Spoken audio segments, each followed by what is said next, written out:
I've been on a raw cucumber kick for like a couple of weeks now, like the little mini cucumbers. Yeah. God, they're so good.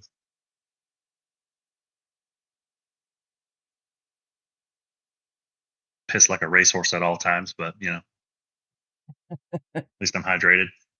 Hell yeah.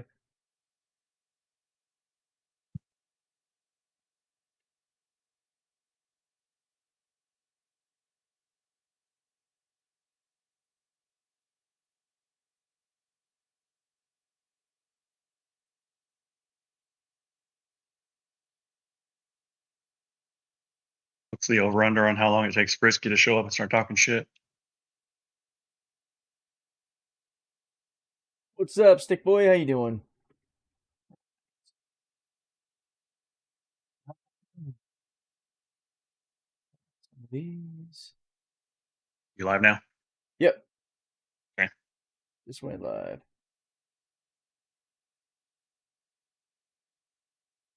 Getting some tags on it. And get on.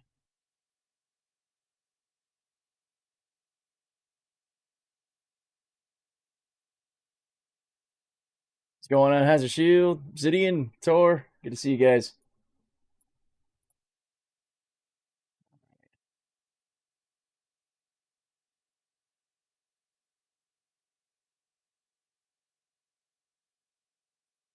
Figure out a way if I can have Meld put down my preferred tags. And why is let me know, guys, if the frame rate's looking good. YouTube's giving me some little pissy warning about frame rate on the back end, saying that it needs to be 30. What is this? Get out of here.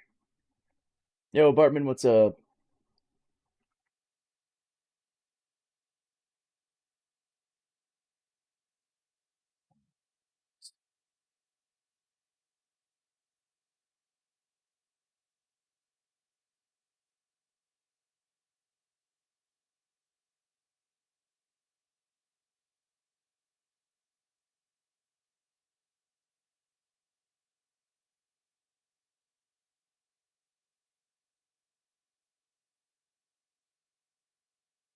Couple more of these tags, we should be good to go.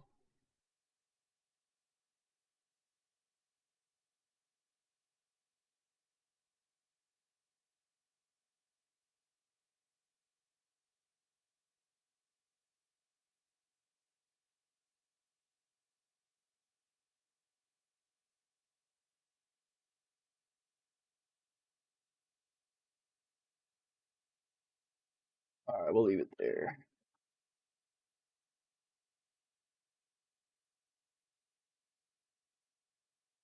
Good to see everybody coming in. Looks good, looks good. Okay, cool. Yeah, on the YouTube Studios side, it's like, warning, video exceeding 30 FPS. Like, really, YouTube? That doesn't look very good.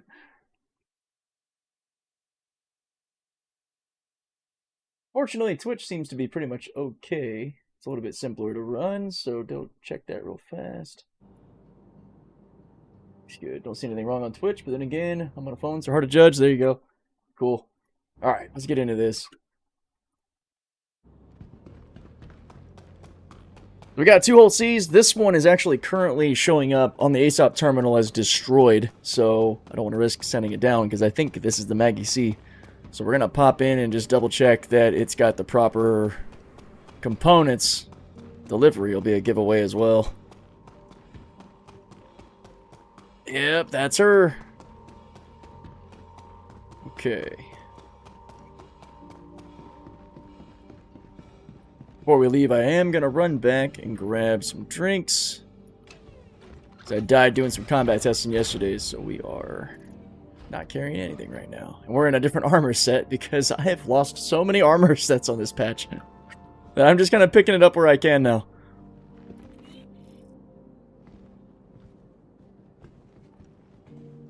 Morning, Bart, Stick, Ren, Tor. Good to see everybody. Starting interstellar missions in the whole sea. Nice. Yeah, we're over at Levski, so we're going to get our way out to Stanton. Try our luck over there. Wait.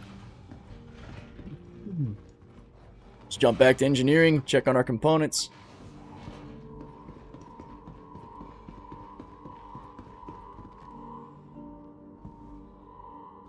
What's going on there?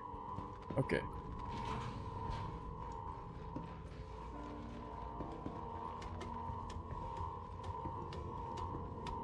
It is always alarming and blinking back here like there's a problem. Okay, quantum drive I think is over here. Is it? No, jump drive. Well, actually, yeah, that should be it. That looks like our TS2. Waytech. Yep, yep. Awesome. That's what I wanted to make sure of.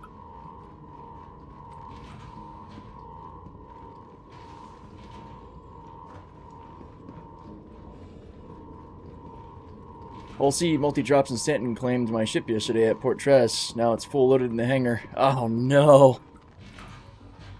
Did you get repositioned, or did you have an issue with the what I used to call the mall cops, the cargo police, or the parking police? I have such a habit of going out to the airlock. Fuck it. Woo! Broken ankles!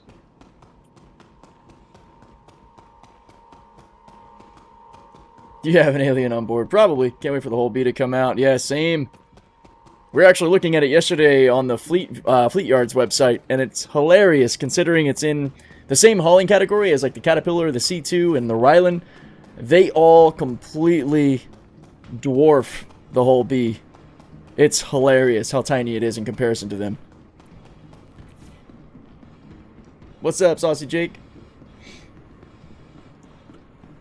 Yeah, Paulo, you get a good example of how it is to run the whole seat today, and please, guys, feel free to ask any questions if you're running this ship and struggle busting it, because it does come with its problems. Alright, I want to carry at least one weapon out there. Is my S71 stored? Yep, there we go. There, let's throw this there, put that on. Always want to bring a little bit of ammo. You never know what you might get into. I'm glad that the split number counter is fixed in the PTU, so you can actually see what your split is. It's going to be a nice little quality of life improvement for everybody. Carry some meds with us. Do we have our med gun? Yes. We got our pistol ammo. Okay, now we just need our drinks. We don't need that many, though. Just need like 4. Okay. And let's try our luck. Famous last words, right? Bring a couple of extra tractor beams to stash on the whole sea. If I can. I think, that's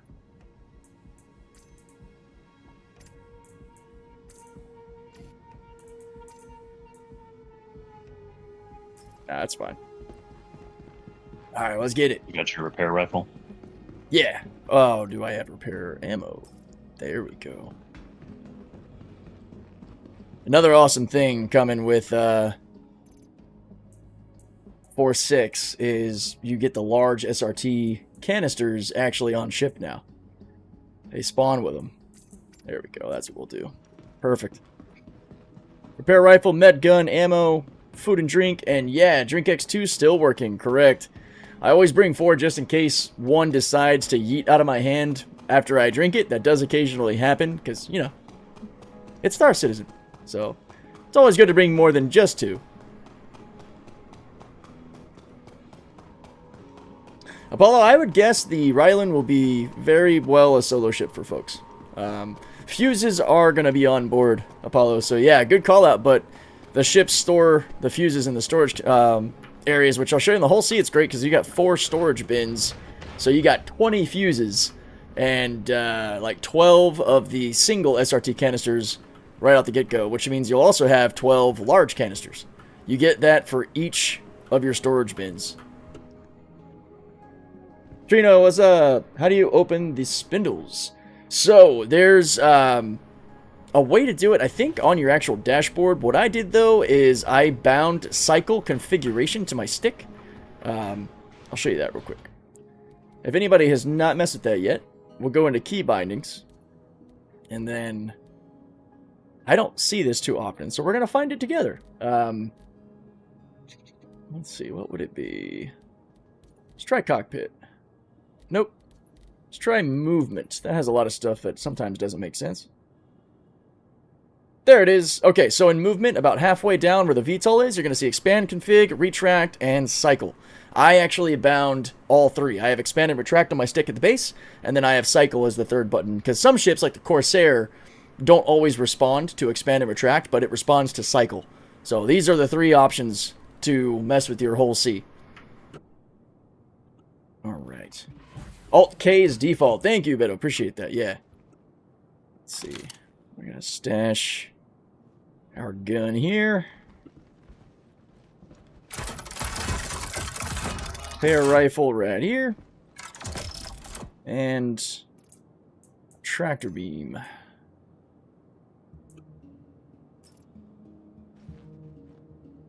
Huh, it's glitched out. That's funny. There we go. How much more do we have on us? Oh yeah, we got 2 more of each.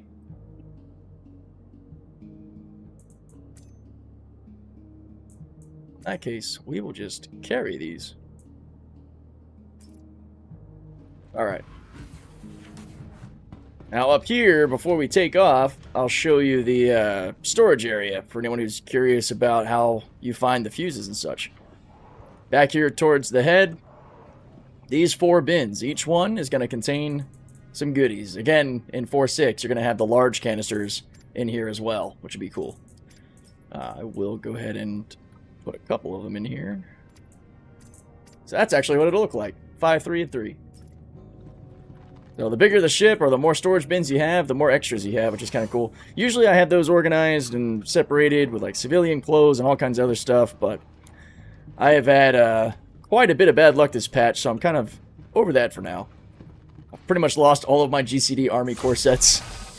My Ascension 71, or S71, which is my favorite one. It's been a tribute to Chris Roberts this patch, which I'm sure a lot of you can attest to. Alright, let's go ahead and set our parking brake speed limiter down, which I have bound to backslash. Setting that to 0 allows it, when I turn it on, to fully stop the whole C with no drift, so we don't have any issue registering as still when we're, when we're trying to get cargo on or off the ship. Let's reorganize our power pips here.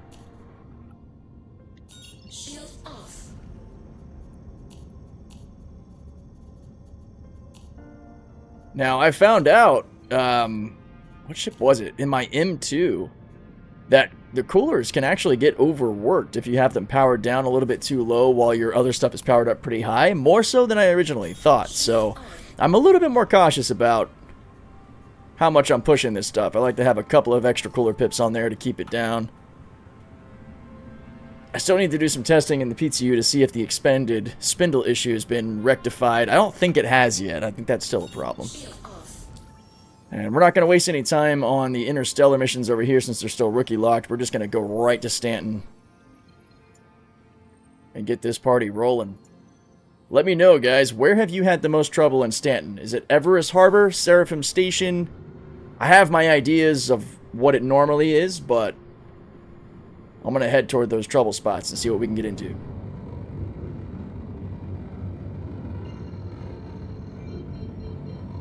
It's so funny. It's saying I can pretty much go right through this asteroid. Chris is tempting me. He's like, do it. Doesn't say it's obstructed. Just do it. Not in the whole sea. Not with a 15-minute expedited claim time. You're out of your mind. Sweet. Everest for me. Okay, yeah. Sweet. We'll start over... well, I mean, we're going to be running the experience contracts all over the place, so we're likely going to have quite a bit of Hurston, Everest Harbor, Seraphim, Tressler by Genie. We'll see how much we make, too. Once we actually start hauling, I'll hit a timer. Forgot to put my landing gear up. Take note, we're at 801-901-056 on monies. I'll go ahead and write that down. So we'll get like an overall idea of what we're making per hour. And I'm not going to be min-maxing or grinding as fast as I can. I'm just going to be space trucking, just doing the job. Going to my notes real quick. You want to reset your spawn point somewhere in Stanton so you don't get sent back to Levski if something happens. Oh, absolutely. Yes. Yeah. There's my voice of reason on my shoulder there. Yeah, when we get to the first port, we are going to stop, refuel, set spawn, and then carry on.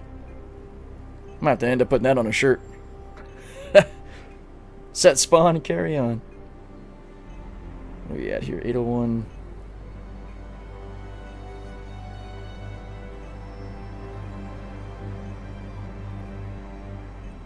Starting money.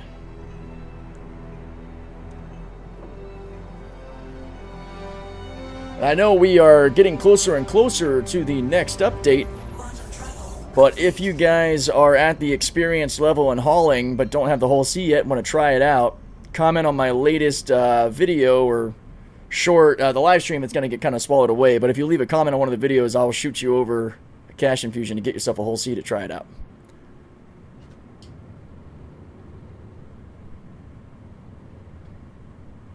And who knows, you might still have it in 4.6. The whole future of the wipe scenario is basically tossed up in the air at this point, so we'll see what happens. What's up, Exit? How you doing? Everest usually doesn't like extra deliveries. I keep having to manual at least one. Good to know. Right on. We're going to see what it's like. Stacking rookie to experience direct hauling missions from station to station. Yeah, those... That's a good way to burn through the early stuff. Do you stack the rookie stuff on top of your experience missions, though? Haven't really heard that. Haven't been in Nix at all. How's the lag now? I mean, generally it's fine. I haven't really had any issues with lag on the live builds for Nix. At least compared to my experience in the PTU. I'll have to check that out either tonight or tomorrow to see how that's doing. Hopefully they have a solution for that input delay. It's keeps creeping back in. But no, Levski's been good. Have you guys in the chat had any issues yourselves on 4.5 at Lev? I think I did lose my persistent hanger again. That's probably the only thing that keeps happening to me. Chris is trying to take my rock away. It's rude.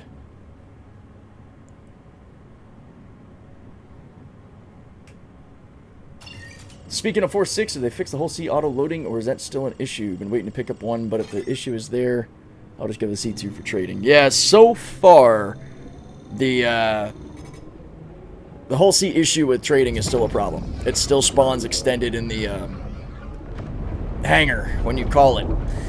So you still have to do the auto load and manual offload. That is kind of the way that experienced whole C captains are doing the trading right now, because when your ship's empty, you can take it inside and do it traditionally, get the auto load to work, but you have to do the manual offload.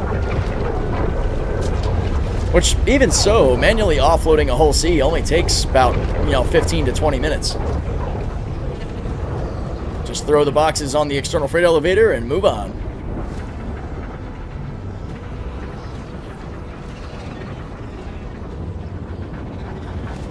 I am keeping my eyes and ears open, though, for a fix on the whole C there. I'm going to do a little bit of testing on that here soon.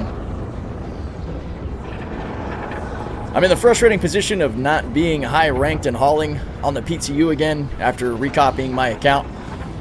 So I gotta put in some work.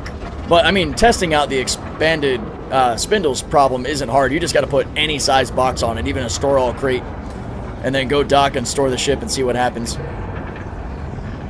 If you have no cargo and you collapse your ship, it'll spawn fine and your hangar closed, but we all know what happens if you got something on board.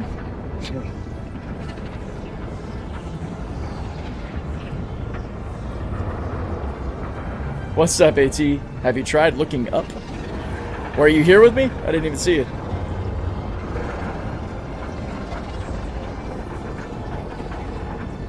They buff salvage in the PU.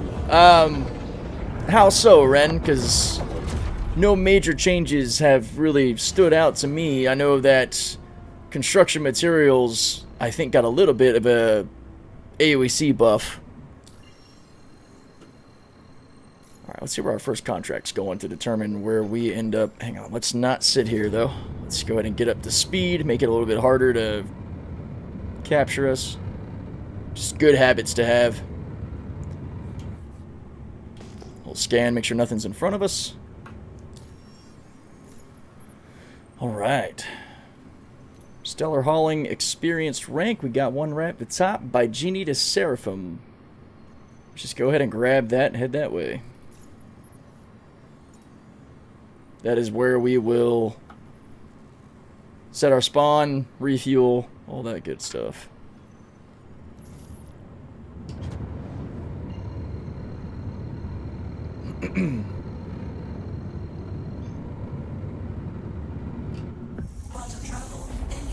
All right. Yo, Malice. We are going to be hauling experience ranked missions all around Stanton today. Maybe dipping into some of the experience stuff in Pyro toward the end of the stream. Yeah, CAT, you got me just always paranoid now. I'm just expecting to look over my shoulder and there's an eclipse. No, the rock is back in place from where it was stashed, but my external, or my, geez, what's the word? Extra large hanger is gone again. The whole sea today spawned in a large hanger. Pretty sure. I don't know. Maybe my rock was there. Jeez. Now you got me questioning myself. We're in the PU. We are live. I can see Devil Dog over there. You over at Micro? Yeah, I'm at Utopia right now. Gotcha. Anthrax. Hell of a name. Levski blew up my ship in the hangar yesterday. Already landed and was already out of the ship. Really? That happened, well, not that specifically, but yesterday, I think it was, when I tried calling out the whole sea. Or no, it was Monday. I sent my M2 down to call out the whole sea, and the M2 came up with the whole sea. The whole sea exploded, and the M2 sat there on the pad fine. The amount of times in about that week that particular event happened, this whole sea kept exploding in hangars. That's one of the reasons I gave up on stocking it up with all the stuff I usually carry. Hangar spawns have been rough this patch.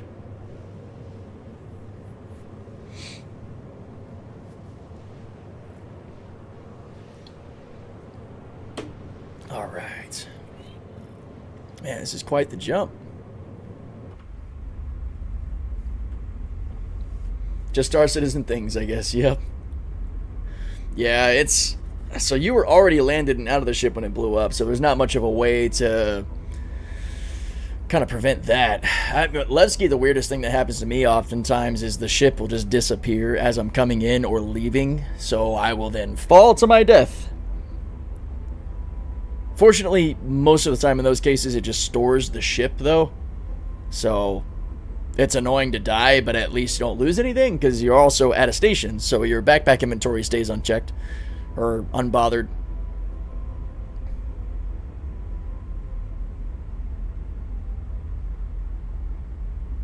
Hop in and grab a new whole C from Loreville, hell yeah. Buddy of mine and I played a board game of 500 points, took like 3 hours, and we didn't fully finish. He goes, that took so long, let's do a 650 game next. I don't know why that made me think of playing games like Stellaris. Because I had like one buddy that we would always start a game and we would pick the largest galaxy you could. We maybe got halfway through any game that we started playing before we would start a next one. Like we never would finish one. And it would dump an entire, well actually sometimes multiple Saturdays or Sundays, whatever it was. Anyway, multiple days just for one game. Especially because he doesn't like to play any faster than normal speed, which I like to speed things up in those strategy games personally. At least once I get the grasp of what's going on, you know. Not too far, playing Star Wars Armada. Nice. Yeah, if I had more time when I played, I'd get back into playing some Stellaris or something.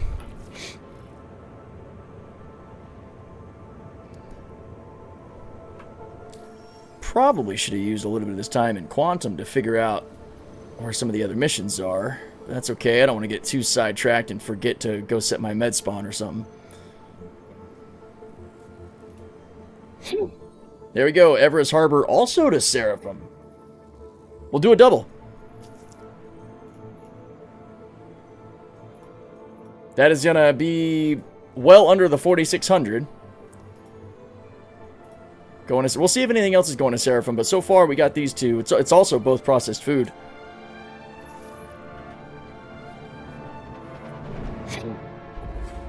Alright. That was the longest and most painful jump we'll have, too. The rest, between all the main stations, is pretty short, which is why this is still such a great way to make that money. What the heck is happening to my altimeter over here? What is that? 340-282-343-4694. Okay, it's gone. Quantum travel engaged. Quantum travel complete. Might have got a little peek at some coding or some weird error logic or something. Who knows?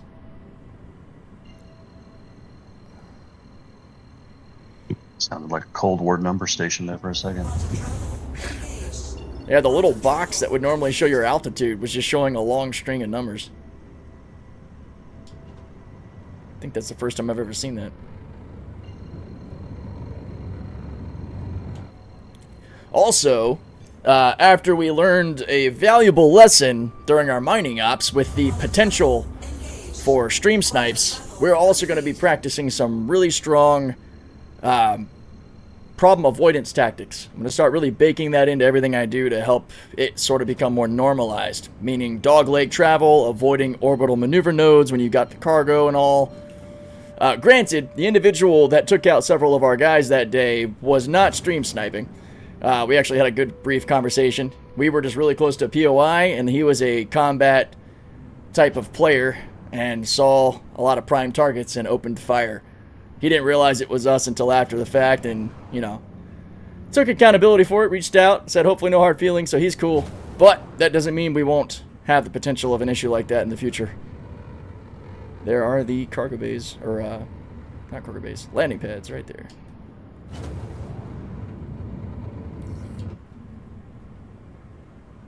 What's up, Devious? How you doing?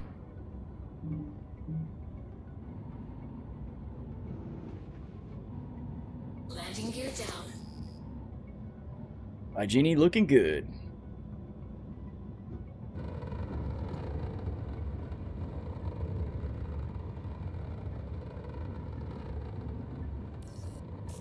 Oh, damn it. I didn't need to call a hanger. Approved to dock. Or docking caller, rather, so Started. let's cancel that. Make sure our gear's still out. Yep, I had a feeling. That usually cycles the landing gear. There we go.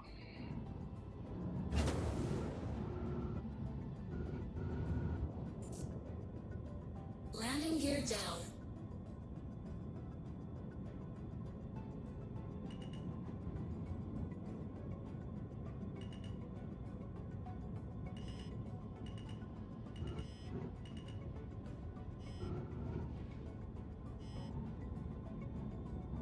Landing successful. There we go.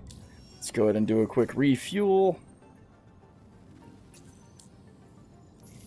Engines off. Alright. Port Tress Docking Port 2 will not release my ship trying to leave the station. So, if you're stuck and it's not releasing, run back inside and store your ship real quick. Unless you've got cargo on it or anything. You might not be in a whole sea, though. It's fun. That's what I'm doing now. They fixed the whole sea. I kept hearing that it was broken in 4.5. It's not broken. It's not. Unfortunately, some folks heard about trading being a problem and kind of ran with that. Granted, there's also some people that just think the whole sea is just broken, period. Which is understandable if you're not used to using it and kind of give up when it has one of its quirky little bugs creep up on you. All right, pad 3, also take a note of that. Now, the whole sea is fine for contracted hauling missions. And it gets better and better as you learn to work around the problems that might arise on you. Which, if you have anything that comes to mind, ask away. Alright. Run right over here. The medical center. I almost thought it was a Corel 1 for a second. That's not the way to go. Should be right down here to the right. I'm afraid I'm going to have to ask you to leave. Ooh, getting spicy in the medical area. Alright. Spawn point set. We are ready to get to work.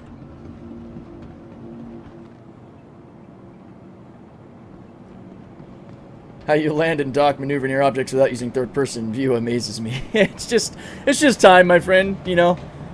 Lots of time with it. And also being really comfortable on sticks in decoupled mode and just, you know, getting used to how the ships feel as they're flying in. I guess that all ties into experience. Anybody can get there. Some of my decoupled experience does come from many, many, many hours of playing Kerbal Space Program. Who'd have thought that game would help me in Star Citizen? I'm in the server in Discord. Gonna buy a whole C. I'm okay to party up. We can do that. I am going to keep the Discord kind of light today as we're going through hauling. So once you've got a whole C, if you want to get in, I can pull you up into the live stream chat. We're going to keep it lean. It's been a cool money printer. I just got one 2 days ago. Watched vids and off I went. Hell yeah, there you go. Whole game's basically broken, but I wanted to try the whole C after getting some money from ASD backpack, and everyone told me it was Bort. Guess I shouldn't have listened. Well, I mean, it's always good to ask questions like you are now. It's perfect, because, yeah, there's going to be lots of different perspectives. There's something that's stuck with me for a while now. Somebody said that Star Citizen basically functions on a spectrum of broken, more to less. And I love that, because it's a pretty honest way to view it. But if you know how to get around the things that break, it can still be plenty fun. I basically always have the mindset that whatever I'm doing can end at any point for whatever crazy reason you probably can't imagine. And just when it happens, have a good laugh and move on. It's best not to get too tied down to any specific task you're working on. Alright, we are extended. I am going to wait till I get behind the cargo area to actually call the box. That is my strategy. Almost didn't realize where I was because it's weird seeing the cargo area from this top-down sort of view. What's a ship you most look forward to that has yet to be flight ready? So that, for me, honestly, right now is pretty easy. I haven't shut up about it for a while, which is the Drake Ironclad. I absolutely can't wait for that thing. Alright, I'm going to cruise right out of that parking violation area. I have seen a lot of folks commenting having struggles with their ship getting impounded in front of the external freight elevators. You just gotta park right in front of it. All the space next to it is basically it's all no parking zone. I think of it like a roll of cheese. And all of the external freight elevators are the holes in the cheese. You gotta find the hole. If you're in the cheese, you're gonna get impounded. I don't know if that makes sense to people, but that's what came to mind when I was trying to help someone out with it, and it worked for me. Pioneer video got you hyped? Hell yeah, that's awesome. Somebody's message got deleted. If it was you deleting it, it's all good, but let me know if you're having issues where YouTube's not showing your messages, because I got like at least 2 people I know of where that's been happening. And I'm still trying to figure out why that is. Now, the little ticks you're hearing, this is another issue that comes up with a lot of players, is the box not spawning. Just don't give up. Keep calling it. Eventually it does. And here we are. Now, am I going to have to... Nope, cool. Parking brake is still on, or functioning. It pretty much stays in the ship's memory until you log out or Alt F4, and then you have to reset it. So once we get in here, we're going to go ahead and hit that parking brake, which should give us the chance to load with no issue. There we go. Processed food coming on board. There it is. Awesome. We will let that do its thing. I need to rerun the SD armor when the reset happens. Oh yeah. True, true. I try to go in with the expectation that my day will get ruined when I play. Yeah, there you go. The game can be cool when it works, but I really wish they'd fix bugs instead of adding crafting. Well, so that's something that you learn as you play this game long enough, or if you talk to the right people. The evolution of the game comes hand in hand with fixes, you know, with trying to push past bugs. Sometimes you take 2 steps forward and 1 step back. It happens. But then if you look at it more big picture, like the entire year of 2025, I mean, we got almost 30 new ships. We got another new star system. We got a lot of content between ASD facilities, the Vandal stuff coming out soon, the Worm, Hathor sites. I can't even keep track of everything that we've gotten. So bug fixes come with that growth, but so does the breaking of the game. Star Citizen isn't like your typical game. You know, I think the era of AAA is basically over and done. It's antiquated. Now we're in a state of continuous evolution, and Star Citizen's the biggest glaring example of that. With the good, the bad, and the ugly. You just got to know what you're getting into.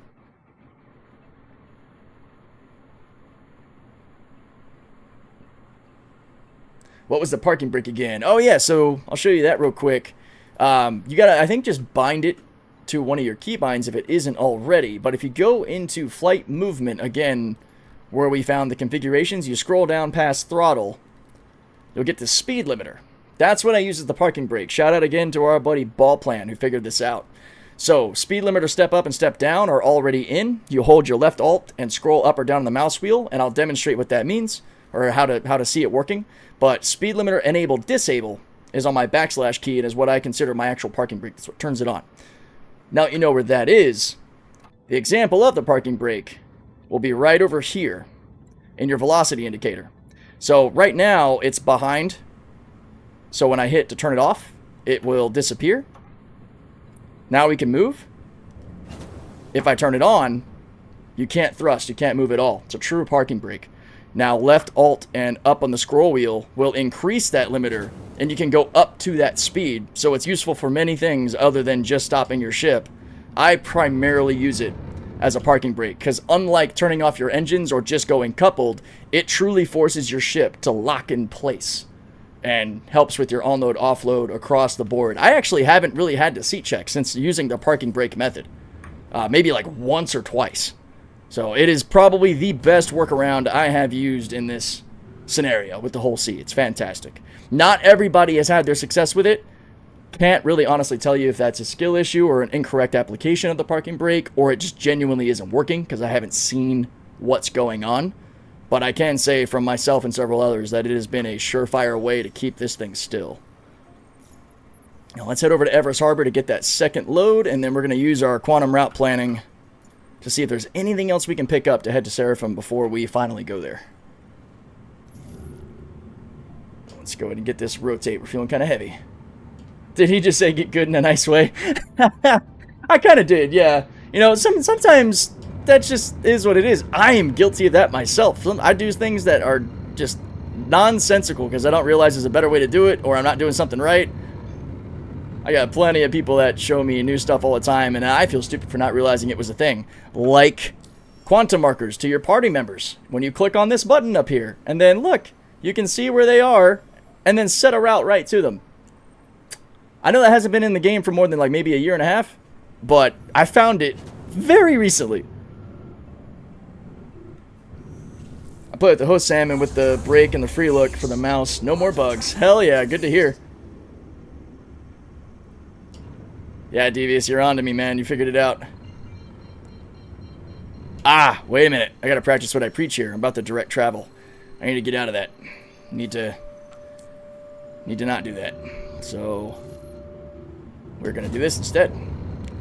So this is the dogleg tactic. You don't need to jump all the way to this point of interest, but spend, you know, 5 to 10 seconds heading this direction before you head to your main, just to create that distance so you can't get quantum snared. Now I'm going to redirect back to Hurston.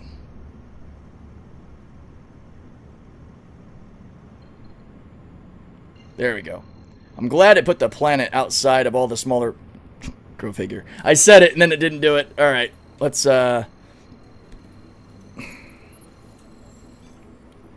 This part could be a little smoother. There we go. We'll just set course that way.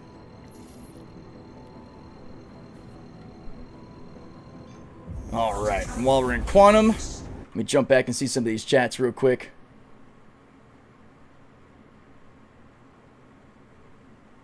Yo, Zedder, welcome to the chat. Which version of the Ironclad are you wanting? I am waiting for the freight, personally. We've got some people in our org that got the Assault on order, so I'm excited to see that too. But that 2204 freight one that I can stash maybe a Hornet or a Saber in with a Salvation and a Golem, and just basically truly mothership that sucker in a true multi-roll fashion, I'm so ready for that. Yo, Wolf Dog, I saw your video on the whole C, and it's been quite helpful, but I saw you have suits in the suit locker, and I just can't figure out how. So, I actually don't have suits in the suit locker. I typically have stuff stored in the storage bins by the bathroom. I can't wait for suit lockers to be a thing, but I do have my guns and stuff stored in the weapons rack next to the suit locker, so that might be where that came from. But rest assured, I don't have any privilege to the suit lockers yet. I look forward to that coming at some point. Let's see. Yeah, YouTube keeps deleting messages even without any offensive words. That's frustrating. Yeah, I don't know what's going on there. My permissions on YouTube are wide open because I'm not worried about, you know, correcting people if they get a little spicy in the chat. So I'm going to do a little looking to see what's going on there. I had problems getting cargo box before. Thought it was because it was too far away. I always pull up close to externals and call it. Deadwake out here picking up my work snack. Oh, wait, what's the work snack? I can't keep up with your wit, AT. I've heard from the developers that they have a separate debug and feature team, so they work at different rates, but the bugs are so bad that they really just need to focus on the bugs. I hear you. That's not a bad critique. I think that's fair to say. That's just kind of the nature of the beast, I guess, you know? That's one of the reasons that in 2025 they really wanted to focus on playability and all, so they actually really downsized on their planned feature release, but we still had quite a bit come out. That kind of surprised me.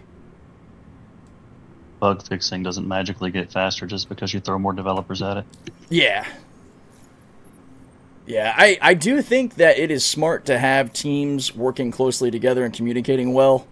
And pretty much any engineering feat, whether it's software, hardware, mechanical, but we just gotta trust their leadership to keep punching out what they've been doing. Sorry, my brain's split because I'm trying to figure out why the nav keeps messing up. There we go. Keeps dropping my final point.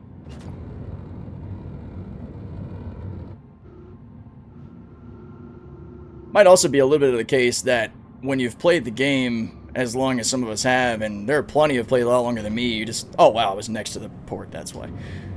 You kind of not really get numb to the bugs, but you understand the beast that you're playing. And follow development, and sure, we get frustrated, we have our aggravations, but to take from another popular franchise, this is the way. We also remember when you couldn't leave a hangar without exploding. Yep. See, I came in much later than that. But I am happy to say that I was in when we still had Port OLISAR and Delamar and Levski out in Stanton.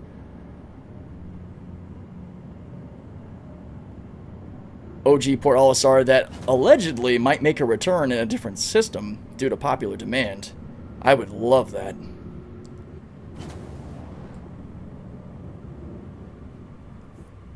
Alright, let's go ahead and set up for turn and burn. Or when elevators were the most dangerous enemy in the game. Rivaled only by one SCU crates.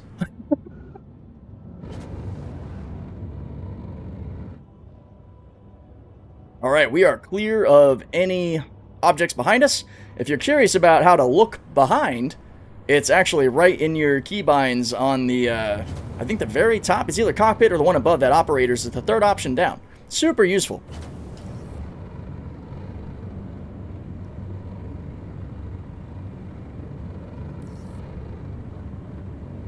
Still hitting that call button to get that box to pop up. Sometimes there's a delay too because there's supposed to be vocals happening. So there it is. Now we got our grid. And did we manage to keep an outer one? We did. It's just kind of blending in with the planet. So it's over here. Oh, I am going dorsal. There we go. Get that velocity indicator pointing in the right direction, huh? Perfect. We'll see how much manual stuff we have to do. Also, guys, this is a pretty good way to approach the station if you're worried about parking violations. If you're coming at it perpendicular versus going through it, you have less of a chance of running down that timer. We might still hit one of them, but there are ways to be a little bit more efficient as you're coming in to avoid pissing off the parking cops. Which at least we're not still in the days of it being like, what, 20 seconds? I don't even remember how, it was really short. It was like 10 to 20 seconds before. So I'm really grateful that it's like a whole minute now. I'll take that. Alright, parking brake engaged. It will slow us to a stop. And while we load, I'm going to get caught up on chat again, because, whoo, it's great to have you all here. Yo, Rock, what's up? And we had to share the rock. I might have scrolled too far.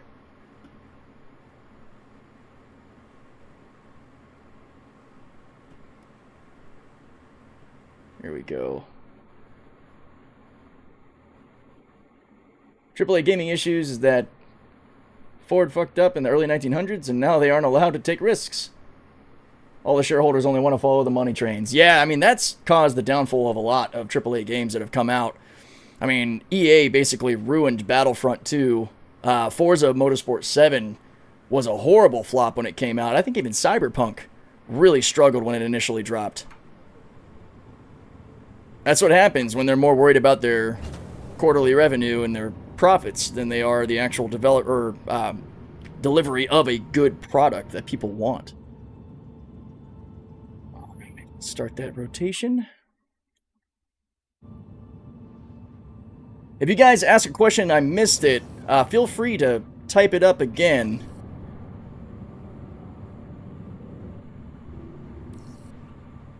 Or if you're in the chat and able to help each other out, that's always awesome too. I'm going to keep up as much as I can here. Blizzard went to shit. Yeah, I've followed a little bit the journey that was the fall of World of Warcraft in a pretty big way. I am personally open to the new style of starting a project, putting it out to early release testers, taking that feedback from your player base and growing it. I mean, that's how you get some really great gems like Schedule 1. It's such a simple game, but damn is it fun. Congrats on getting the dick-shaped ship. Hell yeah! It's the only way to fly, man. Our phallic cargo ships, let's go.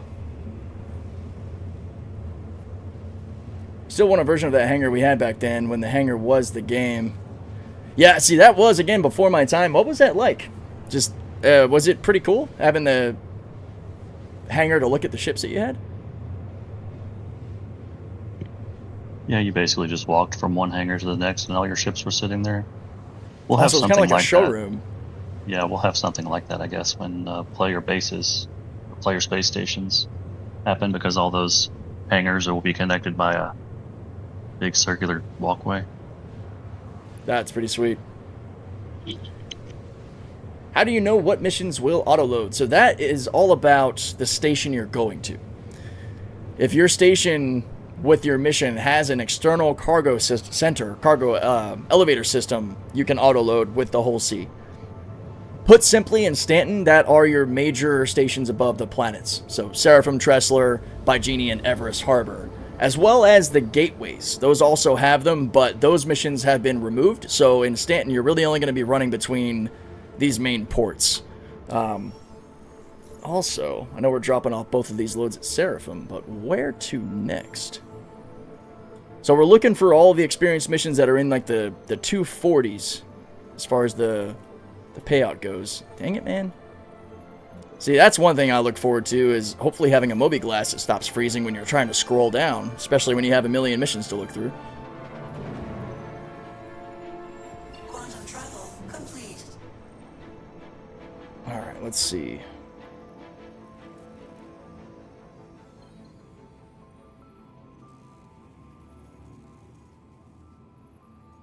Where's this one going? Everest back to Tressler. Okay.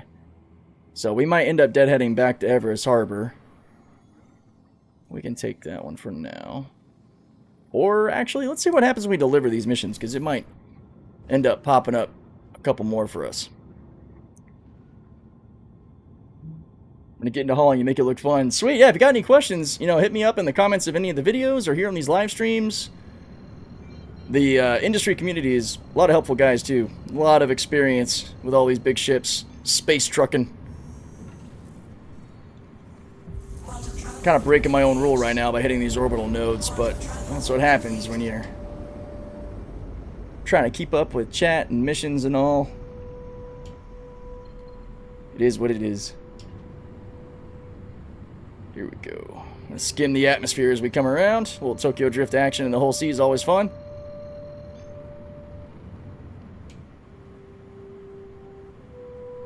Yeah, yep, grabbing you definitely true, but if you have the whole sea, you can run rookie and junior rank missions with it, like stack a bunch on them because there's so much room and so little cargo capacity. But it is when you get to the experienced rank, both with Red Wind Line Haul as well as Kovalex here, that the whole sea missions really come into play. And honestly, that's really the only place the whole sea missions come into play, because master and senior rank missions currently are tailored towards stations that don't have external freight elevators. So that's where you're going to see your Caterpillars, your C2s, soon your whole Bs and Rylands, hopefully. Or at least sometime this year. We'll see. I'm a real-life log truck driver. Oh, hell yeah. That's some serious work, man. Well, welcome to the stream. Appreciate you. Natural progression. Yeah, I agree. I never did long-haul trucking myself in real life, but I come from a family that's done it and ran warehouses doing it. If I was single, I probably would be a truck driver, or I'd still be in the Navy. One of the other. Or maybe some weird combination of both. I don't know.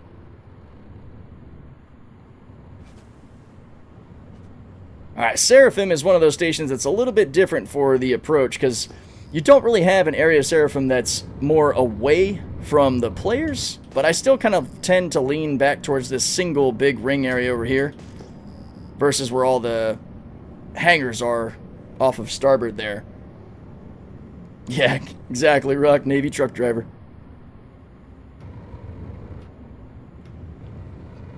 When I do hauling, I tell people I am ATLS certified. I'm not ATLS certified. Nice.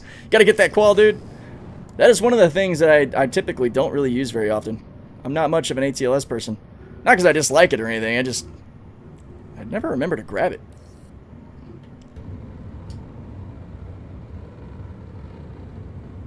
Alright. We're not full, but we're still pretty heavy. We are doing a brake turn and burn, where you slow down before you even start punching aft. Alright, let's do a check on our rearward area. There, we're going to clear everything just fine. Let's go ahead and start calling cargo grids.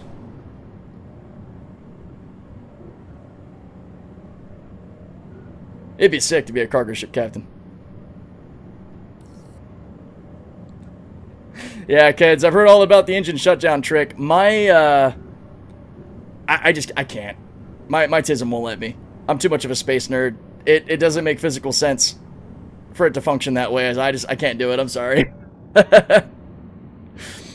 All of my gamers out there, feel free to do your gaming thing, but I need that bit of physics realism. I need my Newtonian logic to make sense.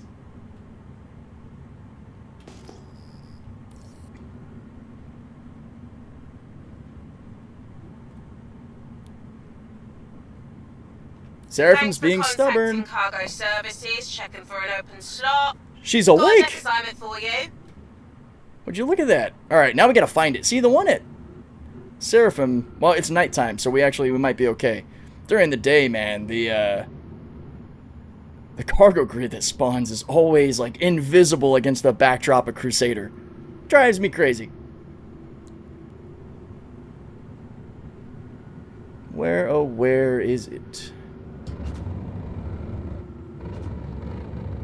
I'm gonna head over to this side. This is where I'm gonna use third person. Ah, there it is. Little tricky bastard.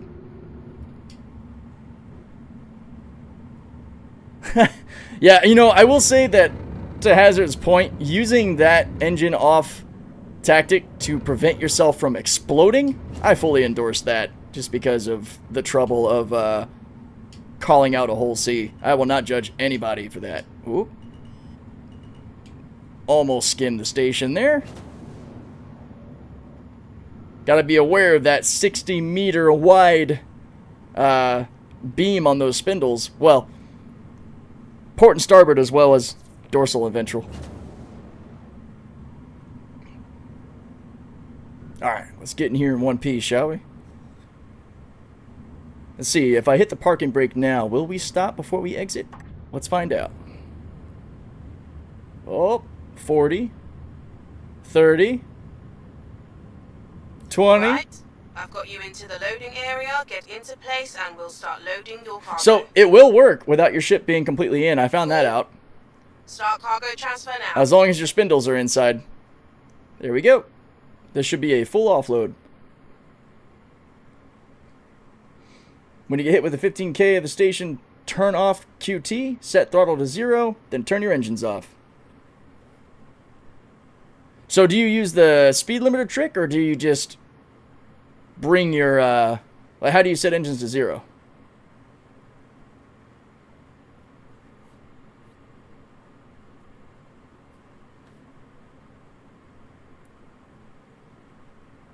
Discovered you could stick the ATLS up on the cargo grid on the raft too. Just hate having to manually position things with the normal tractor beam. Yeah, and I think it can be a little sticky trying to get the ATLS off the raft, right? Sometimes it's a little bit of a pain.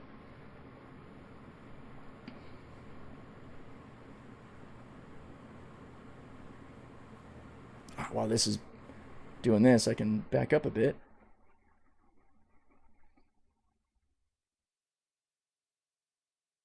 Nice, Clicks. Well, I hope that your realtor journey goes well. I'm actually a real estate agent in the state of Florida.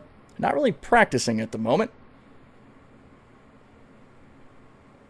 I don't really know. I mean, I plan to eventually maybe get back into the listing side of things, but man, it is not really my jam.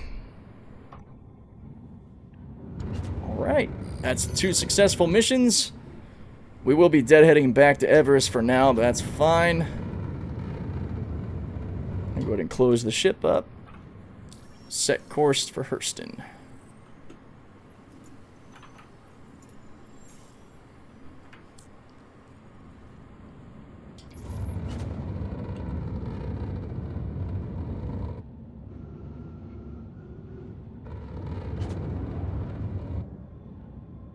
Come on. There we go.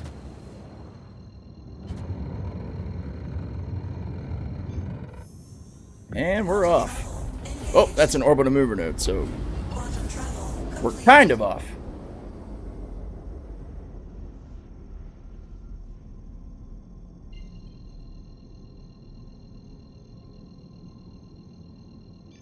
All right.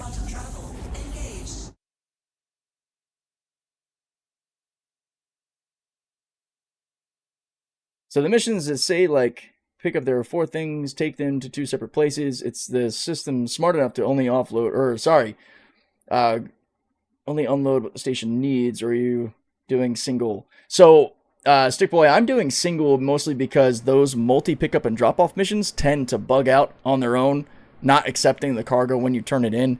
I haven't seen that consistently working yet, so I typically will avoid anything that has a pickup from 1 location, drop-off to 2, or the reverse of that, at least in the whole sea. In Pyro, you don't really want to do that with any ship, because the stations will just start accepting your cargo. Really sucks. But those, if there was to be a mission that would have issue, it's going to be the multi-pickup and drop-off ones that really stand out. Some free house. Yeah. About 30 days from never. I wish I could.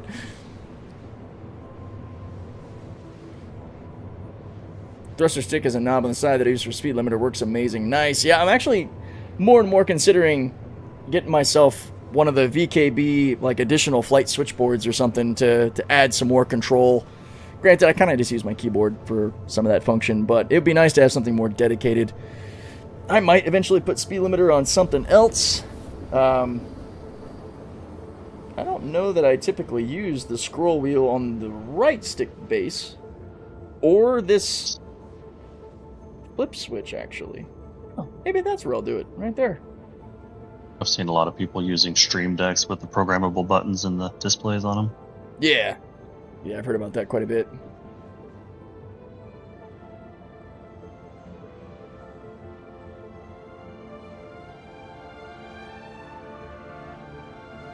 Trick someone told me in Global is turn off your ship before unloading. For some reason, some things stick to the cargo grid if you don't.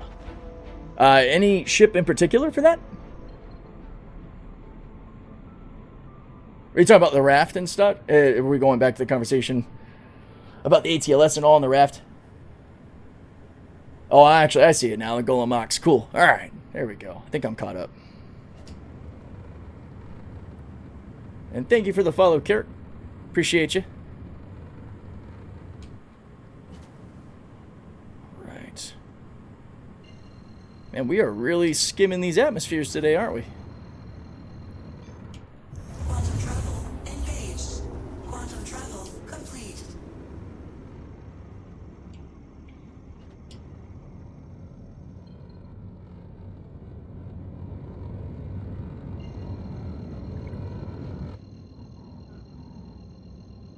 Saying the LTLS got stuck. This also applies to just getting stuff off your ship when you're in the ATLS. Okay, if the ship is on, your tractor beam just won't work on them. Interesting, yeah. I see it. Me not using the ATLS too much, I can't really weigh in there. I know it can be a tricky beast. I know you definitely don't want to go 0G with it. I've seen that firsthand. Avoid the ramp on the C2 at all costs if you're out in space. Alright, let's open her up.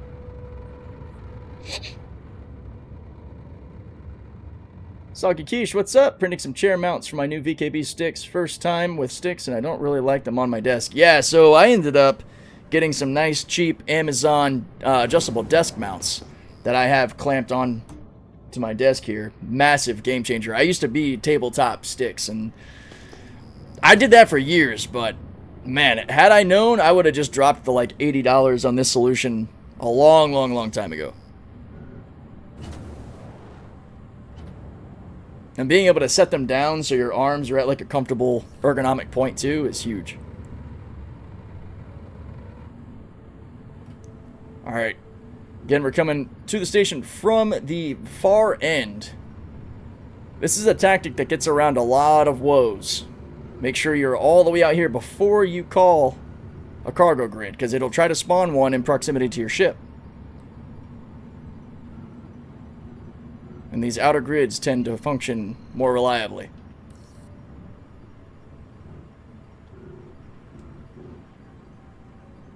Still waiting for this to cycle us.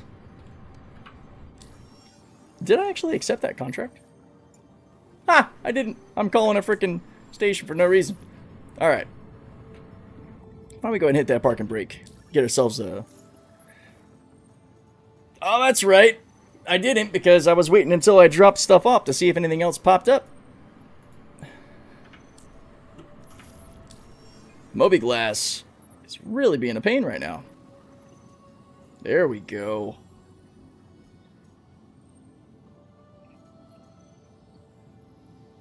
By Genie to Everest. Another by Genie to Everest. Okay. These do have a tendency to shift and change, which is a little frustrating. We got a Tressler back to Everest, too. And there's an Everest to Tressler. Okay, so we got a little bit of a flow we can pick up here. Alright, so since we're here, we'll grab this one.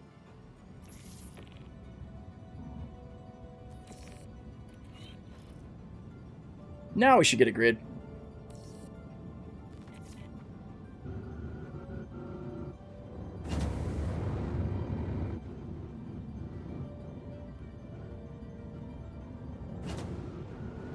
Yeah, guys, when in doubt, if you've got any sort of power weirdness happening or stuff's not working properly, F8 will solve most of your problems. Because, yeah, power pips will tend to move around unexpectedly. And you'll wonder why your quantum drive isn't working or why you don't have radar. Just smash F8, and that usually fixes it. You might have to go into SEM and Nav, hit F8 in each one to reset them all. But that should take care of a lot of issues.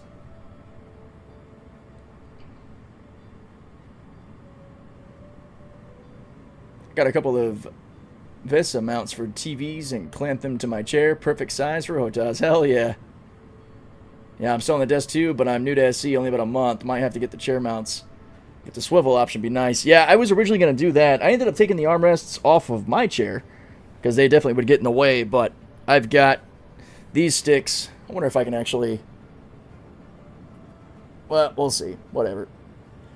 But you can see how these are positioned on my desk, just right down on either side, clamped. In a nice, comfortable spot. An ergonomic position for, sorry, the green screen's messing things up. But it's like a comfortable bend for your arm. That is how I'm rocking. Alright, let's see if I just royally jacked that up. Okay, there we go. Just realized we're actually not getting transfer. Am I going to have to do a seat check? What? Hopping up.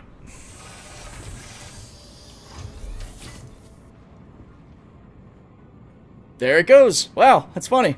I had just mentioned how I didn't have to do a seat check for a while, but that fixed it. So, if you're wondering what the hell that is, when you're in the pilot seat of a ship or any vehicle, you can actually sort of get out of sync with the back-end game communication, the back-end servers or shards. When you get out of your pilot seat, you resynchronize to the game. It's sloppy, but it is what it is. Sometimes that is all it takes once you're still to wake up the station to start loading your cargo or offloading. As well as other issues that happen in-game. If something's weird happening in your ship, like stuff isn't responding right, doesn't hurt to hop out of the pilot seat. See if you can cause everything to resync.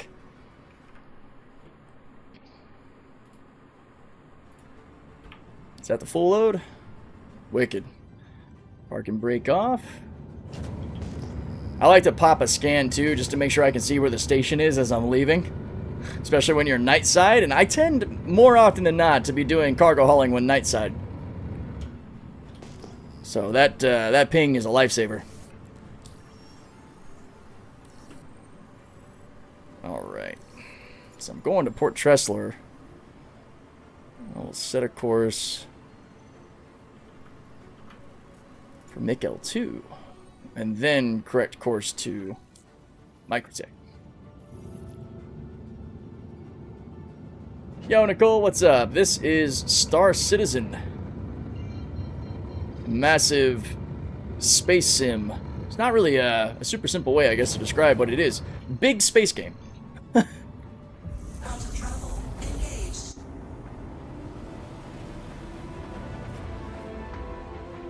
Trick for cams, put thin colored tape lines around perfect place, so if you move it, you can easily put it back. That is a solid little piece of advice. Thank you for that. That would not be a bad idea. I could just put like 2 little lines right on my monitor where that's sitting. Quantum travel complete. Alright. Now I can actually just use the deliver icon to set course toward our main place. There we go. Quantum travel engaged. I saw the shoe. Quick take pictures. What the fuck? Wait, was there a shoe? I don't got any shoes around here.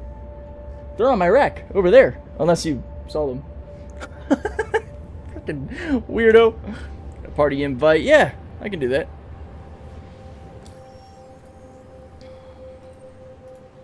Oh, shit. I think Duck is the party leader. I forgot about that. Oh, yeah, let me hop over here, because I think... Let's cruise out too.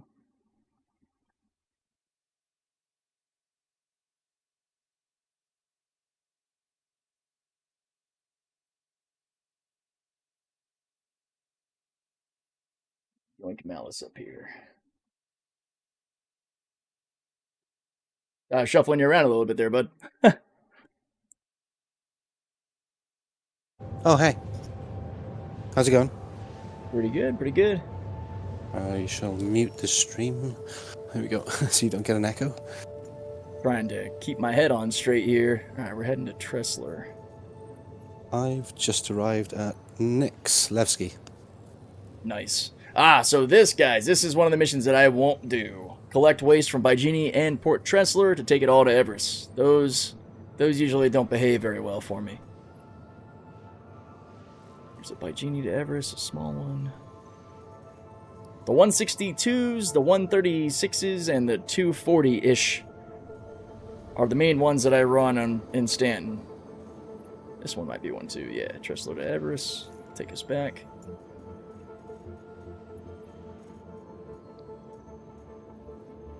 TS2 is almost too fast for me to manage everything in quantum. Try the Erebus. Yeah, I think I got a few of those still back at Lev. I love how fast the TS2 is. It's kind of funny how short these jumps are when you're multitasking. Quantum travel complete. Here we go. Is Hull C hauling a group activity? What are you guys partying up to do? Well, we're in a order together, just kind of hanging out.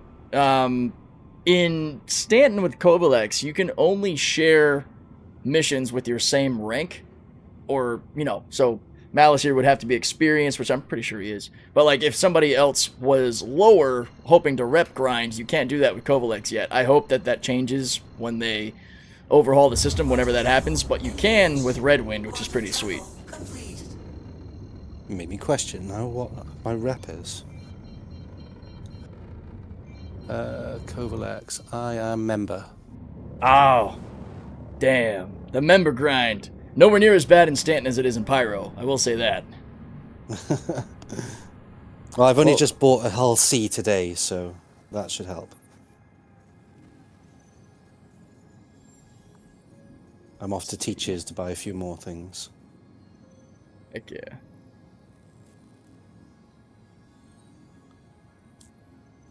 I've got a theory with the Karak. Ever since engineering, we've been able to lock doors in a position, right? That's what I've heard. I haven't done it myself. Yeah.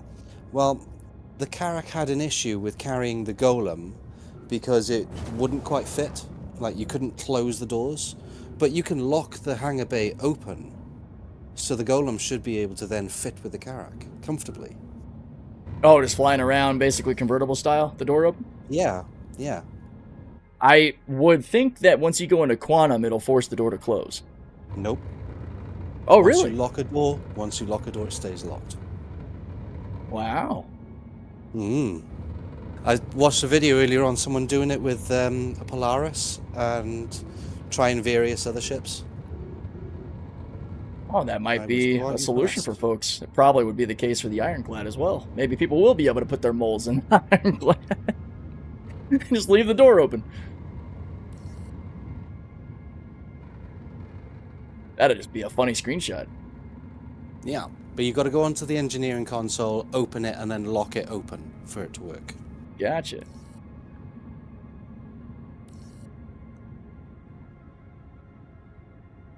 Yo, Rubbins, what ship has the biggest cargo capacity currently in-game? That's the Hull C at 4608. In theory, though, is the Hull E still the biggest at the 12,000? Because it was absolutely the god at 90 plus thousand before the 100% change. still is. Yeah, okay. Because I'm sure the Bengals and such will have a couple thousand SU, but... We're not counting those. Because, like, the Bengal is not actually going to be a proper player ship anyway. It's going to be one of those that, like, you have to keep out in the verse. You're not going to be able to dock it, as far as I know. Yeah, I think that some ships it makes sense to save for sort of a Cargo NPC services. event See what we raid type gameplay instead of... Yeah. Imagine players Right. owning Bengals or Cargo's being Retributions transferred. at some point. I imagine they'll probably be able to get hold of one, but not be able to keep it. Do you know what I mean? Yeah. Hey, Bengal this is one of those cargo ships you'll be able to build at services. your Let me see station. What we got. Oh, really? That's what they Wow. showed. That's a hell of a ship to build, especially if you can apply the tiers of blueprints to it. Hey, this is cargo services. Let me see what we got. Oh god, we got repeated vocals for cargo. I might end up turning that down. I'll go SRV. I'll have one of those. Down a bit. Speaking of cramming things where they don't belong, found out you can stuff a Pisces C8 into a Corsair. Gee. Man, I'm Nice. surprised because we stuffed the Salvation to Corsair and that was a tight fit. So I imagine a Pisces would be even tighter. All right, we got our offload and onload. If you're ever curious if there's any cargo still left in station, you can always call the box again to trigger onload just in case. But I think we're fine. If nothing happens, or you get the repetitive vocals, you're good. So the box did disappear, which makes me wonder if we did have something left behind. Okay, so I've just bought myself a teacher special golem. And I'm going to try out at some point bringing the golem and a salvation with me in my Carrack. Kids, you can fit a Cadillac into a doghouse with enough lube. Everything fits once. Goodness. Yeah, we've seen that with a few ships too. All right. I'm going to go ahead and head on out here. All right, this mission will be taking us back to Everest, so now's the time to look at getting some other missions on hand. So I'm going to let us drift a bit. I'm not trying to rush and make pointless mistakes here. Let's see what else we have. We're going to avoid the double pickup. Ooh, there's a 248. There's the Baijini to Everest. We'll grab that. Oh, wait a minute. Everest to Baijini. Baijini to Everest. Tressler to Everest. Everest to Tressler didn't submit, so we'll submit that to finish that one.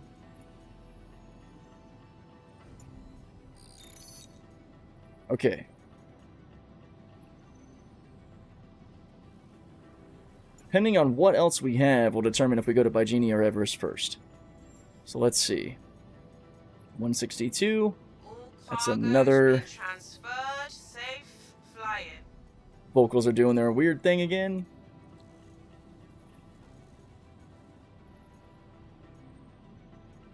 Let's see. 245. Everest to Seraphim. Alright. We got quite the stack here, so let's plan this out in a way that makes sense. Probably hit Baijini first. And then load Everest and Seraphim again. Or sorry, load Baijini and Seraphim from Everest again. Yeah, there we go. Alright.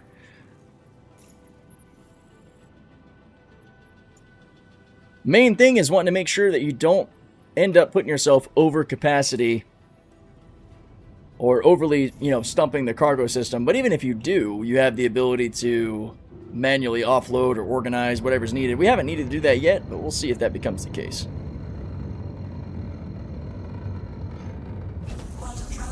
On our way to Baijini. We need Deadwake to hit 4.6k subs before the 4.6 patch goes live. Hey, yeah, let's go. What, we're only about 100 subs away. That'd be awesome.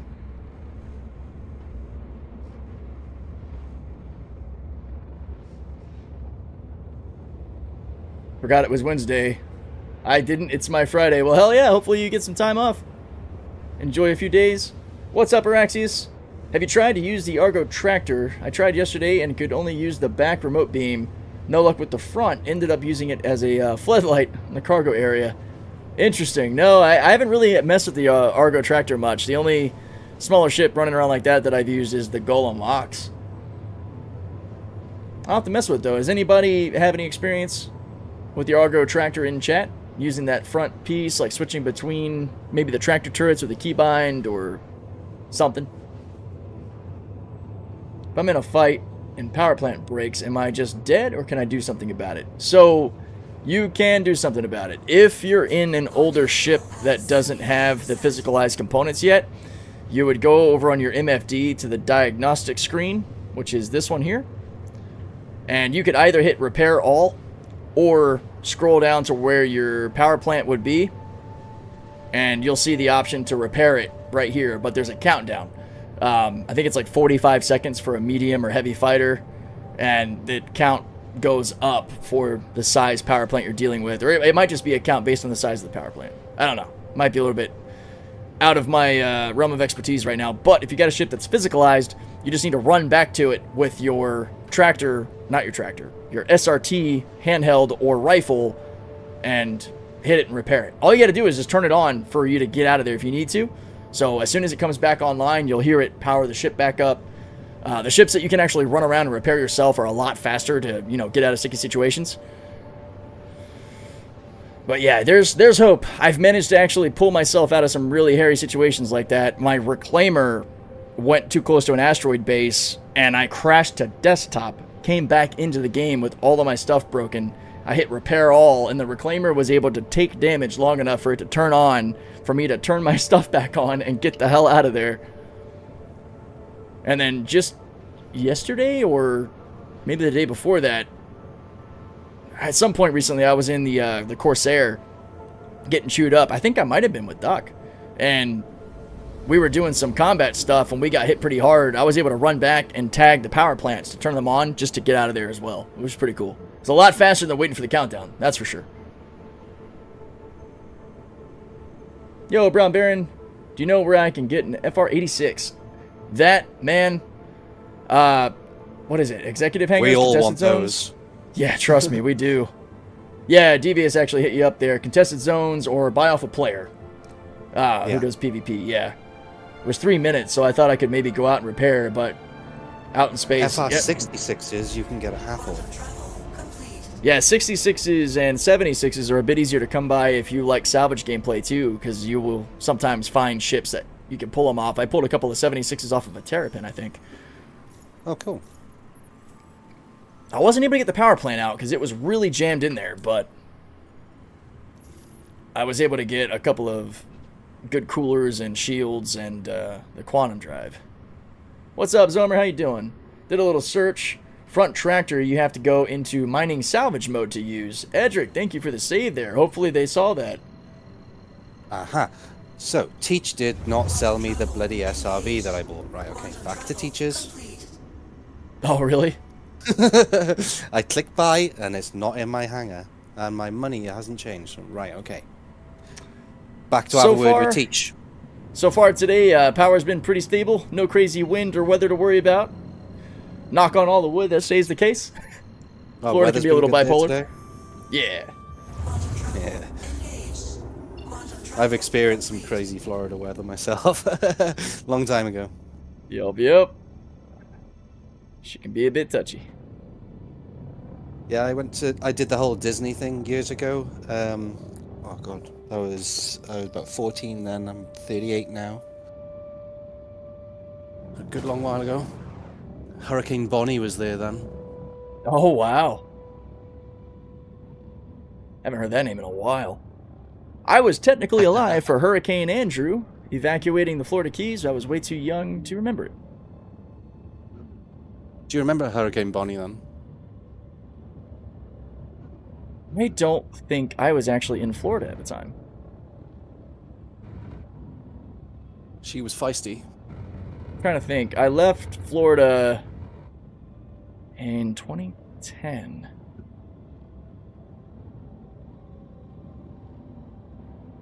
So it might have been just before I left. I don't know. Not doing too good at the maths right now.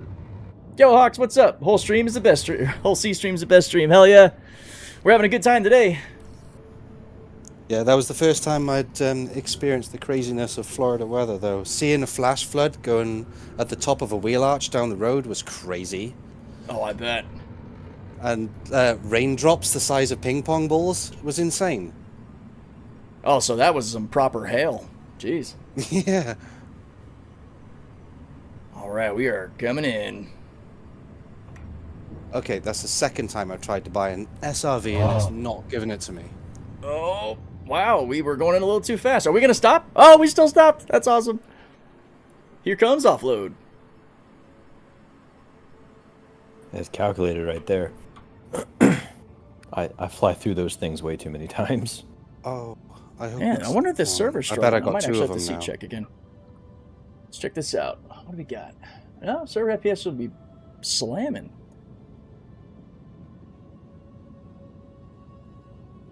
All right, we'll do a seat check. I mean, doesn't it feel lately that server FPS isn't as indicative of server performance as it was in days past? Yeah. At least for this patch, I could definitely say that. 4.4, I I've don't also have much memory of. I've also noticed a significant difference between server FPSs of like Stanton, Nyx, Pyro, and the performance not being too different. Oh, beautiful shot. What I wouldn't give to have an API to their backend so I could set up GraphQL and pull my own metrics. Getting a lot of snow where I'm at. Seen 3 slide offs and 1 semi in the center of the highway. Just glad to be home now. Yeah, stay safe. Check your DM real quick, Cass.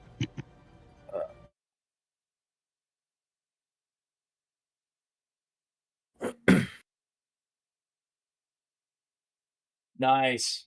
Cool. Be able to reference that later. Good stuff.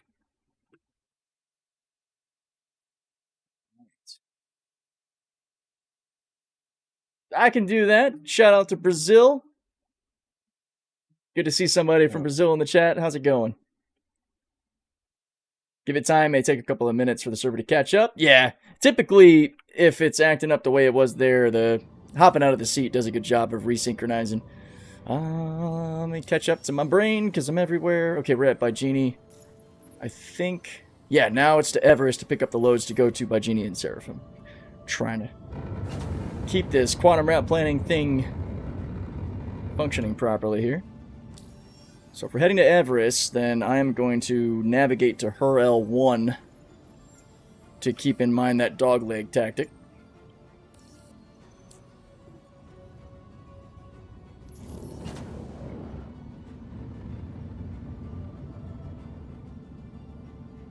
Good rotate.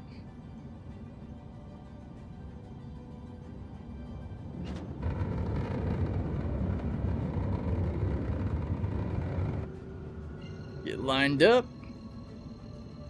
I've been working on some more stealth builds as well, so I'll have some more of those to show off at some point. Very nice. Some issues I think are worth the back end rather than the server. Not sure about this though. Or with the back end, sorry, yeah. Yeah, I think this it's tied to something about the back end communication between stations and ships. Snowstorm in Toronto at the moment. Negative 21 degrees Celsius. Holy cow. Stay safe, man. Whiskey Pete, it was feet pics, wasn't it? You'll never know. Where I live in Alaska, it was over 40 on Saturday and Sunday. When that happened, lower 48 is soon to be screwed with cold weather. Oh, geez. Yeah, we're back up a bit warmer here again. I might get a little thrown off on temperatures because I usually look at things in Celsius. So I'm making sure. I'm imagining 40, 48 is, well, that's obviously Fahrenheit. Because if that was Celsius, you'd be hot as hell. That'd be seriously yeah. hot. That'd be real. I mean, the hottest I've seen was when I was driving through Death Valley to visit my buddy in Vegas, and the readout on the screen in my Tesla said 62 Celsius. Wow.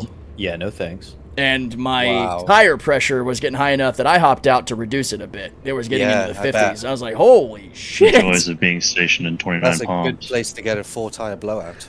Oh, there were so many semi-trucks off the side of the road and all. It was absolutely insane. I stepped out and just had that instant wave effect like you were in an oven. It was insane, dude.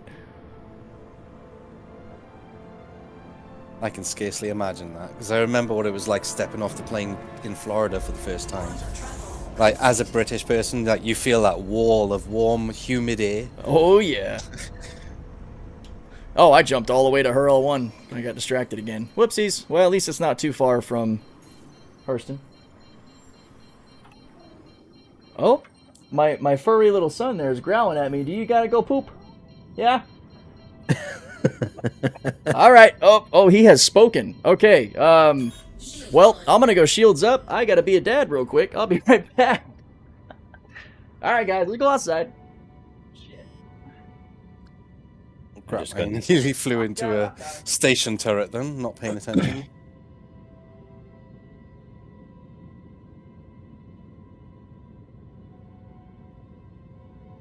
First time I've taken my little Aurora out for a while.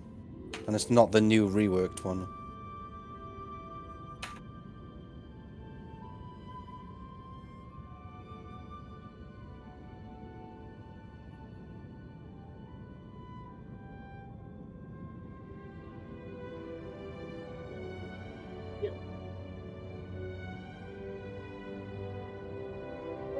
Let them hang out outside for a few minutes while I get on with this cargo load.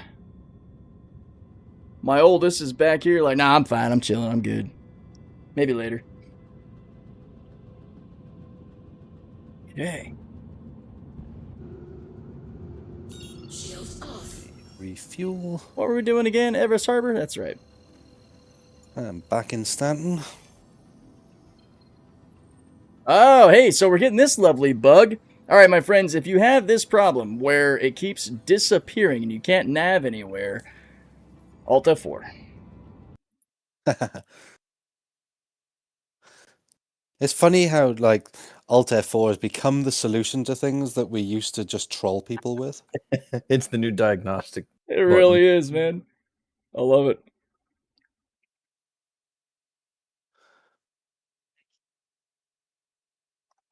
You know you're in an interesting time when Alt F4 is your way to fix problems. Yeah.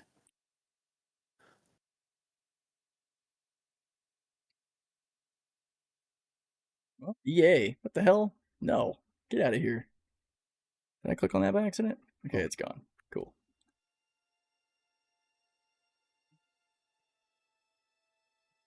So, yeah, Jim, in the past, that's worked for me, but I've had it, when it does this on my end, even quantuming to other places doesn't tend to reset it. It still wants to disappear. So, I've just taken to a quick Alt F4. What would you say is the best fighter in the game? Honestly, whatever. Depends on your style. Yeah, whatever ship you're best at flying, because you can get two good pilots and put them in an Arrow, a Gladius, a Hornet, shit, an Aurora MR, and they will tear like you all day up. long. Yeah. PvP is its own beast. If you're looking at going against NPCs, Stealth. yeah, stealth is huge. That way you can sort of mitigate getting swarmed if you're soloing stuff.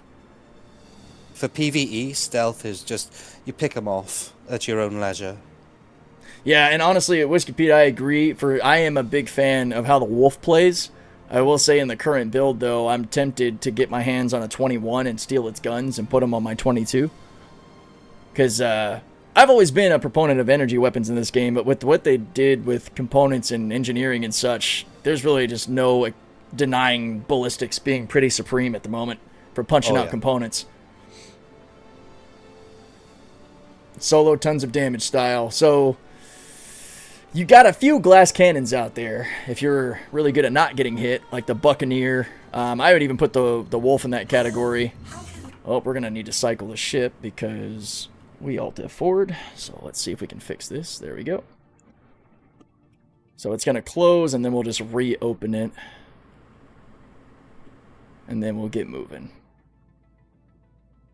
Ballistics kit's only 50. Oh, I forgot about the ballistics kit. I might actually do that. Damn. Thank you. I totally forgot you could buy the kit. I saw someone PvP a Gladius and a Prospector once, but I don't think Avenger 1 plays anymore. No, he does. Avenger 1 definitely does play. I've been on servers where he does callouts for ship battles and the PTU and all. I know he's a bit of a polarizing figure in the Star Citizen PvP community. Yeah, you can buy a 21 in-game as well. Oh, crap. I don't see the ballistics kit on the store anymore. Oh, yeah. I wonder if it was a temporary...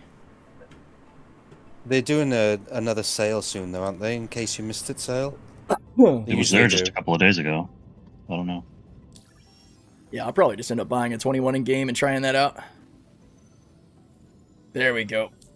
Alright, now we can carry on.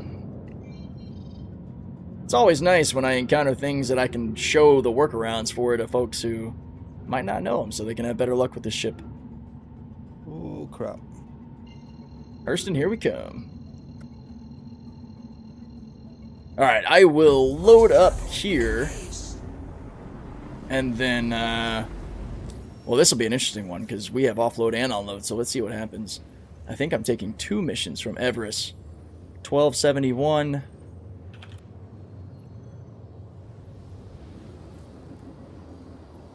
and 1896, so definitely below capacity, which is awesome.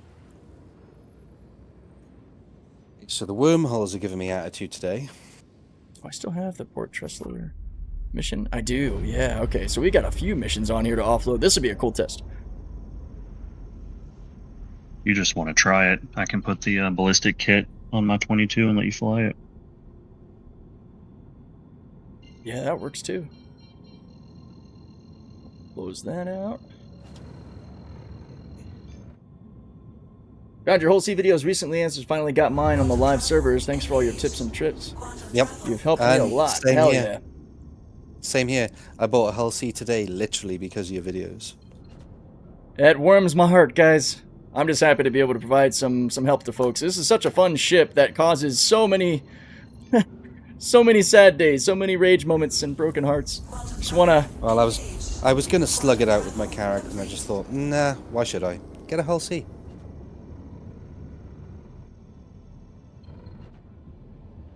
The Hull C is definitely a good test of one's patience in active troubleshooting. I've got it all to come then. Sometimes, at the end of the day, Chris Roberts just has his victory, and you just kind of have to grin and bear it. But You got to offer the gods their sacrifice. exactly.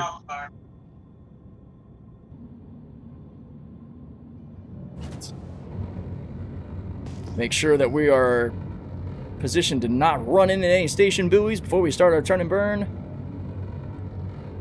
Full burn up to probably about 350 meters a second. It's pretty comfy. What rep do you need for the best Hull C contracts? Experienced. Experience is where you unlock all the real money making out of Stanton as well as Pyro, whether you're doing Kovalex or Red Wind Line Haul. Pyro is actually more lucrative. Here, after we finish these offloads, I'll probably zip over to Pyro to run some missions, which that I can rep share with you, Malice, if you want. Yeah, can do. I'm not in a party at the moment, though. We should be able to get you in if Doc Yeah, I'm can on my grab way to you, Microtech in a minute. Sounds good. All right, we are within ATC, so we'll go ahead and burn. Did you need a second ship or just my hands? Neither, actually. I was just gonna Okay. run the missions and rep share. You feel free to come Oh, along cool, if you cool, just cool. want to hang out, but it might be better to keep grinding your own rep while you're at it. Yeah. Just making sure I'm on the same page. Yeah, the Pyro grind is far more painful than the Stanton grind, so I'm glad that there's a way to alleviate a little bit of that suffering for folks. Yeah. Rep is a bit of a grind, isn't it? Yeah, Hazard, when it's time to run the Pyro side, I'll pull some more folks in. Did you want to send party invites then? So it's prepped ready. Yeah, Doc, you got that? Or you want me to handle it? I gave you the party a long time ago. Oh, well, thanks for telling me. There we go. All right, I got you. This is your Thank formal notification. I thought the big notification at the top of the screen would have been enough. Sorry. Oh, it's me you're talking about. I can't keep my brain on straight. It's all good. It's all good. I appreciate you.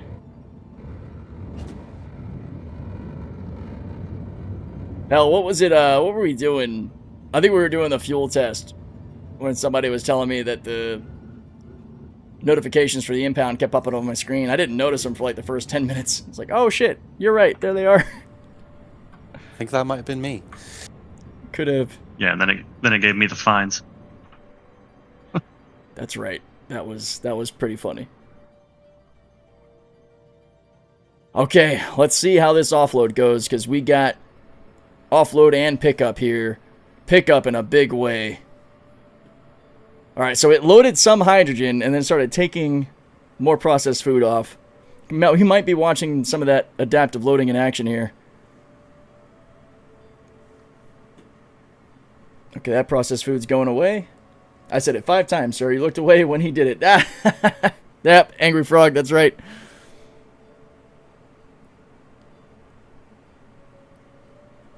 Alright.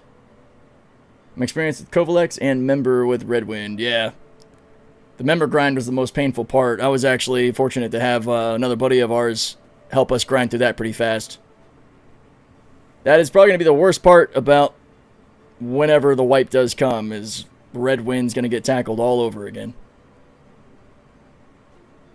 Okay, cool. So you'll notice something. The grid lit up, signifying that we're done here, but we're not. We got to onload a bunch of cargo. So instead of moving, grabbing into a box, whatever, we're just going to hit request cargo loading again.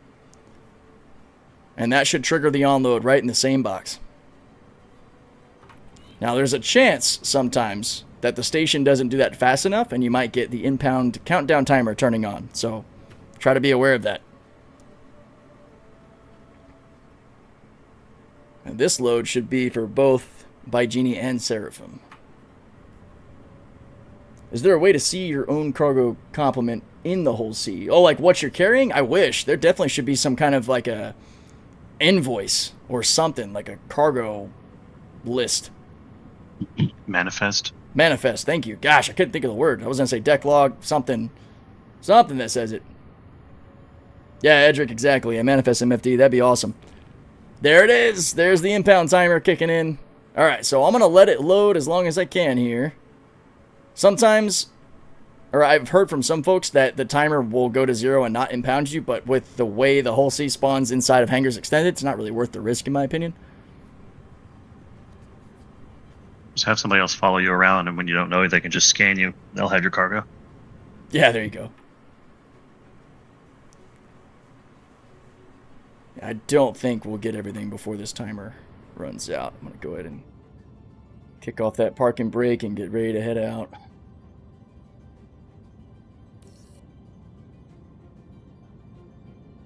Okay. Time to get some distance.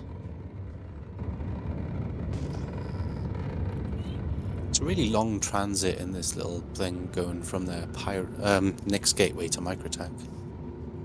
Yeah. Yeah, the Nyx gateway. I'm in an Aurora. Oh no. Transit. Yeah. I was gonna say it's a bit of a hike for sure. Can you do it in one jump, or did you have to stop somewhere? No, I stopped for fuel at the gateway, but yeah. But I can make it from one jump from the gateway to Microtech, yeah. Alright, I'm going to make sure I don't get too Pretty close. much just about. It can only do that, but it's bloody long. Could do with a deck of cards or something.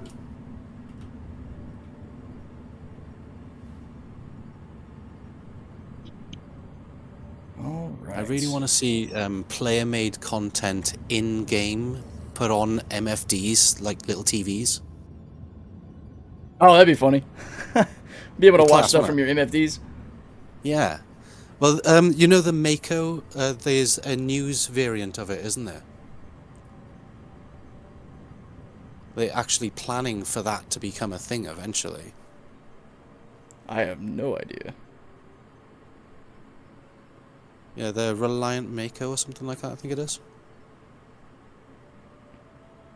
One of the Reliant series, anyway. It's got a camera on it for newscasting. So I was distracted because we got something weird happening. There's definitely some funkiness going on because we have the unable to transfer stuff happening while still loading cargo on the ship. It might have even been loading while we were flying around. Guys, I have seen that happen once or twice in the past. It says complete, so we're gonna book it over to Seraphim and see what happens.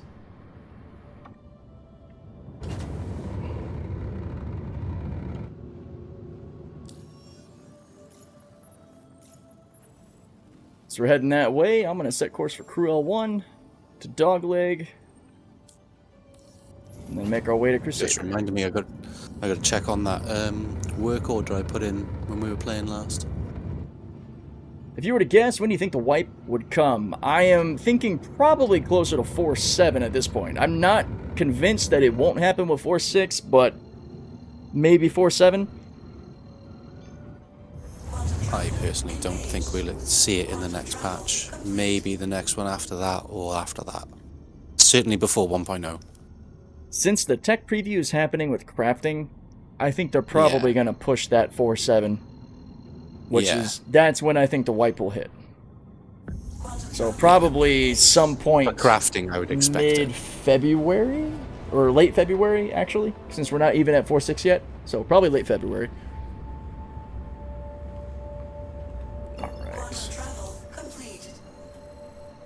now to Seraphim Station. I was watching some of Salty Mike earlier on as well. He was talking about his experience with the crafting. Is he salty or is he enjoying it? On and off. I think he's had like some positive experiences and some negative experiences with it, and some like, not quite sure about it. Do you know what I mean? Yeah, that sounds par for the course for Star Citizen. Yeah. Okay, before I get too far ahead of myself, while we're in Quantum, I'm going to get my dogs back inside. I'll be right back, guys. Appreciate you. And then, yes, I will shoot an invite out to Devious and Angry Frog.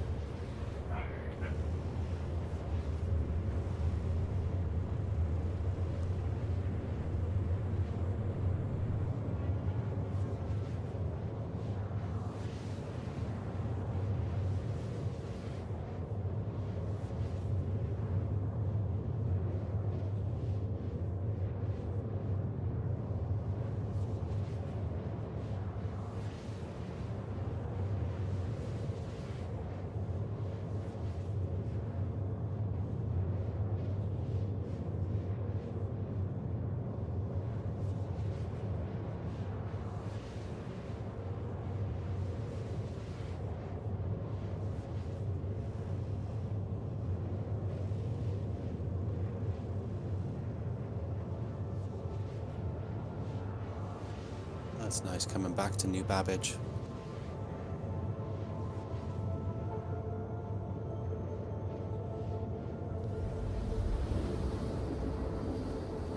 They should be good for a little while. Earbuds back I like flying in. around this city.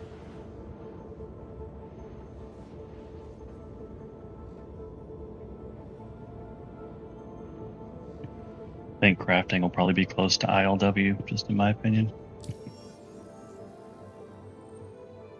Yeah, I wouldn't be too surprised if that ended up being the case. It sounded like they've had a lot of like mixed issues with crafting. Some things working, some things very broken. I definitely imagine that being the case, just given what we've already gone through with engineering. We've only got a little tiny taste of what the complete engineering playthrough is going to be at one point or another. So far, it seems the biggest issue has been blueprints. There's just been glitches and problems with them. Whereas the crafting machine itself seems to be okay. Did we drop Seraphim? Yeah. I mean, they seem to already have like the quality affecting stats and things like that. So. Yeah, I have not watched any content yet on what's going on with crafting, so I'm completely in the dark there.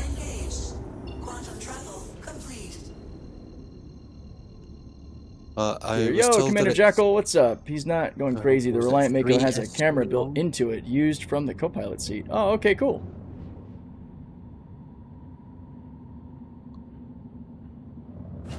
Robbins, as far as patch cadence, over the last year, it's been roughly monthly. And I think, at least until they say otherwise, that's probably what I would expect for this year as well. It's been a pretty decent cadence this last year. Yeah, it's a nice step up from quarterly. Deadwake blames his dogs for his poops. Maybe, man, I wish I could go that fast.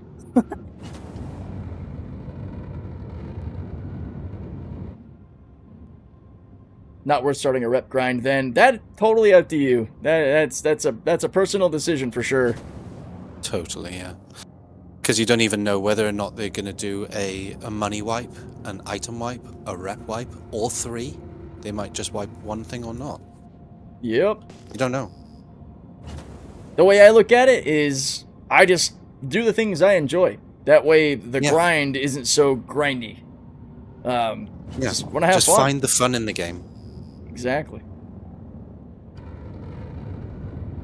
And it doesn't really matter. If you progress, then you progress. If you don't, meh. You get to do some fun stuff over again. And then keep in mind, this won't be the last wipe. So if you have the mindset of not wanting to grind because a wipe might come, there will be more, including the eventual coming of the 1.0 The legend. That's why I don't grind anything until Okay, so I game ended up comes with out. 2 SRVs then. Come on, Seraphim, show me the box. It's a good thing I didn't go back to try and buy a 3rd then, isn't it? It just wasn't showing on my hangar in Levski. Alright, where's this thing sitting? On the other side of the station, blending in with the background. I'll see there. There it is, other side of the station, directly in front of us. Okay, so the Hull C has got the same claim timer as a Karak then, almost. Yeah, expedited is right at 15 minutes. Is that what the Karak's sitting at? Yeah, I think so. What does gray box mean for the whole B? Normal. I think it's 15-ish. So gray box is just a developmental stage that, you know, the ships might be in. White box, gray box. I don't remember the technical definitions. White that's box, just the current developmental is your basic, pathway. and then grey box is your next stage, and then it goes into polish. Okay. Always starts with white box, because then it's got nothing in it, then grayscale, and then detail. Good to know. Okay, it was down here somewhere. Where the hell did it go? How do you lose an entire grid? Is it blending in again?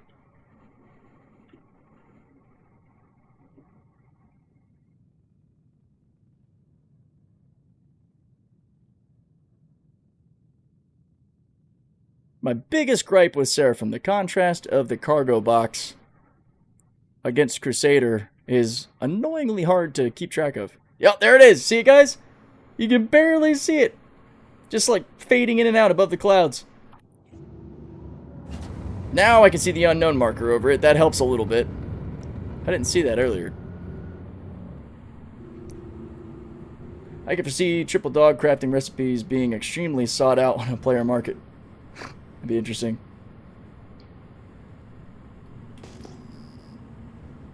Yeah, that's what I typically will try to scan to ping for that unknown marker. It might have been right in front of my face and I just didn't see it. I'm gonna assume they full wipe and try stuff out at the moment to find out what I like. There you go. Robin, I think that is probably one of the healthiest mindsets you can have, is just do what you can, have fun, see what you like. And when the wipe comes, it comes.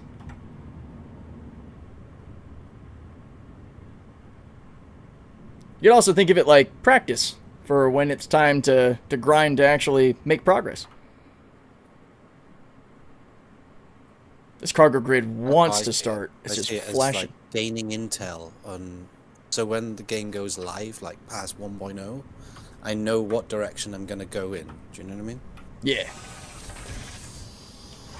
Making the grand assumption that doesn't change 500 times between now and then. Well, this is why I'm learning gradually as it goes. Alright, I think processed food is dropping off. Alright, we are still going. Hell yeah. Let me go caught up here. Oh yeah, from exit, Hammerhead getting gold standard pass. The Raylan enters production, or enter production. Miss Cole B, gray box. Ironclad assault command module progressing. Galaxy enter pre-production. Greycat UTV deployment and mocap. Kraken capital ship continued white box. 4 unannounced vehicles in the active pipeline. Thanks for that breakdown. That is from the PU monthly report for November and December.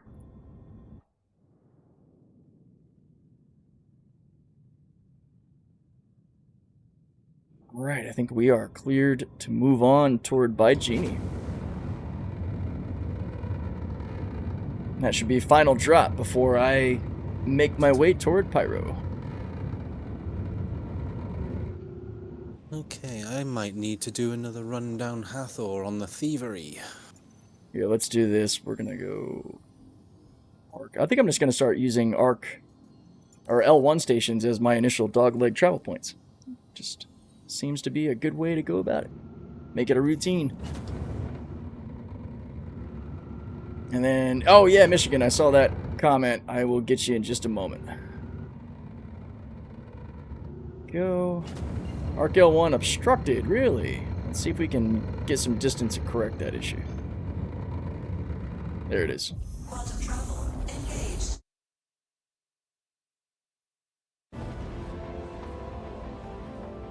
Asked for 45K in chat and got 10 mils, so I got some testing funds. Hell yeah. Sounds good, dude. Yeah, if you need any more, plenty of us got lots of money flowing around, so we don't mind spreading the wealth since when that wipe is coming. And basically, the way I look at it is a massive ship test drive fund. You know, go figure out what you like, scratch some itches. There's a better way to do executive hangers. Just thinking about it. There's a better way to do executive hangers. Just wait for someone else to grind open hangers, then sneak in and steal it. There you go, Whiskey Pete. Yeah. Totally on my line of thinking. Too good. So I guess I'm kind of interested in how fast they're going to get the whole B done then, because going back to that comment, the whole B's still in gray box, while the Ironclad has moved into, or no, it's progressing, it says. Galaxy's entering pre-production, because pre-production would be after gray box? Yeah. I wouldn't expect to see the hull B too soon, but maybe... It's confirmed for this year. I just don't know if it's going to be end of the year IAE or ILW. But yeah, the whole B was confirmed by the ship dev team for 2026. But it might be simpler to finish because they already have the concept for the whole series ships down pretty well. Yeah. Well, it shouldn't take too long because it's literally an expansion of the A, isn't it? Essentially, an expansion and then a twist of the cargo grids to be able to land on the ground. So that might have slowed down their progress a little bit, making sure they get a good spindle system that works well. They also said that expanding spindle tech was the thing that was blocking the Karak from lowering its pods. I have no idea on that. Maybe. And I'm calling liars on that now. Because where's my lowering pods? I think that's probably tied in, if I was to guess, more with modularity like the Caterpillar than anything. Yeah, I would have thought so. But yeah, I remember them saying before that they needed that expanding physics grid tech first. That may have been step one, and then step two might be the modularity. Which, yeah, maybe. Who knows where the hell they are on that. I would love to see a little tidbit on what they're working on with ship modularity. That'd be cool. It's probably tied in some way to crafting.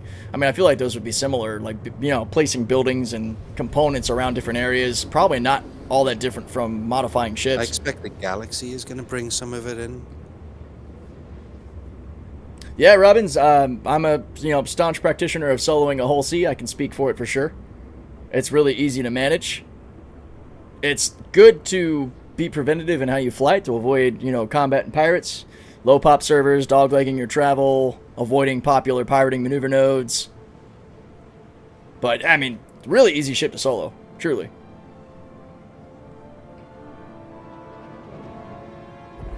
Alright. I've still got money to spend, so what shall I buy? Here we go.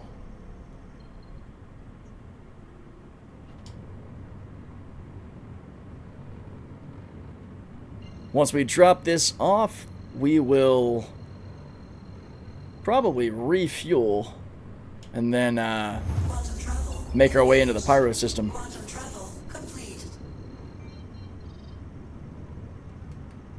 Got hazard shield in the AO. What's that? Rep grind in Pyro, is it? Yeah, I'm going to run some experience contracts to show how lucrative those can be, as well as share some of that rep grind for anybody who might want to be testing out those missions before a wipe. I think we'll be able to enjoy what we currently have through 4.6 personally. I would put the odds at probably a good 75% chance there isn't a wipe in 4.6. Yeah. I'd even be braver and say like 80-90% chance. And currently I probably would give it a good 60-40, 60 in favor for 4.7. Then someone can like take 10 mil off me if there is a wipe in 4.6. There you go. You gotta get the 10 mil first. I got 10 mil. I got 70 mil, so I can afford it. But if there is a wipe in 4.6, you won't have it. Yeah. But I will grind it and I will spend it. There you go. Fair enough.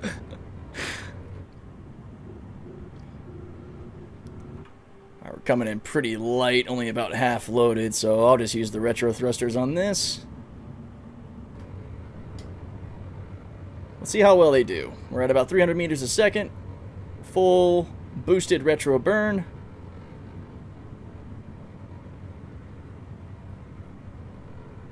Let's do my food mortar. Oh yeah, we're good. Already down to 100 meters a second. We'll just kind of slow cruise until we're to the very back.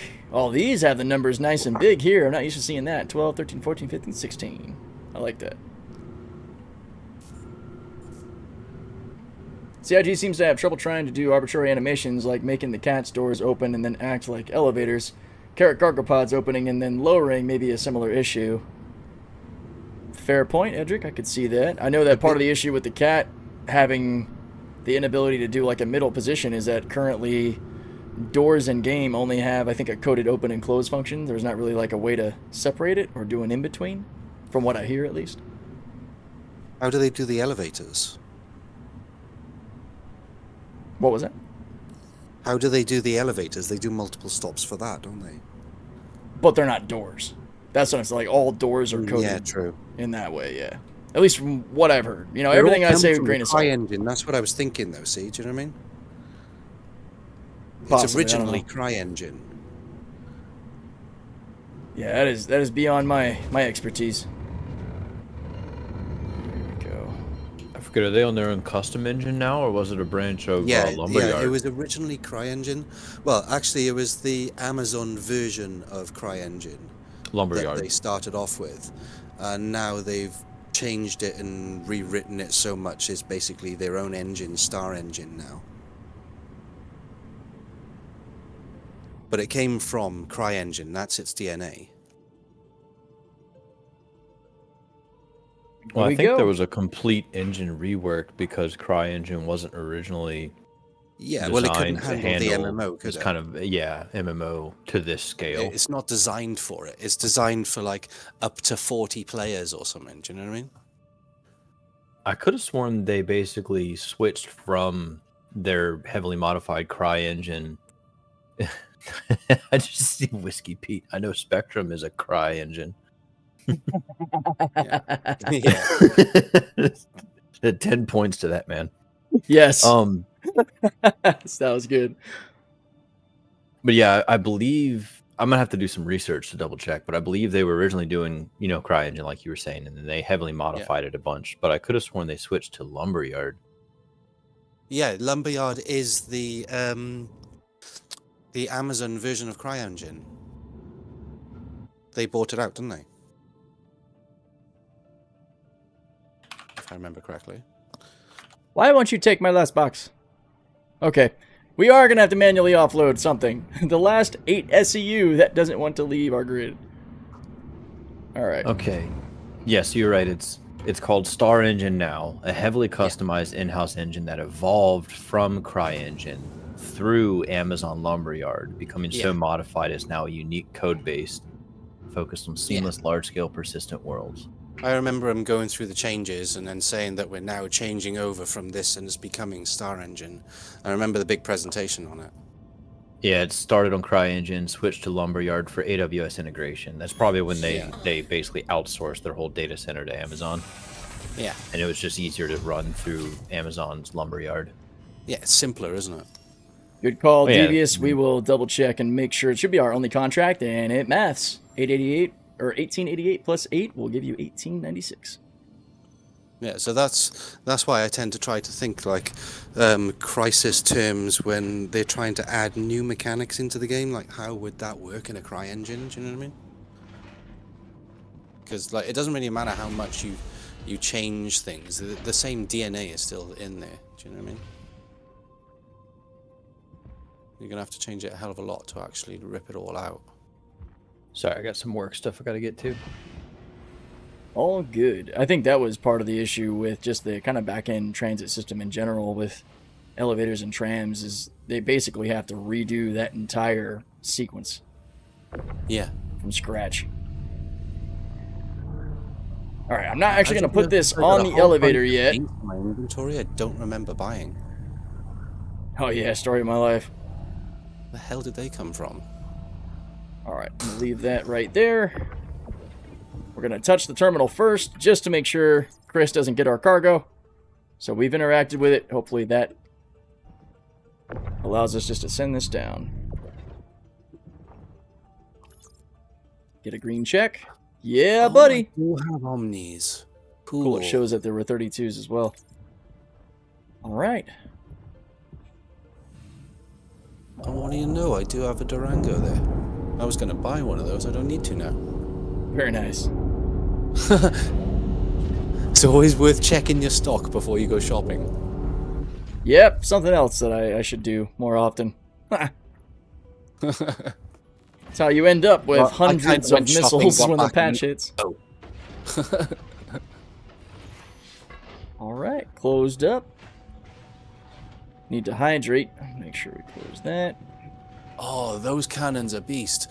The C788s. Yeah.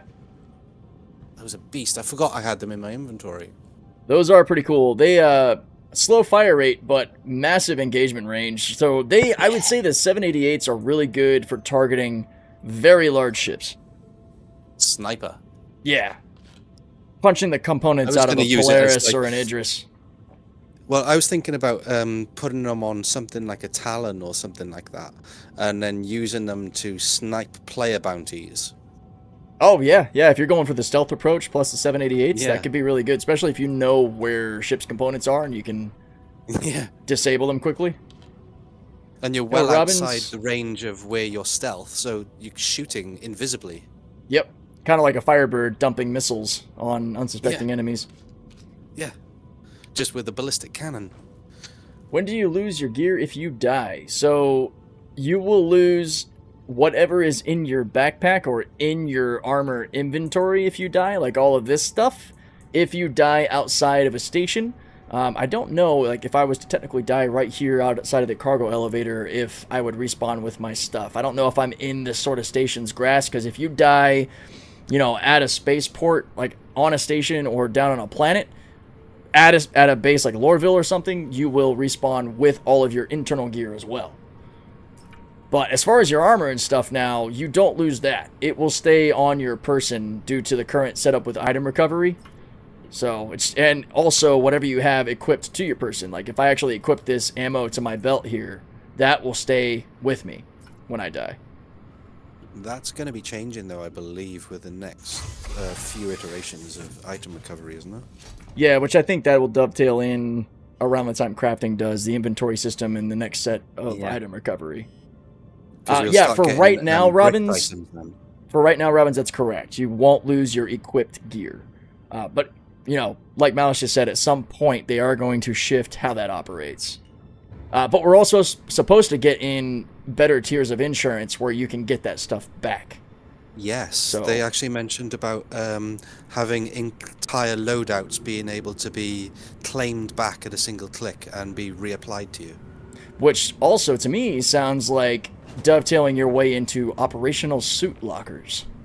Yes. Because that is something that you're going to be able to do, is set up a suit locker with a custom armor set or whatever you want, and then quickly throw it on, which would be really cool for people who like to live in their ships and properly EVA and all. And if it's all insurance tied, suit lockers the Caraca's got useful. Yeah, there's a buttload of suit lockers right in the entryway of the whole sea as well. Yeah. I look forward to being able to use that stuff. Essentially, yeah. Ship loadouts too, I believe. Yeah, Edric, I think that's right. Yeah, I think it's also certain custom ship loadouts.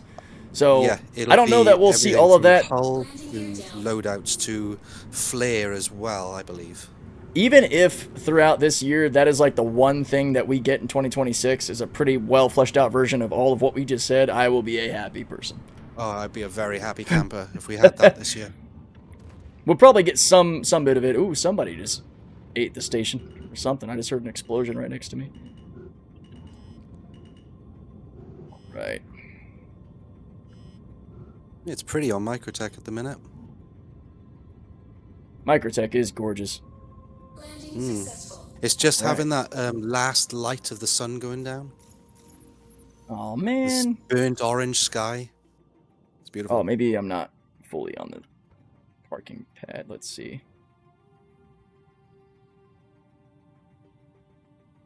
Sometimes these pads don't want to Successful. give you the... There it is. Yep, I was just a little too far back. Cool. All right. Refueling, and we'll get out of here. Sent you some money, Robin. Do some shopping. Oh, cool. Exit. Way to go, man. Yeah, Robin, spend away. You can find your ship shops at places like New Deal at Loreville. What is it? Astro Armada at Area 18. Yeah, What's the one at Micro? Does Microtech have one? Teachers at Levski. Micro doesn't have one, does Teachers it? got some really good stuff. Yeah, Teachers does have some fun stuff. Crusader Showroom, thank you. Yes, that's another good one. Oh yeah, that's a good one. You can get the Ion and the Inferno down there. Yeah. Yeah, Robbins, that might be fun. You were talking about that on one of the previous live streams, if I remember correctly. Questions about the Ion and the Inferno. Now you can go get them, try them out. I think they're only about 4 mil a piece. Yeah, So- they're under 5, I believe. Actually, I'll check for you now. Hold on. Loreville does have a discount. You can actually get the whole C for 15.7 instead of like the 16.4. I think that came after the Resource Drive event where Hurston Dynamics won. It is kind of funny. There does seem to be a little 5% discount on some of the ships.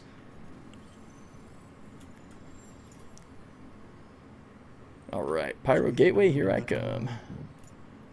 Ah, here we go. There's also ship shops at Well, Pyro they and said Levski this. Nix. That's correct. Yeah, I forgot about Pyro. Yeah, there's a whole star The system. That's Ion sells for 4.7 mil. Shield off. okay. Yeah, so they're both probably sitting around the same. Yeah, I'll check the other one. Hold on. The Inferno. Quantum travel. Engage. Same price, yeah. Me and a friend were doing caterpillar hauling the other day, and while we were landing on a planet, his engine suddenly exploded. We have no idea why it happened. That is, I can tell you, you didn't bring your Drake tape.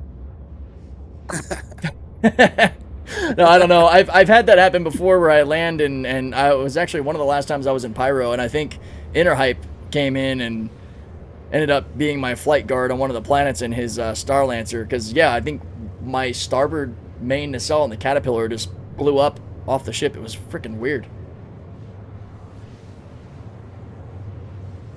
Yeah, it could have been a boom tube. Could have been maybe a station turret randomly hit you. It could have been some weird physics desync. It's really hard to Could say. have been someone sneaking aboard and blowing shit up. Might have been somebody trolling you with a Scourge or something. Yeah, it smells like boom tube. Yeah, I'm seeing that in the chat a lot. Somebody trolling a Caterpillar, because you can blow off the port and starboard main nacelles. I don't think you can really do much to the inner engines. Caterpillar's a tough girl. Even with that engine gone, she'll get off planet and keep doing things. Yeah, exactly. Exit. Don't forget, buy and fly and ruin. Where the hell do I get the Tiger Lily from? Bought the Inferno yesterday, but couldn't upgrade it because of the servers. Oh, I gotcha. Yeah, hopefully the servers are a little bit more friendly to you today. Let's find our wormhole. Let's get going.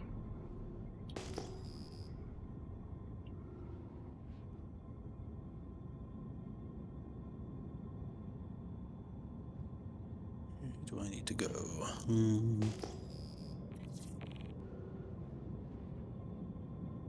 Oh, I could do that. Pop up to Port Tressler.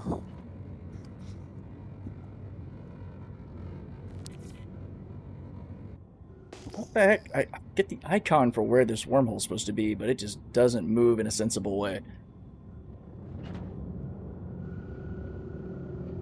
Alright, you know what? We're cheating. We're going third person. Jeez, there it is. Okay. Huh. It's so funny that you could be spinning around in several axes in space and not see something that's technically right next to you. Oh, what the hell? I just looked around for this damn thing.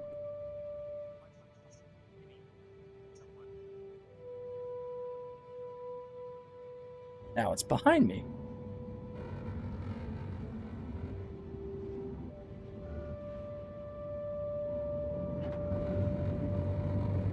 There we Going go. to Cousin Crows, actually. I should have just tracked on the hazard shield. Should have known better. That would have saved It's me a another little good trouble shop there. for you guys that's watching stream. Go to Cousin Crows, they got some good stuff there. For ship components. Yeah, I call Orison / Cousin Crows my Sam's Club to Microtech's Costco. Yeah. I'm working on a stealth Karak build at the minute. Always hitting a server error. Pros even has some liveries now. Interesting. Yeah, that's something I hope we see a lot more of, are better ship customizations. Coming from loving a lot of the racing scene in games, being able to customize your cars, paints and liveries, I would love to see a bit more of that. Want to go full Need for Speed on it, like, do you know what I mean? I would love to even be able to have like a sort of, even a simple paint customizer kind of a thing, where you can just maybe put a stripe, or like this Trailblazer livery I have, for example, being able to make it, instead of like a red stripe, make it like an orange or a black stripe or something. Yeah. I'm hoping for something to come along with crafting. I've seen pictures of the UIs and such, and I've seen like a little paintbrush icon on the UI for crafting. And it's like, okay, what's in that little menu? Right, here we go. Cracking her open.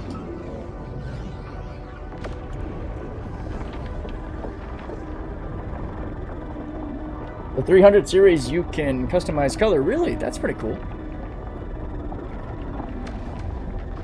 Yeah, exit. There's plenty of us that have said the same thing, that we can't believe our ships don't have better 360 view cameras. I would love it if, honestly, if they did kind of like maybe a SpaceX style camera positioning on our ships, to where you have like a camera looking over like one of our engines on the back on either side. That'd be cool. That'd be pretty sweet.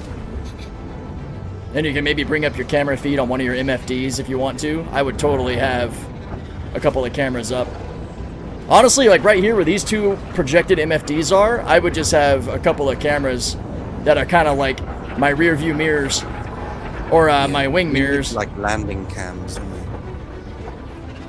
That'd be sweet too. I would love it, like when you activate your landing gear, if you could trigger an MFD to show like a landing gear cam. Gear coming out. Yeah. Yeah. That'd be class, wouldn't it?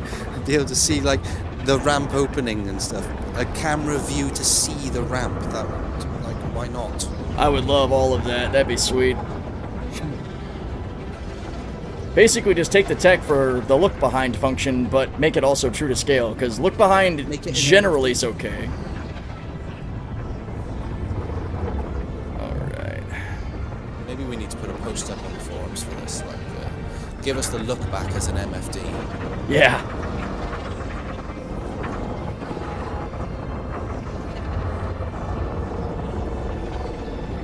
Only for Pledge Store 300 ships. Okay. It would be nice if you could choose to spawn at bed or wait like 3 minutes and choose where you spawn. Yeah, that'd be cool. I would like more bed spawn sort of options for when you're entering the game.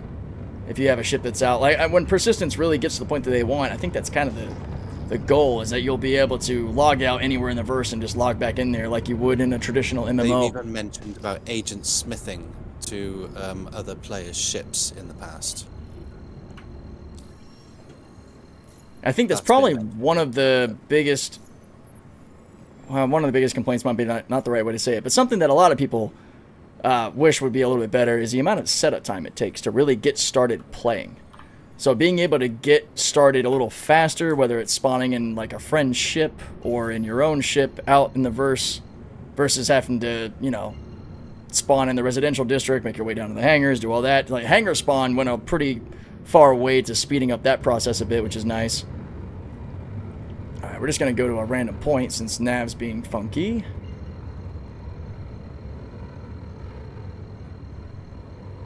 Here we go.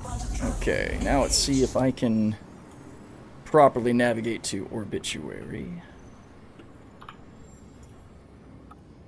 There we go. That's what I needed. Quantum travel complete. Yeah, Gabraham, agent smithing, probably meaning more so just like the Matrix being how, like, the way the agents could just kind of spawn into somebody else's body in the Matrix when they're pursuing Neo. Yeah. Let me explain that. From what I heard a long while ago, they were on about you would have like NPCs on your ship, and your friends would be able to take over the NPC's body and Agent Smith into them, if you like. Ah, okay, that makes it make even more sense. Yeah. Where do you set spawn? Because hopping on a train every time is tedious. Yeah, so one of the tried-true methods that we've always used is when you get off planet, go to the nearest station to at least set your med spawn there, so that way you don't, end up accidentally dying and spawning back on your home planet. I'll typically set my spawn wherever I'm planning to work. As an example for doing the cargo hauling, we were originally, we had our spawn set to one of the stations. Was it Bygenie? I think it was Bygenie. So now as we're heading to Orbituary, I'm actually going to go inside and set my spawn to Orbituary. That way I don't respawn back in Stanton, especially if you're going cross-system. So wherever you kind of plan to work for the day, I would go to the nearest station and just set your med spawn there. And just switch it as you need to if you want to work in a different system or in a different area. Personally, in Stanton, I like to set my med spawns to some of the L1 stations because, back in the day before I could get into lower pop servers, the hangar queue to get out of stations like Seraphim or Everest could sometimes be really long and annoying. So I would always set up shop at like Crew L1, Arc L1, Her L1, because you're only a gig or two away from the main planet with far less player traffic. Out here in Pyro, I did something similar where I would live at Orbituary, but then I would quickly move most of my stuff to Starlight, which is about 1.8 gigs away from Orbit and Bloom, kind of off the beaten path a little bit. I like doing that. Can't really do that in Levski or in Nix yet, not until we get some more places to be, but I don't mind because I like Levski. Levski's home. I've kept my home for Microtech for now. Yeah, in Stanton, I usually went between Orison and New Babbage as my preferred homes. Once I became a good old content creator, Loreville kind of ended up being my spawn for a while just because of whole sea cargo hauling stuff. Yeah. But, yeah, my preferred place is between Orison or New Babbage. Orison's just gorgeous. I think the New Sakura Babbage is trees probably, and all. It's really photogenic, isn't it, New Babbage? Mm-hmm. Yeah. Yeah, and I'm a big fan of cold weather, which might be funny coming from somebody who lives in Florida, but I love mountains and snow and, basically like the Pacific Northwest vibe. And New Babbage, Microtech, kind of gives me a little bit of that. Yeah. A little bit snowier than Washington is most of the time. Cool. Sorry, what was it?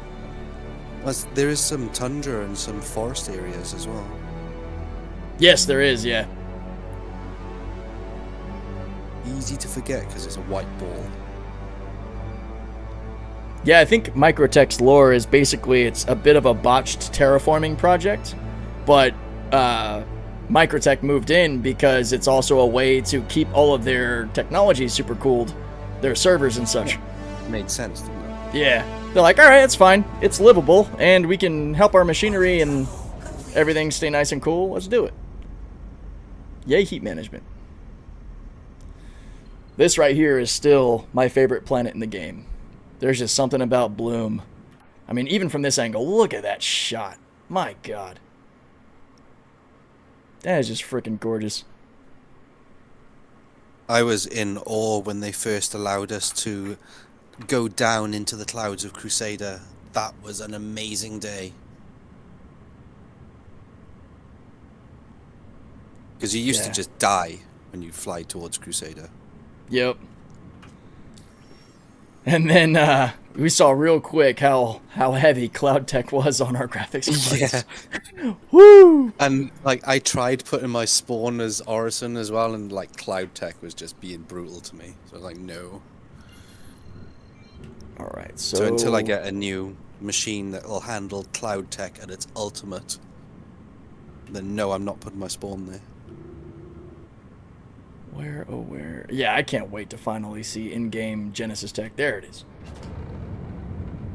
Especially when they overhaul the current planets with Genesis. That is going to be insane. Can't remember how to do my...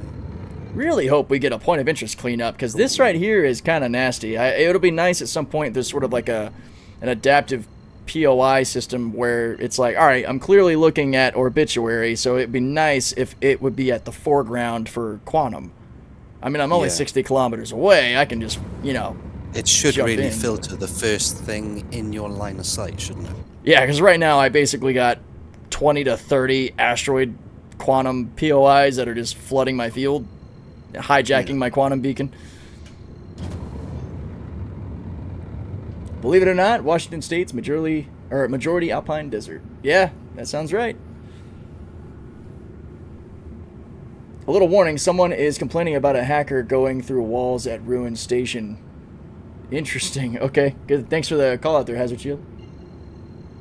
I don't know who that is. All right.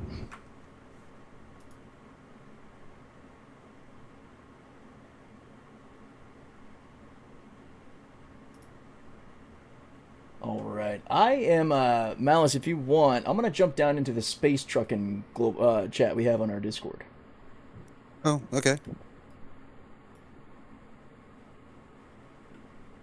What's up, guys? Malice should be joining us here too. Just finally getting over to orbit. Gonna set down, set spawn, and start pulling these experienced missions and see what we can get away with. Here we go. Now I gotta mute stream because you in here now. Good old Echo, right? Yeah. You guys are all now slightly in the future by 10 to 30 seconds.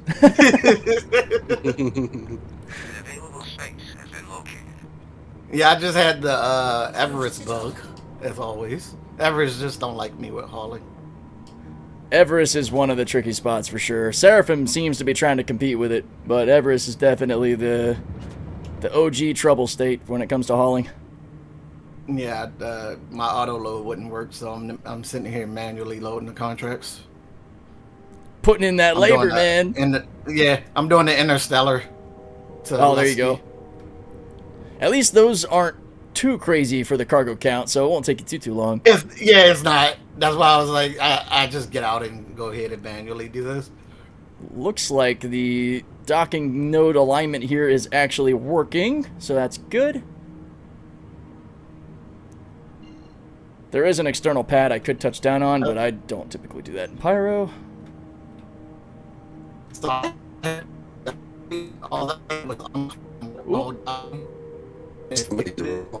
Somebody's going robotic in Discord. I think it's fighting us. Here we go. Let's drop down a little bit. Why are you beeping?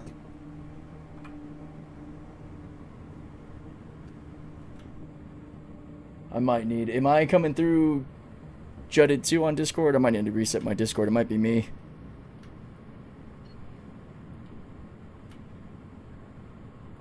Here we go.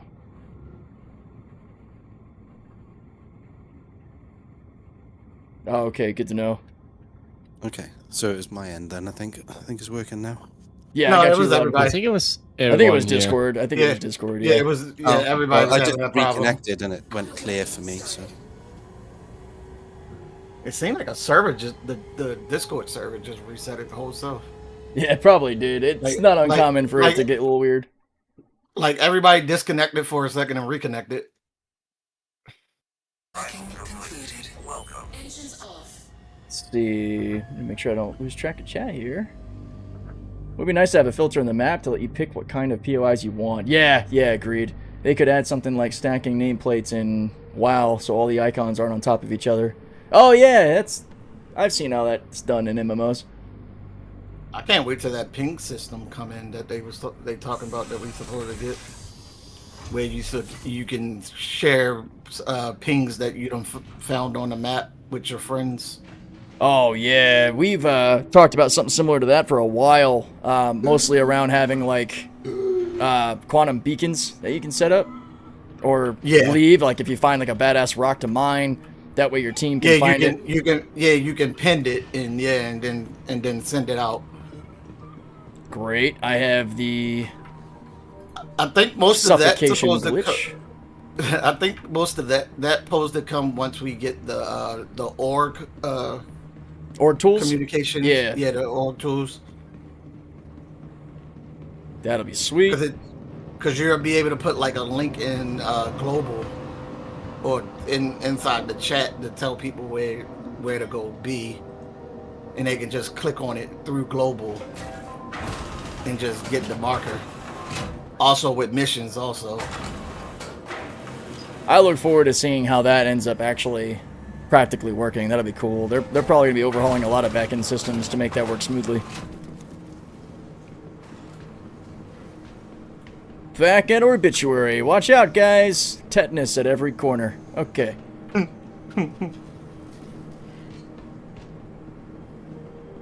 All we're doing here is setting that med spawn. What's up, Hazard?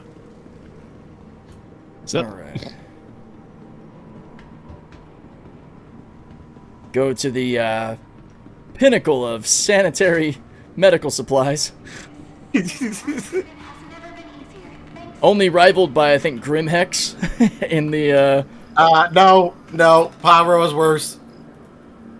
Yeah, I haven't been a Grim in a while, but I can believe that. I can imagine Pyro being the leader in sketchy medical tech. Yes. Or medical conditions. Definitely. All right, Orbit Clinic set. Any key findings today? What's up, Owen? Key findings. No, I'm not really doing any kind of new testing. I'm trying to think back on the stream. Did we discover anything today? I'm having a look at the SRV. I've just discovered like the toilet roll that comes out of it.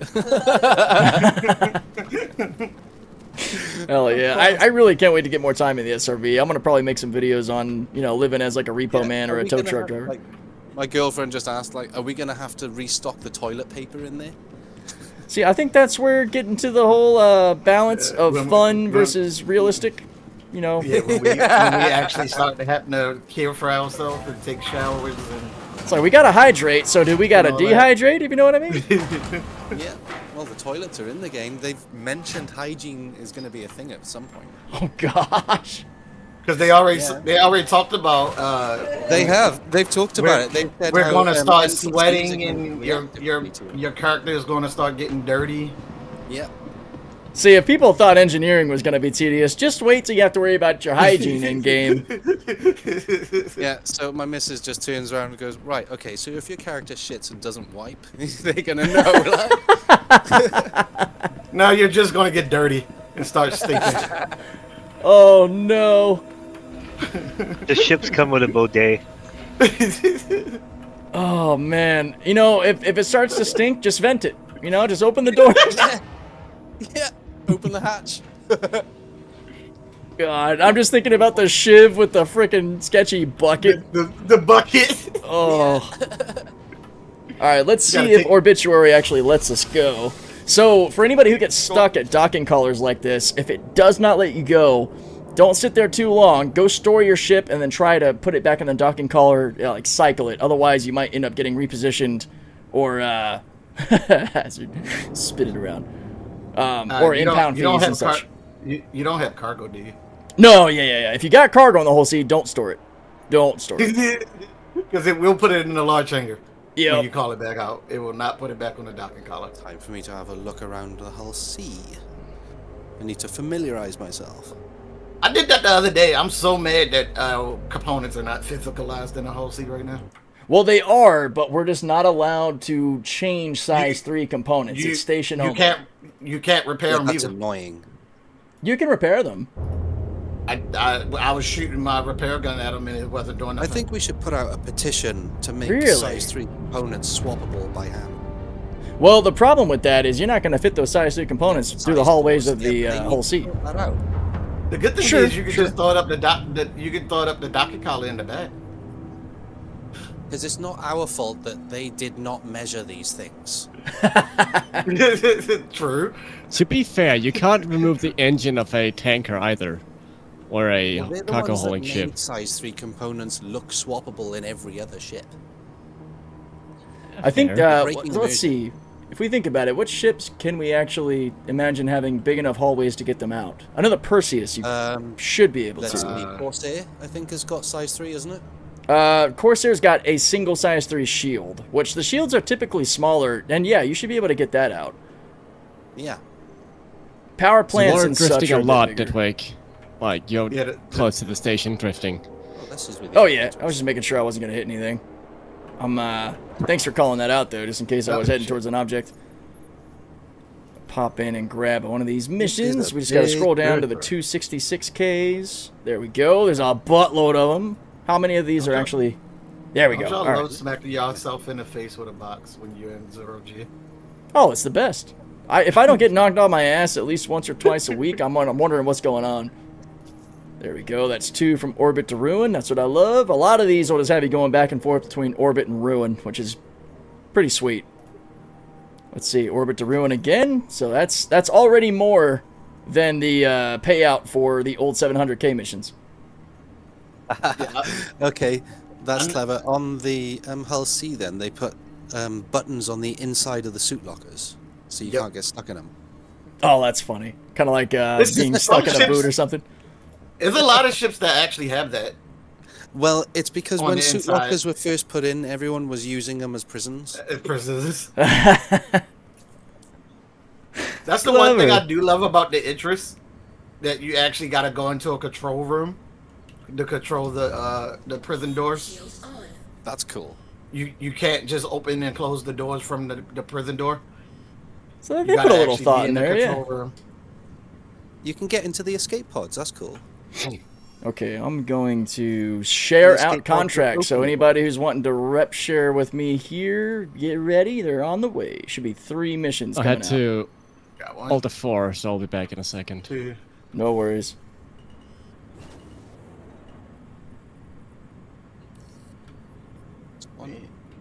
and 3. Okay, I just killed myself. Oh no! What'd you do? Oh, it works now. Never mind, I didn't kill myself. So, I tried to hit the button to accept, and it's right underneath the button that my helmet off is right underneath the button to accept, and I hit the helmet off button. Oh no! Damn. Okay, so the escape pods can now be used as prisons. You didn't know that the whole sea was also a bounty apprehension ship? It is now. All the cargo. All right. So yeah, people use the Hawk as a prison. That's funny. Because you know it used to be if you take your helmet off in 0G, you can't. If you put it back on, it don't. Yeah, stop you gotta it from actually dying. grab it, drag and drop it to your inventory to get it to actually work properly. Nope, I just hit the button again and put it right back on, and then it stopped. I stopped suffocating. Oh no, kid! No way, they actually fixed that. Yeah, and it was in my hand, not on my belt. I hit the button for in the hand. Okay, there's the cargo. I was about to say this is taking a minute. Hang on, let me check server performance out here in Pyro. We got 140 people. We're upper 20 server FPS. We're doing pretty good. Oh, cool. I like the chasing lights going up the ladder inside the back of the Hull C.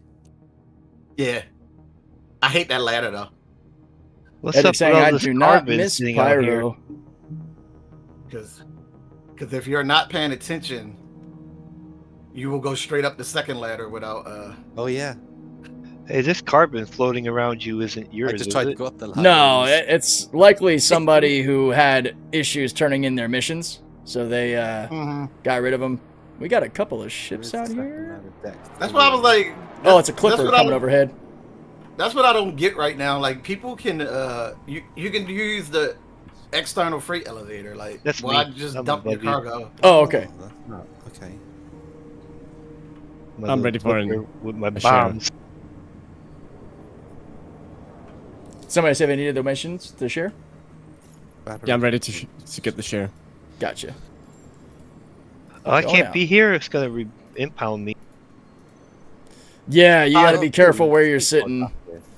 All Keep right. moving closer to the cargo, the elevator area, because what it is you're in the auto load area. So All that's right, why it's we gonna are impound good. you. Setting course for There ruin. are so many places for a stowaway to hide on this ship. It is. Yeah. There's Make so sure many you places. watch your doors. But me doing cargo hauling, and I'm like right here at my door. If somebody sneak in my door, they fucking good. I'm There's gonna the back door as They well. deserve to be in there. engineering console Yeah. and I'm locking everything. Yeah, there is that airlock on Wait. port side up by engineering. Do Oh, cool, do yeah, the I just engineering discovered camera that. work yet? I 'Cause literally last just No. discovered that as you said it. Oh, okay, I'm about Not to say yet, last yeah. time I looked at the I was about engineering to walk camera, it wasn't outside and I'm working. like, oh, okay, that's an outdoors. Yeah, Michigan, for some reason I only got one contract for $5.99. Got them all now. Okay, cool. Cool. Glad to hear that. What's up, Hayatune? Good to see you in the chat. Edric said, I've been doing more docking thanks to the reclaimer and thought I had problems undocking. Turns out I just wasn't patient enough. Yeah, it takes a sec. It takes a second. But if you go more than 20, 30 seconds with nothing happening, or if you don't hear it say launch sequence started, or the little kind of sounds and cues that happen, you might need to store your ship and call it again. Because sometimes you're just frozen. Sometimes it'll take a little bit longer than 30 seconds, because it did that to me yesterday with the whole C. And then it finally disengaged. Yeah, I guess it also depends on, server health, communication, input delay, all that stuff can factor in. Eventually, rest assured, you're just going to get impounded, have to pay like, I don't know, 5K impound fee, and then pull your ship back out. So you should be all right. Good evening, Martin. How you doing? It's afternoon for us here, but you must be somewhere further. What would it be? East of me?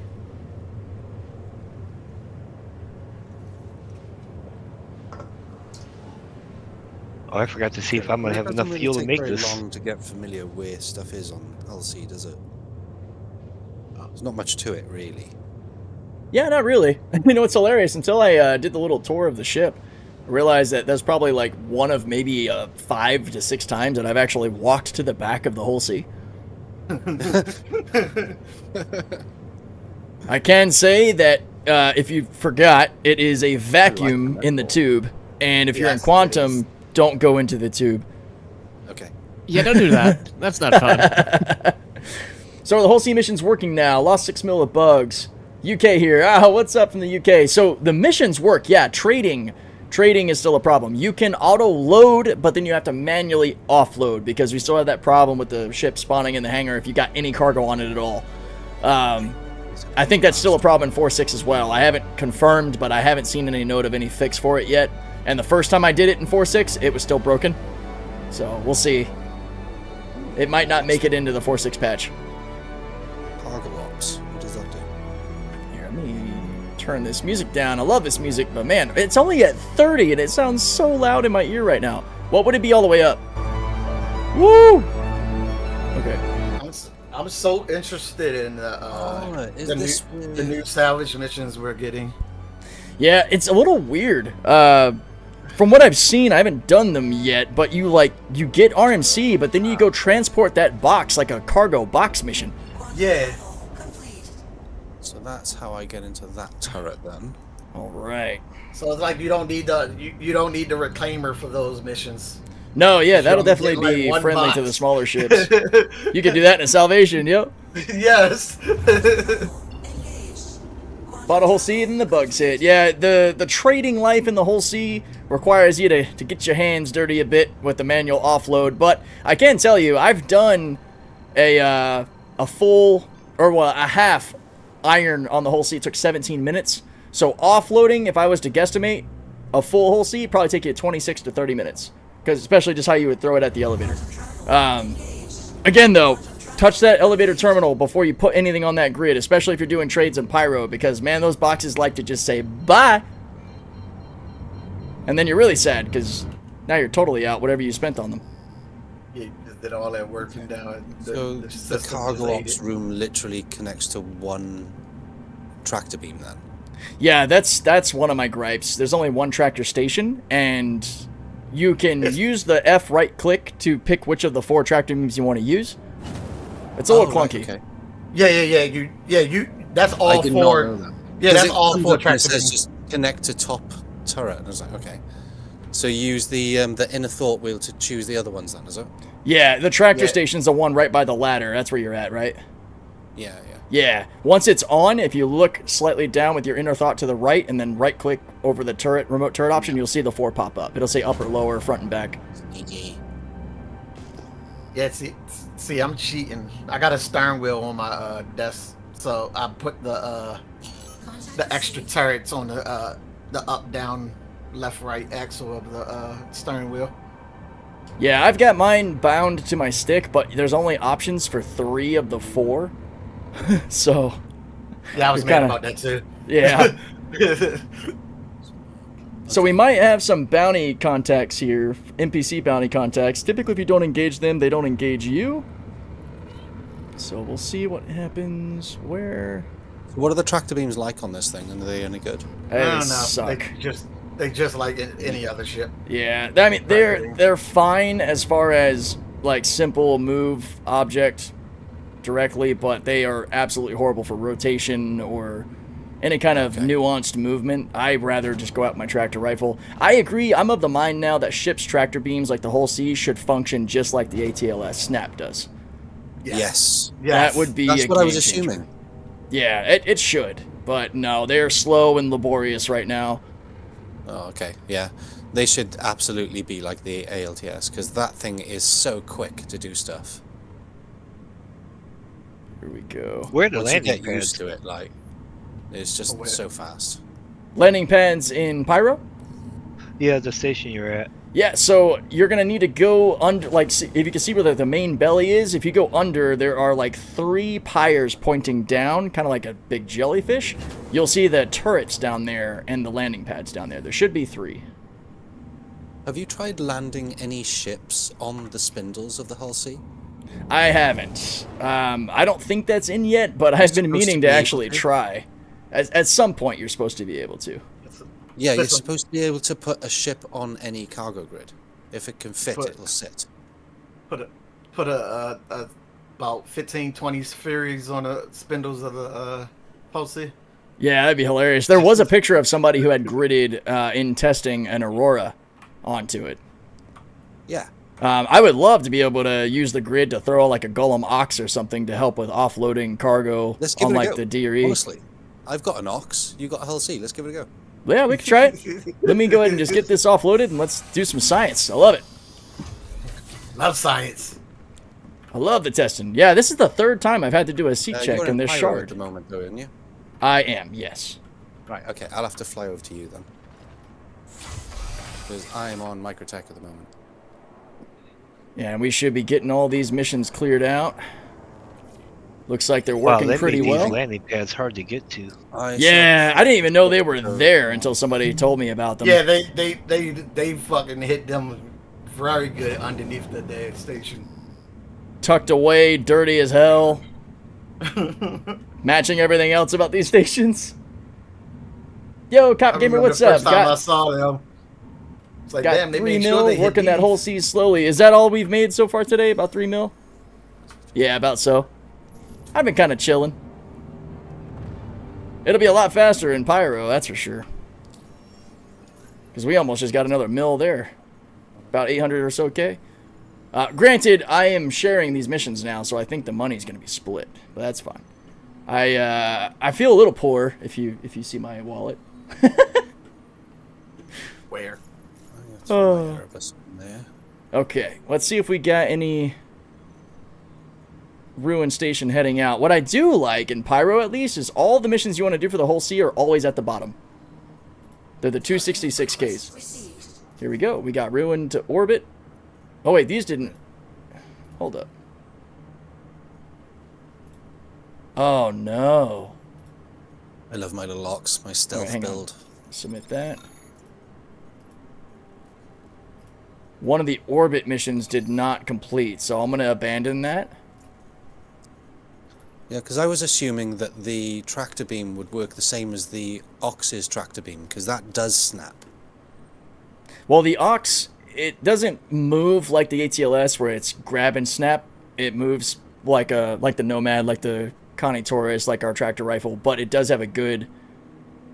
it's just a good tractor beam.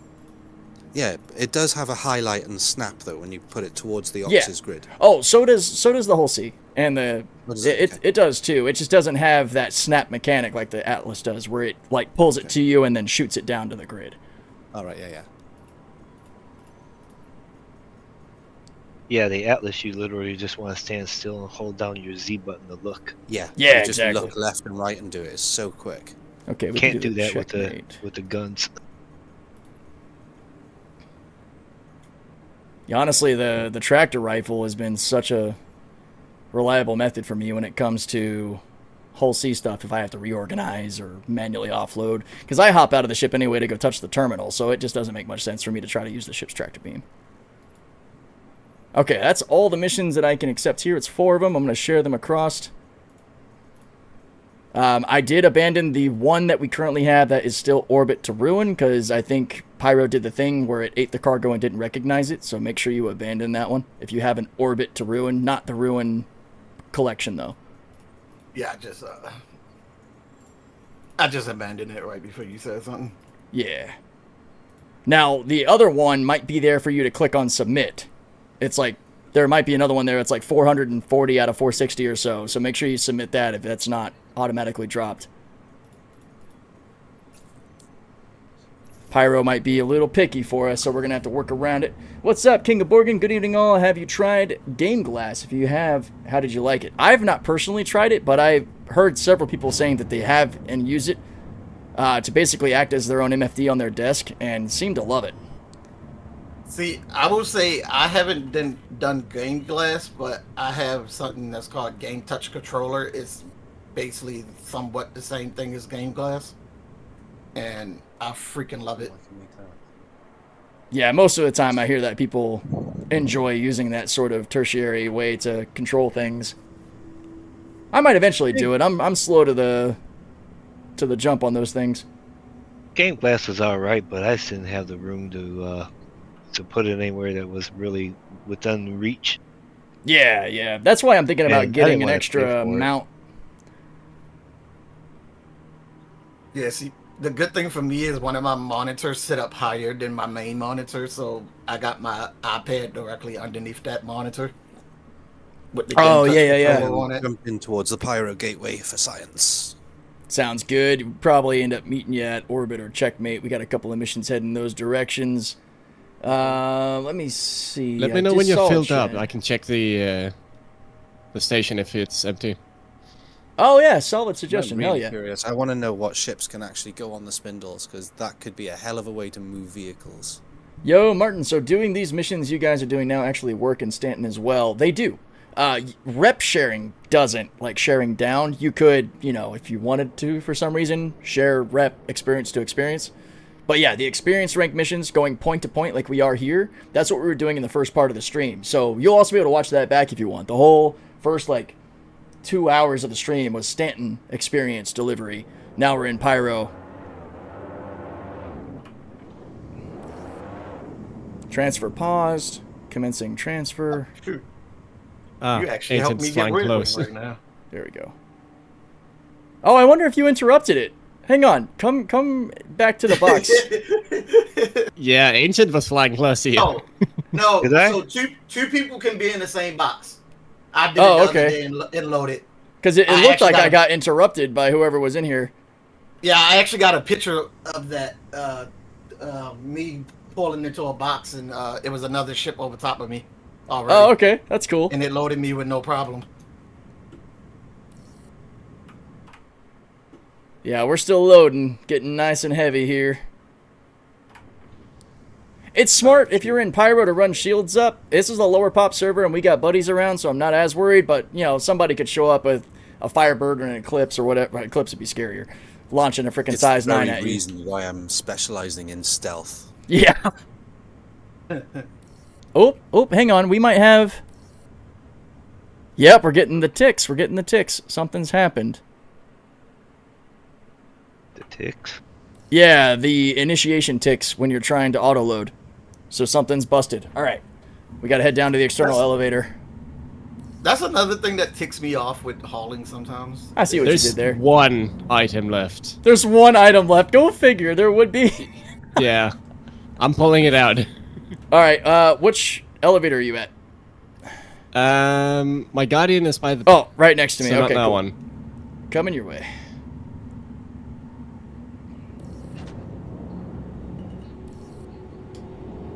Didn't work. It did work. Good.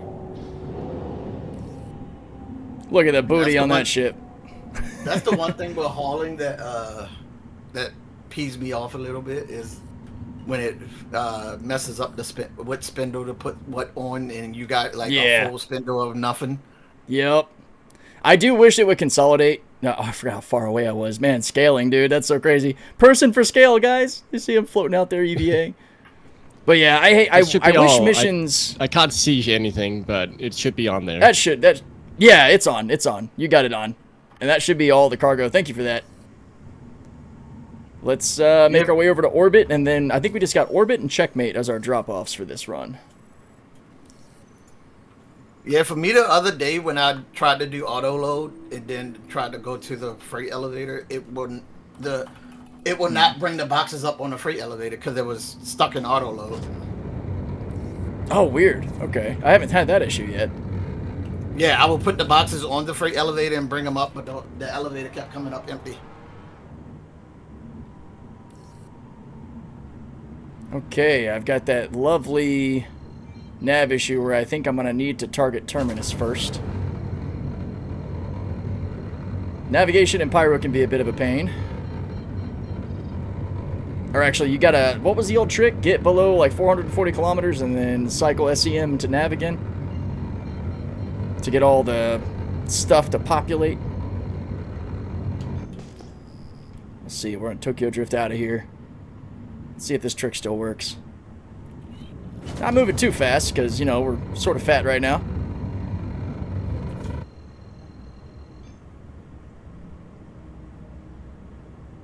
What was that station you just left? The Ruin. one? The initial station we were at in Pyro was Orbit. We're at Ruin Station now.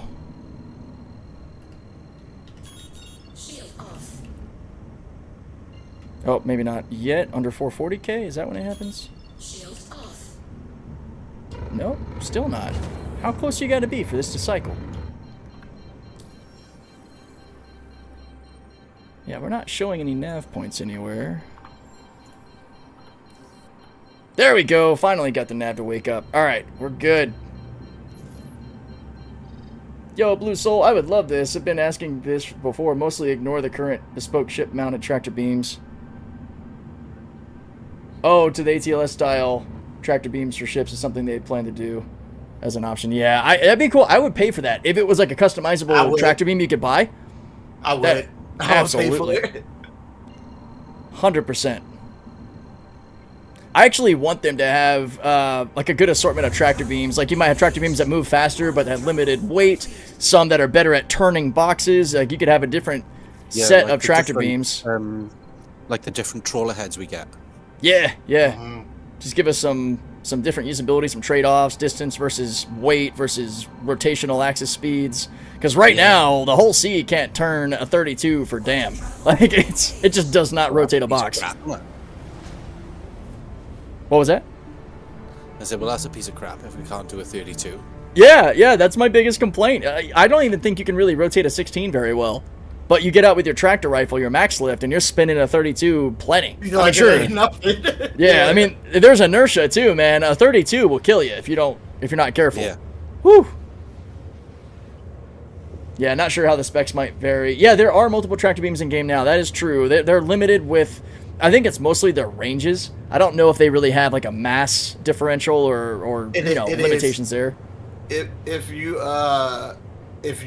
on ground or in like atmosphere, the little one won't do 32s anymore. Oh, interesting. Like the smaller ship tractors, or are you talking about multi-tool versus max lift? The multi-tool versus max. Yeah, that we know. Edric in chat was saying that there's different ships tractor beams, but I think the differences there I've only seen are like in distances that they have before they're exceeded, and I've only seen like 130 versus like 150 or 120.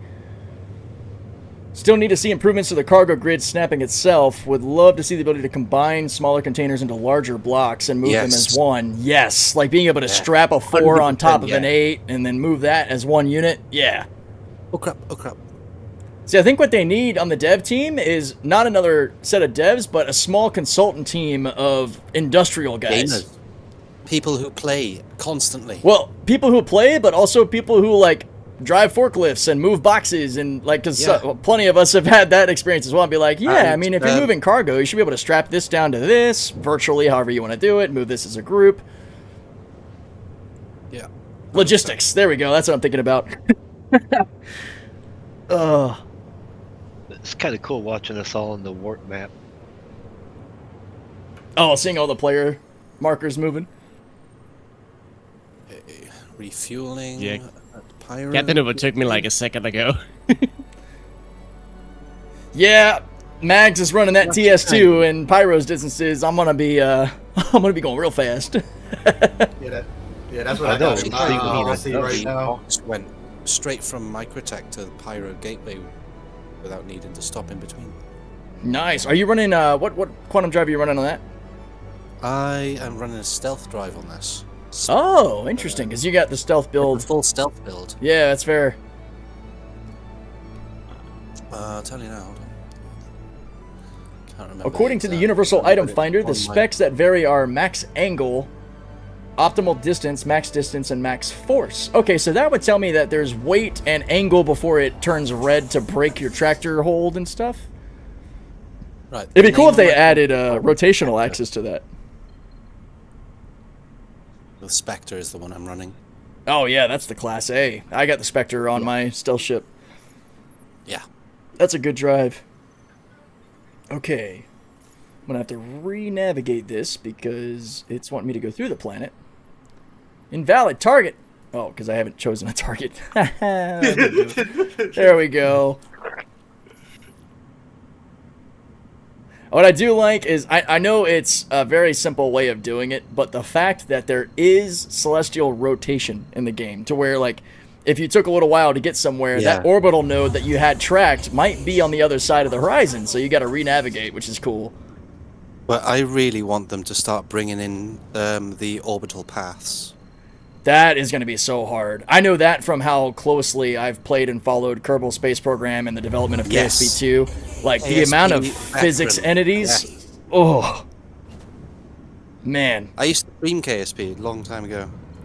Yeah, I've dumped so much time into KSP. I love that game. That's what got me into a lot of the content creators that I follow, like Scott Manley, Marcus House. Yep. Love these guys. He's cool.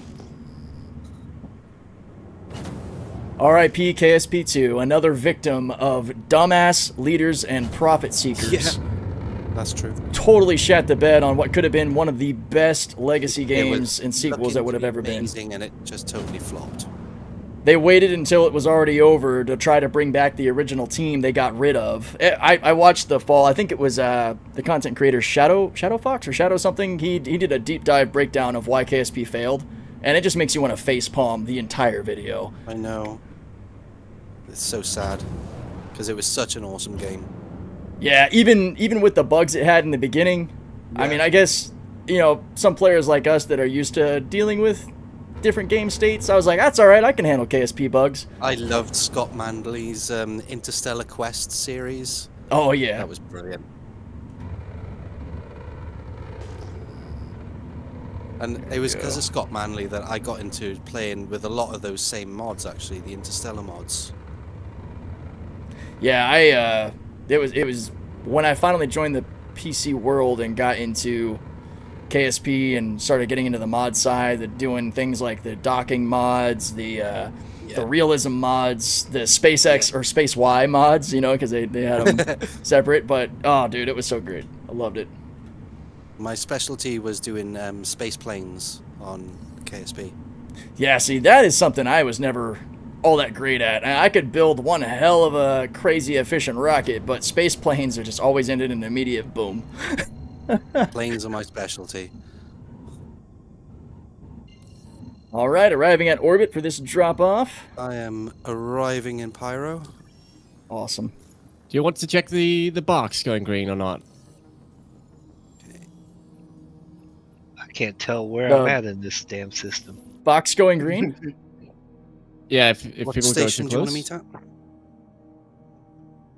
We're at orbit now. Sorry, say that again, Hazard, about the box going green? I'm missing you. If I go too close to you, the box will go green. I'm pretty sure. Yeah, let's try it. Let's see if it does an interruption. Careful not to get impounded. Yep. It interrupted. Oh, it's funny. All right, now it's gone, and now I'm delivering cargo again. Well, it's actually smart loading. It's putting cargo back on the ship. Or wait a minute. Is that what happened? I'm confused. I'm just going to let the You didn't move it around to get to the right one. Yeah, I think that's what just happened. And are we clear now? Okay, let's check the contracts. Pyro might be acting a little strange for us. Yep, we're going to have to submit one. 423 out of 455.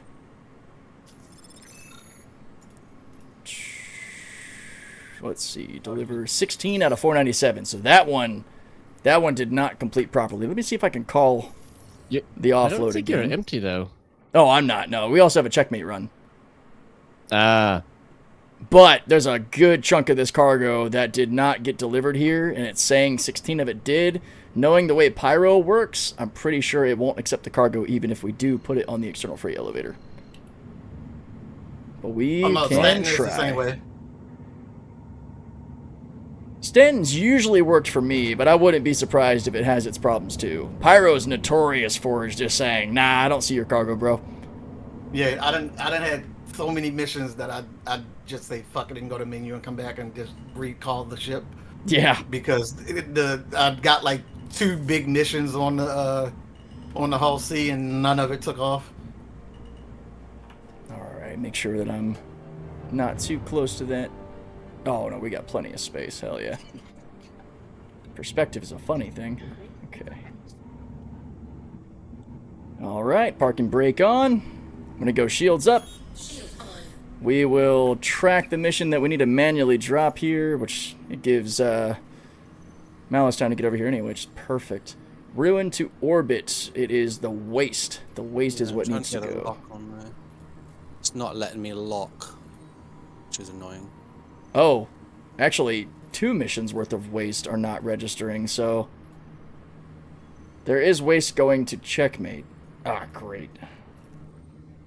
It's all waste. Shit. The one to checkmate, that's to L4. We can't do that, can we? Well, checkmate is at the L4 Lagrange. It is the Lagrange. But checkmate itself is a station like Ruin and Orbit, yeah. It's weird wording, but yeah, you can... That has a cargo grid, or an external cargo system. Okay. Now, knowing which of this waste needs to go here and which doesn't is kind of the pain in the ass. Because it's all waste. It's all... We're transferring shit. So what's the green shit should be carbon. So that's weird. Want me to check? Yeah, I'm fairly certain those green crates are carbon, but I'm not showing that's a carbon. Need to... I wonder if that's technically that one mission that didn't work that we abandoned. That was because I think that carbon, I think we picked it up here. So we might need to just dump it. Waste, waste, waste. That is all we should have.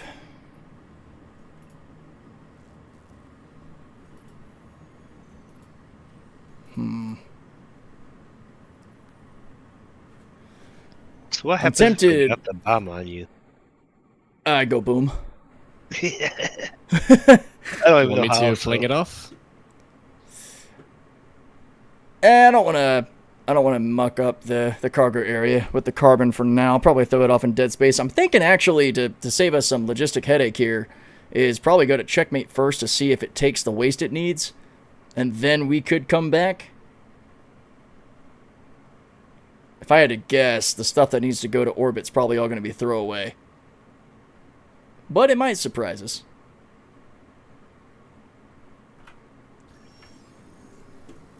I'm not getting a lock to anywhere at the minute. Can you not drop all the waste and bring it down, and then it'll take whatever's supposed to be for that one contract? In theory, yeah. It's just the amount of time it takes to throw all that off when we don't really need to. Roger. Yeah. I'm going to try to... Oh, yeah, because you would have to manual unload all that. Yeah, I guess. Yep. Alright, I'm manually aiming at checkmate. Okay, cool. Perfect, because I'm going to head to checkmate now. That works out. I thought you did a video before where it would take like cargo off and then put it back on if it wasn't for that contract, if the shit was underneath it. Yeah, it does that really well. It's just right now, Pyro's doing that thing where it just stops recognizing your cargo. So it's not even trying to pull it from the auto load, or it is and not counting it. It's, Pyro's a pain in the ass. Oh, okay. I didn't realize that the system would work differently just because we're in different you know. Yeah, something about the way the entire Redwind system out here, like with the broken potential wildlife habitats, stacking missions and dropping, like, let's say you had a C2 and you picked up like 4 contracts that are going from Ruin to like 3 other stations. Only one of those contracts are complete. The others just kind of turn off. Even if you send them down and then try to send them up and down the elevator again, it just becomes part of your inventory. It's not registering with the back-end cargo mission system. It sucks, because then you're stuck with just a bunch of crap to throw away. Yeah, that peed me off one day because I put it on the elevator and it said it was blocking, but it said it was blocking for the mission that I was doing. Oh wow. I've seen that too. Less often, but I've definitely seen that too. Like, Yo, what's up, you gonna Alpha say it's Gonzo? How you blocking? doing? And it literally says that mission that I'm doing. You're back. Like, Yes, Edric, we totally could just store the carbon and let the next patch eat it. That's totally an option as well. that's what I've been doing. I got some stuff sitting at Everest, and I'm just leaving it in there.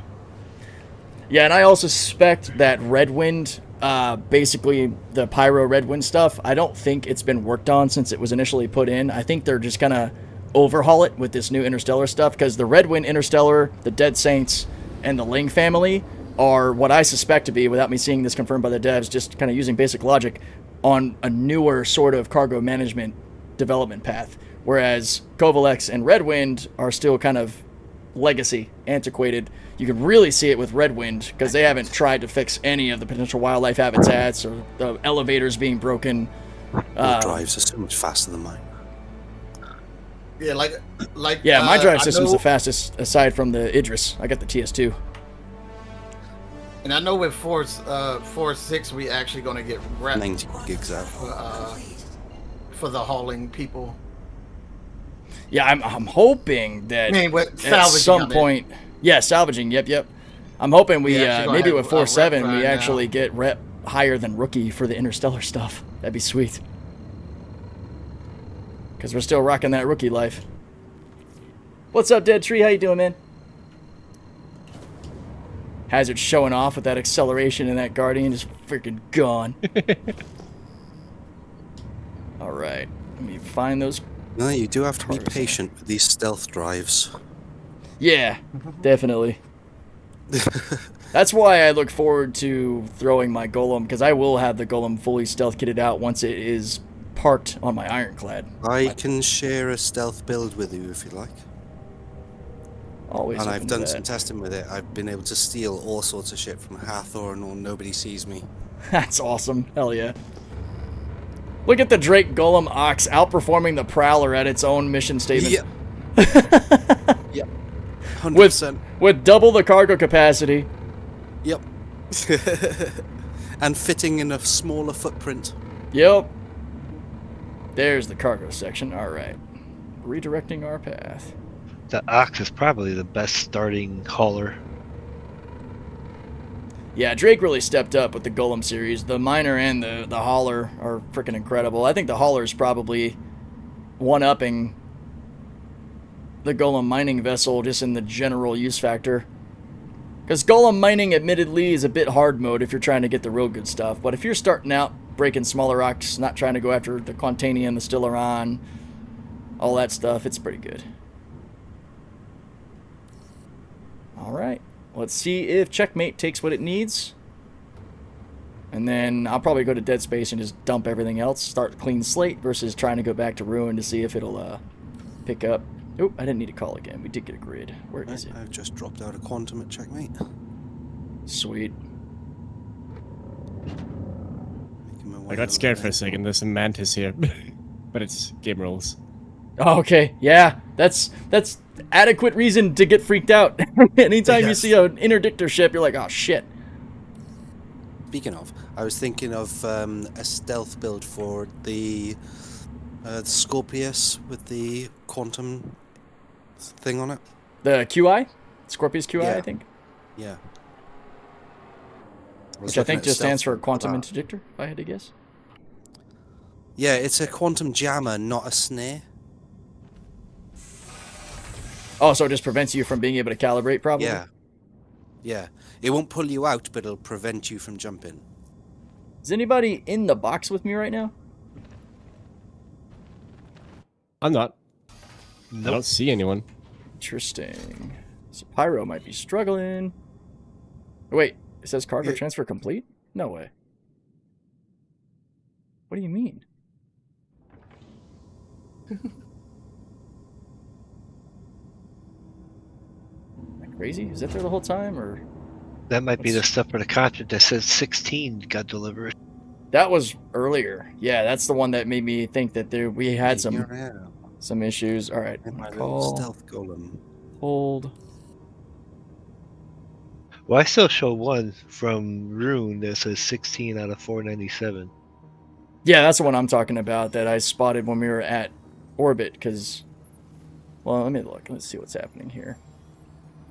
Yeah, that's the only one. Yeah, Ruined to Orbit. Wait.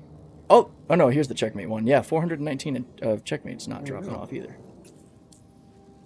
Yeah, so this is busted. You know what? I think I'm Server swap. Yeah, we're gonna kind of dip below the station, do the golem test, and throw the cargo off the ship. Hi. Hey, buddy. I'm getting ready to punch forward down here, so stand clear, just to make sure we're not going to get impounded. All right. Shields on. Going shields up. Vehicle Parking brake says engaging. impounded 27 seconds, but it's stuck. Yeah, just because that means I think you just left the restricted area, so you should be all right. Okay. I'm going to hop out and start tossing these boxes out into the ether. Are we landing The Scorpius has a variant, doesn't it? Or maybe it's the Guardian. Isn't the Scorpius? Yes, it's got the Scorpius Antares? Yes, the the Antares. Guardian That's the is one. 2 or 3. That's the one that's got the quantum jammer. Yeah, because you're right. It is the Guardian that's the QI. Yeah. Yeah. And the other Antares Scorp has the jammer, but it's not a snare. And one of the Scorpions has the EUP, right? I don't know, actually. You what? One of the Scorps got an EUP. EMP. EMP, yeah. No, it doesn't. I don't think it has an EMP. It don't have it no more? Because I was in one. Let me I was check. in a Scorpius one day, and the turret was an EMP. I'm not going to definitively say. I'm going to check. Hold on. I'm going to check the ship performance. Oh, I think it's also the Antares placeholder saying it has both. Oh, okay. Okay. Damn, so the Antares is a hell of a beast, isn't it? Yeah, I was looking at it for a stealth build. Oh, it does have an EMP. Yeah, it does. A 1.1 kilometer range EMP. And a 5 kilometer range jammer. Oh, so you still got to get on your target if you want to jam them. I guess bigger ships Yeah. would be hard, but if you're trying to snare something smaller, that'd be tougher. Yeah. Oh, crap. I'm getting impounded like 10 seconds. Yeah, I'm down below you Just parked popped if you up want to on do my screen. the golem test. I'm just throwing this crap off before we server hop. Alright, yeah. I think Lesky Yeah, I'll just come broke. down to you now. I think Lesky just broke on me. If it'll let me, if I don't get impounded.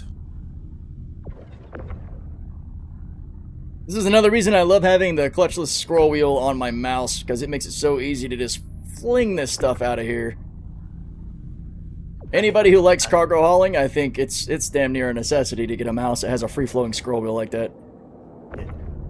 I hate you right now for that. This thing is amazing. It is so nice. You can get some good speed on it. You do, yeah, which is why, unfortunately, Obsidian has gotten the OLISAR hello from me a few too many times. I was helping him offload the reclaimer, and my scroll wheel was going a little too crazy. Any spindle? Any open spindle. We can also try using our tractor beams to put the ship on the spindle. I don't know what might end up being the right way to go about it, but if it's implemented, it should be good. Engine's off. And I'm going to hop out and see what happens. Did it actually, like, touch down? Did you feel it? It seemed like it. Let me see something. For a second. Are your shields on? on your golem? Yeah. Let's turn those off to see if we can use our tractor beams to maybe move it and see if we can get it all the gear on the spindles and all. I'm really curious. This might be a crazy breakthrough if this works. That seems like a very big ship to be one of the first ones to be able to be put on spindles. What's up, Morland? How you doing? Whoa. Oh, shit. That I'll threw get those in two and together. I'll switch shields off now. Whoopsies. Yeah, I would, MPV tractor probably would be a good size for that. And Golem's a little big. But I think if we rotate it, it'll be pretty much perfect for one of the spindles. Okay. Yeah, here's a good example, guys, of how fast this moves. Just drag, drop, and fling.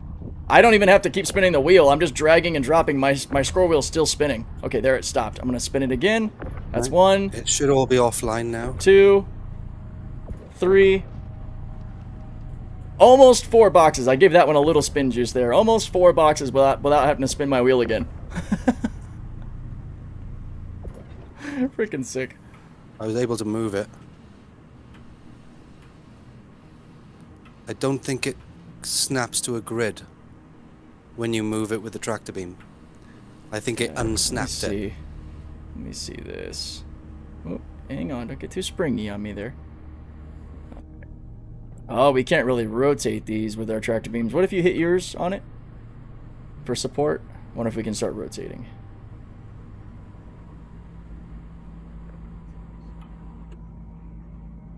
Yeah, rotation's not working. Alright, you can try landing it a long ways on the spindle. I'm just gonna stop it from moving. Right there. That's got no grid snapping points. It's not going to snap on there. No, I don't think so either. But when he landed on it, it seemed to actually have like a gravity interaction. Didn't it? We're gonna see though. I'm gonna hop in the whole sea and gently move once we're AKA or quote unquote landed. You know, in theory, a ship's tractor to rotate would make sense, but the ship's tractor beam is even weaker than the max lift. Yeah. So that sucks. Really? Yeah, you can't rotate pretty much anything over like a 16 SCU box with the whole sea ship tractor beam. It's very, very, very slow. In 32s, forget about it. Let's rotate her this way. All right. I'm not going to move yet. Just going to see if you can get all of those on. I'm unsure if that's actually on. It looked like it squatted down onto the ship. It looked like it squatted. Make sure you kill your engines and stuff. Anything that can counteract Engines forces. are killed. Awesome, awesome. And ship is offline. All right. If you want to get some EVA distance, I don't want you to end up dying from the test. Yeah, that's a good idea. Good shout. Maybe move backwards? Risk it for the biscuit.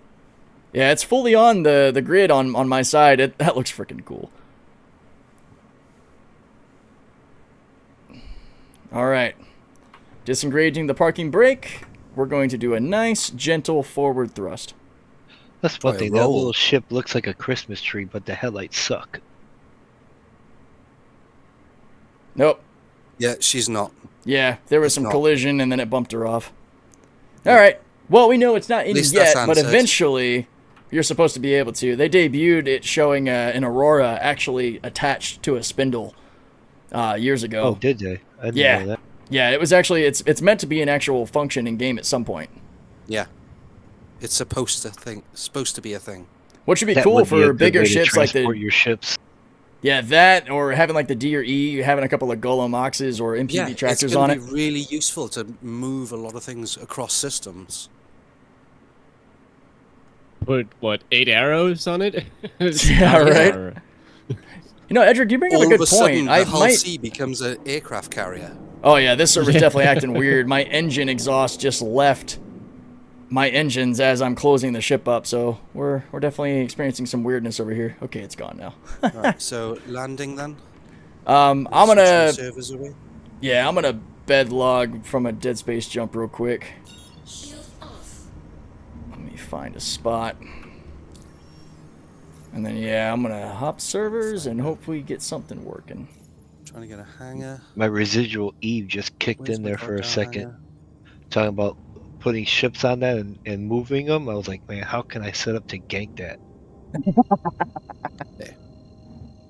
But yeah, Edric, I was going to say, I think that might be a good point. I might need to experiment with going and buying some ship's tractor beams to see if I can put any on the whole sea that actually make them worth a damn. That might be a fun video to make. Like, do ship tractor beams matter if you swap them or something? Yeah, that's interesting for science. I do know on the Vulture, if you take the tractor beam off, you cannot put it back on. At least I can't. Oh, interesting. I guess that's another part of it. All right. That's weird. Jump from Nix to Nix. Yeah, so if you're on a shard that's having some issues with desync, you will end up not going anywhere. It'll spit you right back out in the same system. In the PTU, I had to try to jump 4 times. Oh no! I got the creepy space fire mold on the whole sea again. Oh, it's everywhere. Okay, It's I'm creepy as safely hell. landed. Oh, maybe it'd be funny if this is actually intended to be the Melina mold that's attacking Levski. Growing in the ship. Yeah, it's like that's Be a like little... a scene out of The Expanse. Yep. All of a sudden, you've got that crap growing in the engine room. The lights start to flicker. Yeah. All right. Turn the lights off. Oh, I got the landing area bug. All right, hang on. I wonder if I can Alt F4 and clear that up. Okay, I so jumped in between 2 planets and it still says I'm by a landing area.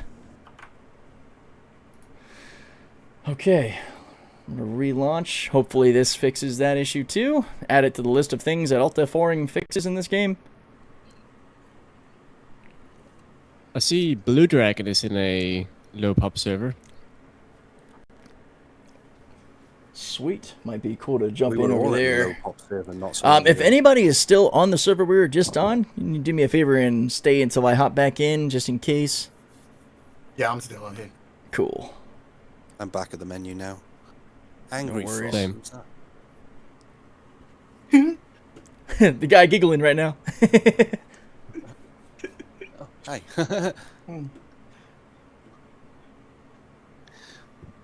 I see my notifications eventually. Yeah, I know. That's one thing that's annoying. This freaking friends list is taking forever to open up. Yeah, I get There that. it is. All right. Oh, pulling me in as well. Oh, sorry guys. Yeah, party leader privileges. You're all coming with me. Get over here. Get over here. Yeah. If it gives me the same crap, I'll just have to go dock to log off. But ship's empty, so shouldn't be any issues with spawning. Yeah, so theoretically... Flying around looking like a huge Johnson, you're going to get space herpes. I think that's what my ship has. Oh no.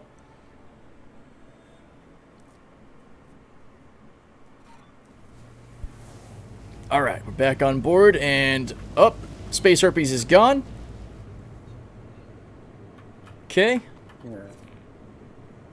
Let's try laying According to the down. numbers I've worked out, you know that Scorpius Antes, right? I've worked out that you can get to about 4 kilometers with the jammer active and not be detected. Damn it. Still According in to the ship numbers. area. Gonna have to test that. Interesting, yeah. Sounds like that's worth some science. Alright, Yeah. well, I will join you guys in that next server as soon as I get docked and log out of this station, because I still have that stupid ships in a landing area bug. Really frustrating. That's not the right way. Are we supposed to go back to menu? Right, I need to go to Lawville to buy one of these Scorpius Antes then. Yeah, I'm going to end up switching over to probably Blue Souls, or Blue Dragon, is that what you said? Yeah. I'm logged, well, I'm in the server. Alright. Wait. Seems responsive. There we go. Are you in the new one, or did you get pulled back in with me to this old one? I pulled in with you. Yeah, And this I is the got same your one. marker and Ancient's marker. I'm going back to menu. Ancient's Yeah, gone. I'm gonna hop. I just gotta go dock the ship. Okay, back to menu then. Is it? Mostly because we've had at least half of these missions bug out on us. Yeah. Which isn't great.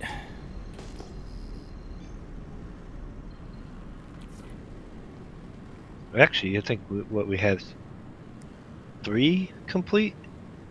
Yeah, I think 3 completed properly, and then like 4 to 6. Had some issues. I don't know. My rep shot up in that junior rank pretty quick. That's good at least. Yeah, a couple of those missions cleared enough to where you should have gotten a decent chunk of rep out of that. Yeah, I had no Red Wing rep, and now I'm all the way up to junior.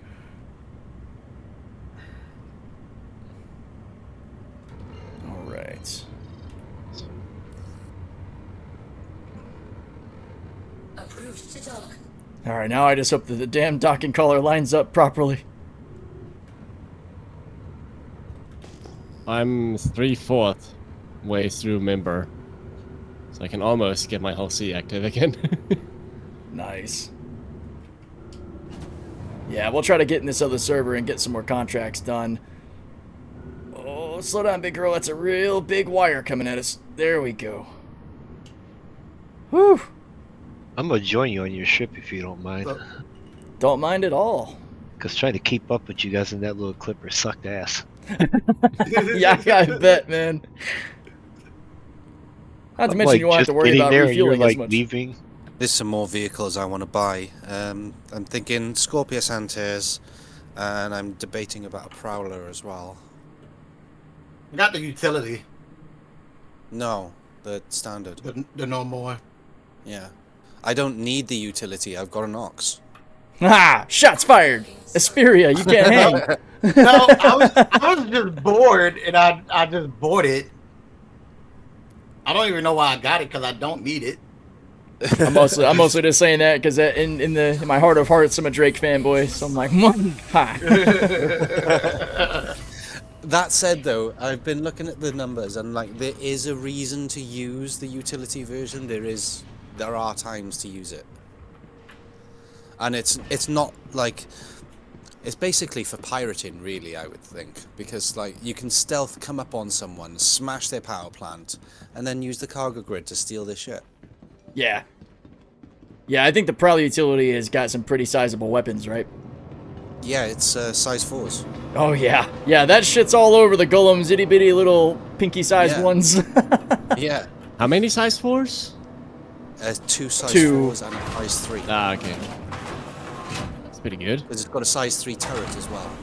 Oh, wow. Okay, so the Prowler's ready to get dirty. Yo, Captain Jennings, we're in 4-5 right now. Yeah, we're having some Holland fun. Combat stealth and go Prowler is what I was thinking, like, do you know what I mean? That is a common And it's also got, tactic. it's got that standby shield tech as well. Okay, I am sketched out now. Because the whole C that I have docked here says it's destroyed.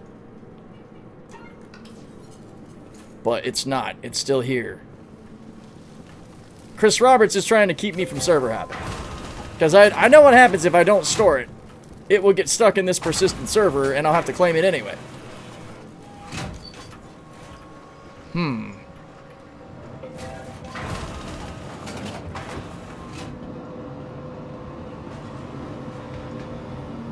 I might just be stuck in this damn server. Gotta figure out a way to... You're not leaving us. It's good for running illicit cargo. Yeah, buddy. Alright. Oh, okay. Well...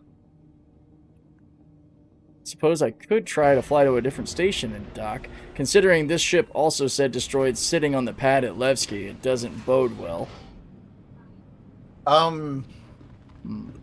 Try to call another ship and see if it stores the whole sea for you. Well, it's at the collar, so I don't know that I've got anything. It still ain't gonna let you do 2 ships out at once. So Yeah, it may do a parking violation on the one at the dock. Oh, I love you. That's all I need to do. Impound. I'm gonna go to the cargo area. Problem solved. Yep. Because the org I'm in, we was doing mining yesterday, and his mole was bugged, so he just had to call up another ship to come up the elevator, and then it stored the mole. If he tried to store it itself, it said destroyed. Yeah. Problem with this is I'll have to wait to claim my hammerhead or my reclaimer to get a docking collar. Oh, okay. Because we're at the actual docking collar. Oh no, I was talking about just a normal ship. See if you try to call it into the hangar and see if it made that one go off the docking collar. Oh, it won't. Yeah, I know that because okay. I've actually done ship-to-ship kind of transfer mining or cargo stuff, which is kind of cool. I would pull my golem out of the hangar while the whole sea is docked. Now, eventually, if it just sits on the collar long enough, it will get impounded. Yeah, because of the traffic. Yeah. Which the docking collar doesn't want to let me go right now anyway. So, yeah, Chris is really playing with me right now. And, yeah, Ked, we tried to bedlog, and unfortunately, I have the current bug where it says that I'm too close to a landing area. That was even after quantuming away, which is the only reason I even was going to store the ship. We might be playing the waiting game now. I think we're just going to have to sit here until we get repositioned. Because the clamp is not letting us go. Spamming it doesn't tend to help either. We'll see. I'll hit it one more time. Too bad we don't have like a freaking torch. I just go hit the docking area, just break it off.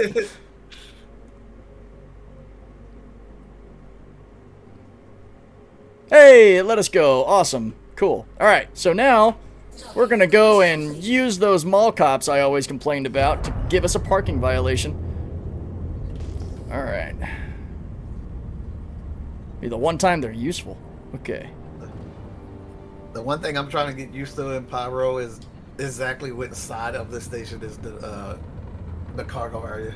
Yeah, the one giveaway for me is the one with the spherical tanks is like the refinery area, so I'd go to the one that doesn't have the spheres.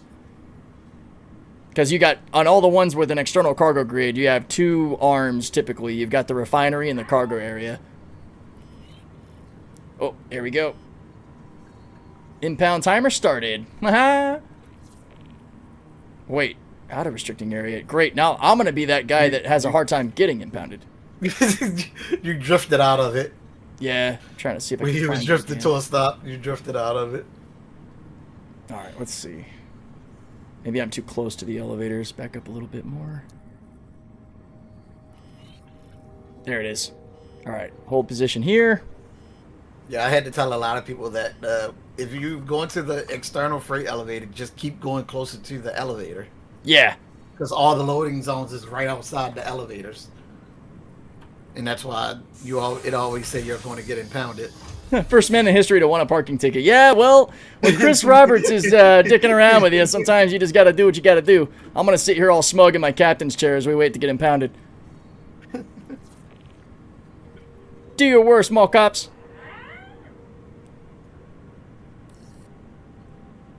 I love you, buddy, but Daddy's working. Sorry. No outdoor time today. You're cute, but no. Oh, don't you growl at me, mister. Yeah, you're cute, but then I'm gonna have to show you who's boss. Hopefully the barking doesn't come through too loud. Nvidia broadcast might be doing some work. Yes! We've been impounded. Didn't even hear it. Sweet. I'm about magic. to say in Discord. One can't time even hear you're it. happy about being impounded. Yeah, exactly. Vehicle impounded. What do you Parking mean violation. You got single in a house by yourself. What? The Blue Dragon server is not good. Like, it would barely give me my hanger. Okay. From inside. Good to know.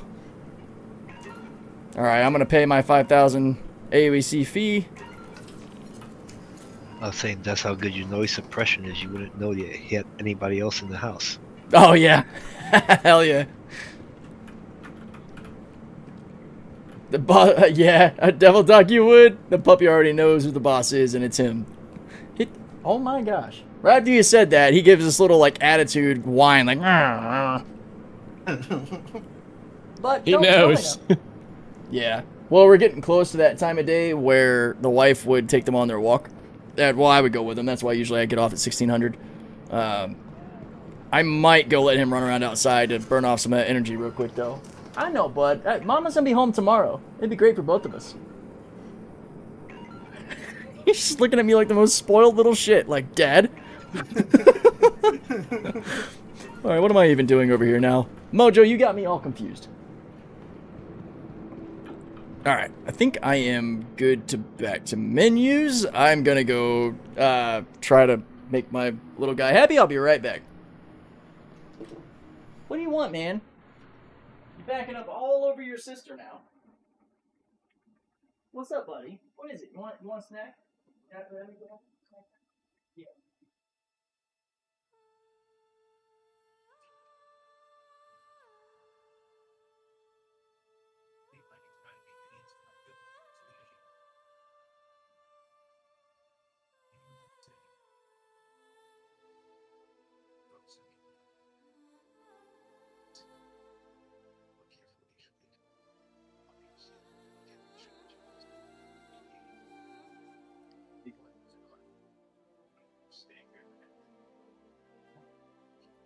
Doggy treats given, hopefully satisfied for a little while longer.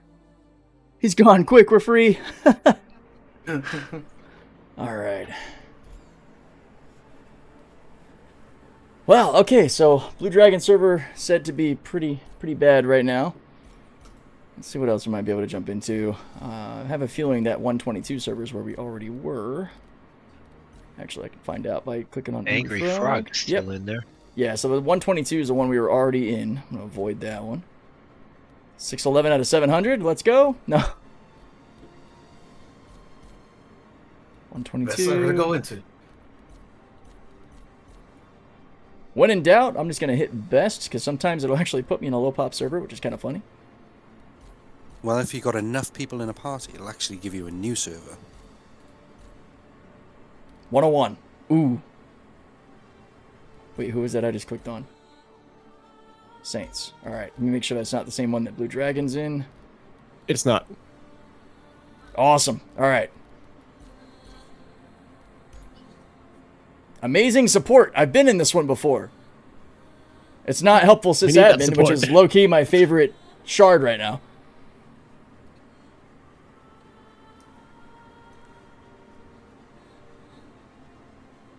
I'll join one and see. Sounds good. Also, thanks for the follows, guys. Clicks, Sad, Tyler, Rhoda from Twitch and YouTube. Awesome. So, server info, if you're actually trying to access it, you're going to need to hit your tilde key to bring up the command center module, whatever. Sorry, I don't know the terminology for it exactly. But then you want to type in console. Is that it? R_display info space 2 is what I use. Or if you're lazy like me, R_tab. Oh, does that work as well? Yeah. Tab brings up display info. So we are in US 170. Looks healthy-ish from the server FPS, but won't really know until we get into it. The one thing I love about this game is you don't have to type it in if you already typed it in once. You just hit up or down on your D. That's what I do. I love that. I haven't had to type it out in so long that one time when I actually had to type it out, I actually forgot for a split second what it was. I was like, display space info? Display info space? Shit. Hold on. This way, I think. What station are you in now? I should still be at checkmate. Checkmate, I think. Yeah, checkmate. Alright, I'll join your ship when you get back to obituary or orbit, Sounds whatever good. it's called. Is this you in front of me? Or no? This might be another player. No party marker. I got party markers for everybody else, though, so I think this is just another player. Cool. Oh man, I found a slot machine in that don't work. I'm about to say how to Everest the fast way. Please still be here. Oh, it's here. Yes. All right, we're going to do the hangar trick so it doesn't eat our ship. Oh, one of the So we parties call it. here. Now we're going to go to it again. So Oh, who's no. jumping and running down then? Chris Roberts immediately put it into a claim status. I didn't even get a chance to store it. Yeah. Well, let's see if maybe it did actually spawn in the hangar. By the ASOPs. Yeah, I see Malice and Hazard by the ASOPs. I have 4 minutes on a whole C to here if you want to use that. I need to. This doesn't work. Wow, I can't walk left? Okay, now I can. Weird. I couldn't strafe left or, like, sidewalk left. That was weird. See, I don't like how far apart my hull C is from my large hangar icon. We'll see what happens. Yeah, my Guardian just got destroyed instantly as well. Yeah, this doesn't look good. Not great for me in this station. Oh my god, it's here! Holy shit! Alright, I'm not gonna say anything. I'm just gonna get aboard. Where are the tractor beam stations on the whole sea? So, the ladder that you see in the main hallway, when you head up that ladder, it'll be directly to your left through the door. There's a tractor station in there. That's how you access all 4. You'll need to you'll have to turn it on first to the left, and then use your inner thought to right-click and choose which tractor beam to use.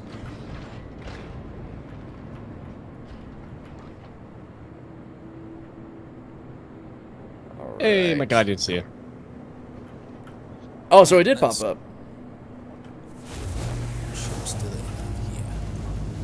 Alright, and Ancient, do you say you're gonna meet up with me back at Orbit or Ruin? Yeah, Orbit when you get here. Okay, cool. Yeah, while we're here, I will see what contracts we can pick up. Well, they don't really have a lot of ships for sale here, do they? Oh no, if you're at Pyro, they just got certain ones. Checkmate to Patch City. Patch City's no good. There we go. Oh, Patch City to Ruin. There we go. Checkmate to Ruin. Tumble Nova, though.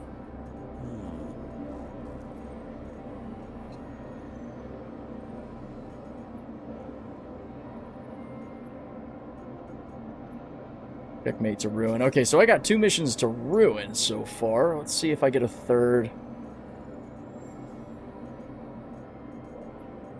Yeah, nothing I want to buy here. Check patch, check patch, check patch. Patch check.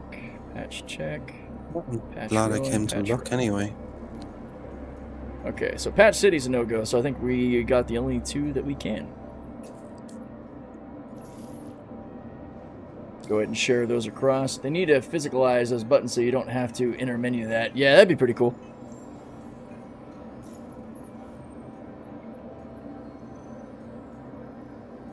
Sharing the 2 experienced missions that I have on hand. And pick up here at Checkmate. The delivery is Ruin Station, but I think I'm going to stop by Orbit to grab Ancient and see if I can pick up any more missions heading to Ruin from Orbit. Some of the mission triggers to pop up depend on where you're at around the system. So if you're by Gaslight, you might see some more from Gaslight, Checkmate, Stanton Gateway even. It's a little bit more dynamic in that way. I'm gonna head back over to Lawville. I got some ships to buy. Sounds fun. I got some stealth science to do. With the Scorpius? Or the Prowler? Yeah. Yes and yes. Yes, yes. Yes, all over. All across the board.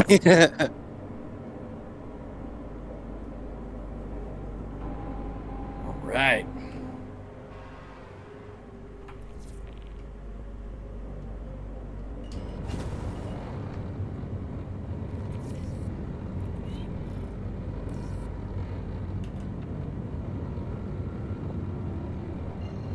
Oh. They must expect a lot of hurt and injured people out here if they got 10 floors for the hospital.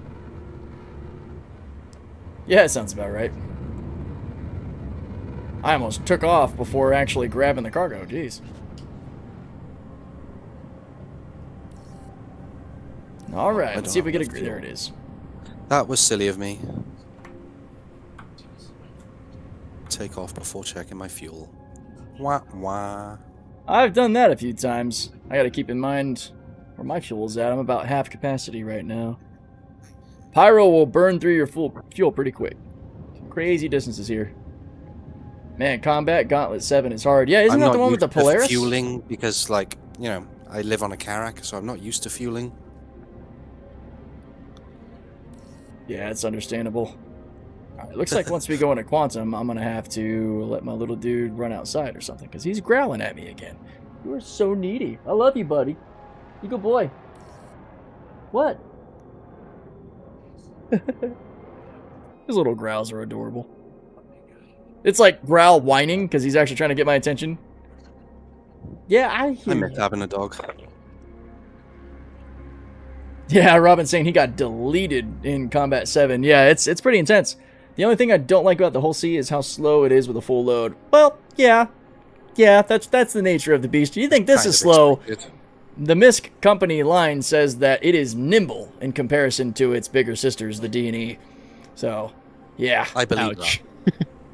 Yeah, it is practically a light fighter when weighed against its larger counterparts.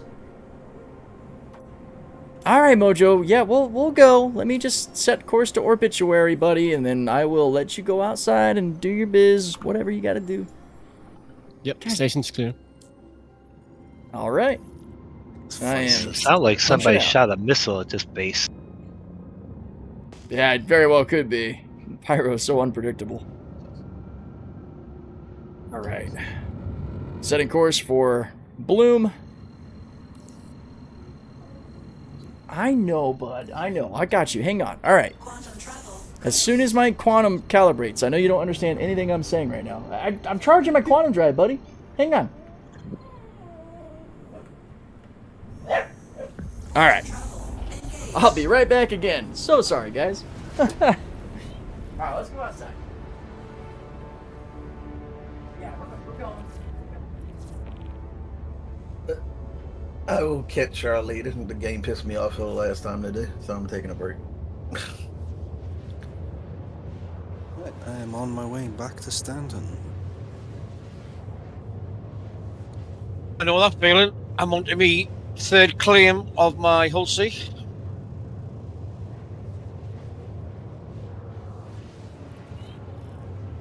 I'm determined to find the best stealth of all of them. Oh, And it's not always the obvious answer. kids driving me to drink, man. Had to go pour me a glass of tequila here. Jeez. I know it's hilarious me saying that, being a dog dad, but... All right.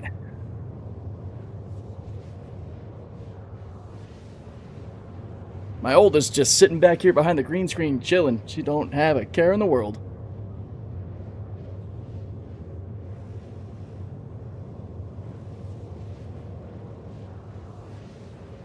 You find that the cargo box works better in Pyro versus Stanton. I'd have to give the win to Stanton for now, just because Pyro is such a unpredictable kind of mess when it comes to running cargo. Maybe not that it's much better, but the issues we just had in Pyro, I don't have in Stanton. Not usually. What's up, Key? How you doing?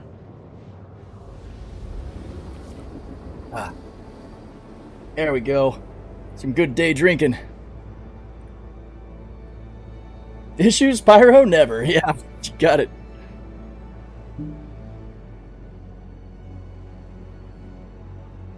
Once we pop out of Quantum over here, we should get access to possible missions from Orbit to Ruin.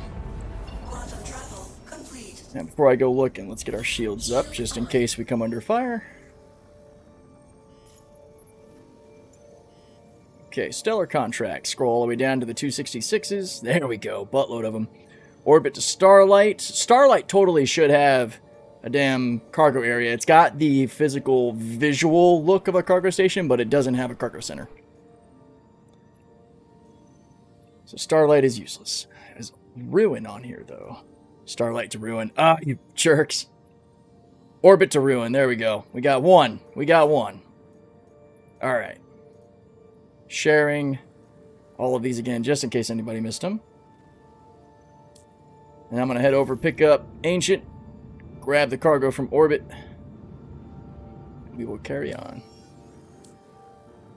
Shield off.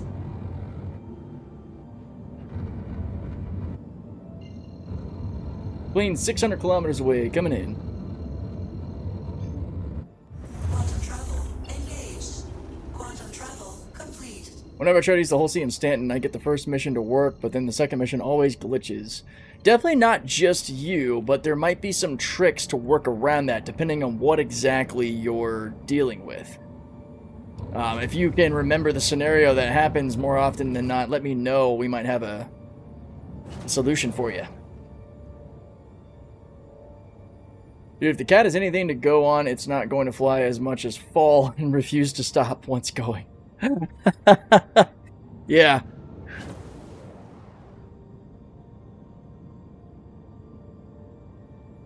A whole sea, if I was to categorize it, is just a large cargo ship. Technically multi-crew hauling ship. The whole series tends to be kind of smaller compared to other ships of its caliber. Like, if you look up the size of the Caterpillar, the C2, and the Raylan, and then the whole B, it's actually comical how tiny the whole B is, but it competes Even with the the cargo. Carrack is bigger than the hull as well, isn't it? I think so. It feels bigger when you walk around it. The ironclad in the whole sea are very close in length extended, but length alone doesn't really say much for overall volume of a ship, because the whole series ships are very simple. There's nothing to them, but they got massive amounts of space on them. Oh yeah, the whole E, guys, just the front portion in front of the spindles is the size of the entire whole sea extended. That's crazy. Just to give you an idea. Yeah, we were looking at the fleet yards yesterday at ship comparisons, and it was pretty nutty. I do think that because of that, like the whole B being that tiny but that much cargo, to me is manufacturing efficiency at its finest. I think the MISC ships, because they know what they're doing, they're just cargo. So their sort of cargo to weight ratio is right on the money. Are you seeing anybody out there? I don't have anybody out here but you. Oh, you mean contacts on radar? Nothing. I keep hearing like sounds like missiles going, hitting a building or something. Weird, yeah, I've got nothing yet. I'm gonna go shields up though. Oh, I just heard something. Gateway, and there's no traffic here. So that sound, that clap sound, I think that is technically a quantum entry sound, like coming out of quantum, kind of like when ship reinforcements would show up. I don't really know what it's doing though. It might be players entering orbit. Entering orbit. Entering obituary. Alright, beginning onload here. And I can pop down to one of these external freight elevators if you want to hop on board from there. Yeah, just let me know which one you're nearby. Sounds good. I'm actually kind of like below two of them. I guess actually if you go to one, I can just fly to you as well. I'd pick like one or two, like the closer ones. That's kind of where I'm at. Alright. I'm in the elevator just waiting to push the button. It's so weird refueling this often. Wow, I might have to seat check. Okay. Let's see what happens. Yep, that worked. Cool. This is just a day of seat checks, man. The sound is the sound bite from breaking the sound barrier. Okay. That makes sense. I see you 600 meters away. No yeah, I sound got you on barrier radar. Base though, is there? Yeah, technically no. But like a quantum sort of entry sound for a video game, I can hand wave a little bit. Of course, we still wouldn't technically hear anything. Maybe we would hear like a slight reverb if there's some kind of vibration through the ship, but that would only come from inside the ship. Yeah, if it actually sent a shockwave into the hull of the ship, you'd hear it. The thing is, a shockwave needs a medium to travel through, so we would just get blasted by radiation. Depends on where you are. You could be in a gas cloud, you could be in a nebula. Fair. If there's enough stellar debris, it would cause enough of a medium to maybe hear something. See, this is where I'm going to get way too nerdy into this. See, I love the science of it way too much. You and I would get right into this. Yeah. It's like, what level of deep dive do we need to apply to Star Citizen right now? Because I will go full bore. If it's an energy wave, yes, I can see that. But even an energy wave would pass through as radiation if there's no kind of interfering medium. But it may create a reverberation. A thermal buildup could cause expansion, contraction. Yes, fair point. Yeah, I could see that. All right. Oh, let me hit the parking brake so I'm not drifting away from you. You make sure you're able to get in there. Okay. I'm in. Right on. Cool. Closing her up. All right. Gravitational waves. Yeah, that'd be wild. See, we wouldn't even notice that. Our actual space-time would be warping around us, and we'd be none the wiser. You wouldn't feel a gravitational wave. Well, in fact, they happen all the time. Yeah, there's gravitational waves passing through all of us every second of every day with our universe. Measured. Yeah. So it's one of the coolest things to deep deep dive. Gravitational waves and you've not felt them. Yeah, and you wouldn't because it's actually space-time itself being rippled through. You'd have to be a Time Lord to feel that shit. Yeah. Yeah, in most space games and even some sci-fi shows, a lot of the sounds you hear in space are I would give it that Looney Tunes qualification. You know, it's just for dramatic effect, which I'm not totally opposed to. There was a show about a crew going to Mars to set up a colony, and it committed such an egregious sci-fi sin that I almost couldn't continue watching it. They launched the ship from the moon, and it had a full space shuttle plume like you would expect leaving Earth. Oh, really? No. Yeah. Yeah, I was just like, oh, God, they did not just do that. It was so bad. Oh, they would need just the most basic science consulting for that show to realize that, you know, on the moon, you would have stellar dust be kicked up, yes. You could pick it up and throw it. But 1/3 gravity. Well, it's just, it didn't have any nozzle expansion to the thrust coming out of the nozzles. Because as you go up in atmosphere, you guys will see it if you watch SpaceX launches, you go from the beautiful Mach diamonds because of the pressure of our atmosphere. And as the pressure of the atmosphere lightens, you get thermal expansion to eventually to where you almost don't see the burn except for the light itself. And that's how it would be on the moon. But they had full-blown Mach diamonds. Smoke? Smoke? Oh my God. I was like, you did not just do this. I was, yeah. I'm pretty sure the series is just called Mars. It was like one season, and it was a pretty good drama. Most of it was just like the crew basically trying to stay sane on their way to Mars. But yeah, that launch from the moon had me a special kind of salty. I don't need everything to be 100% realistic all the time, but I need at least a little bit of effort put in, which is one of the reasons I love the show The Expanse so much. Yeah, love it. I really think they should have done more with The Expanse, though. They kind of they just stopped. Yeah, I think it was after season 3 that they started to really experiment with their creative liberties. Yeah. And yeah, Flying Buttress, I do see your criticism there on The Expanse side. I'll say that my appreciation for the realism of The Expanse is really specifically around orbital mechanics and the way ships move. That's where I give it the most love. As far as the rest of the sci-fi, like, you know, the Epstein drive, the gravity juice, the alien side of things or whatever, like, you know, that you know, it is what you will. But I still really enjoy the hell out of it. I can't think of any other show off the top of my head that actually used actual sort of Newtonian physics when it comes to operating ships in space. Stargate. Stargate does? Yeah. Man, it's been a long time. I need to rewatch that. They describe about Stargate using it, but they also use anti-gravs as well. Ah. So it's a case of they explain why it's not. Do you know what I mean? Yeah, Flying Buttress, I agree. If the show could have maybe seen the future, maybe they wouldn't have settled on it being called the Epstein Drive. That's fair. Yeah, Martin's saying Battlestar Galactica's got the best space combat. Yeah, BSG, that was awesome. And I love the whole, they unnetwork all of the computers to prevent the AI from getting in there. What's up, Adoli? For All Mankind. Yes. No, good shout out. That is another series that I absolutely love, and I almost wish that was reality.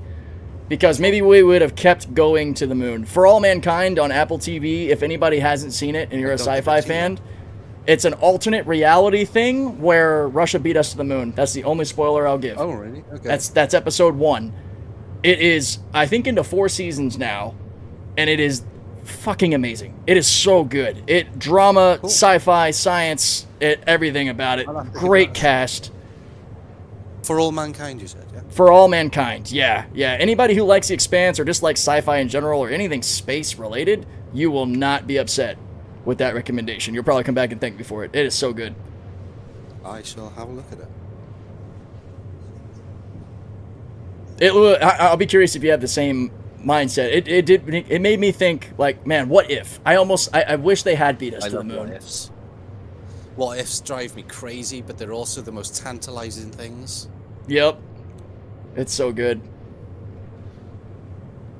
That's what Gonna have to drives all retry my episode little 1. Crafting for games is what ifs. Isn't that the one where the Marines... I'm not gonna say that on... Because, you know, spoiler alerts for anybody. AT, careful there, bud. But you may or may not be right about that. Moto, so For All Mankind. I think you can get the Apple TV app. You don't have to have an Apple TV, but if you do have Apple TV, it's on there. Kind of like Severance, which is not sci-fi, but another fantastic show.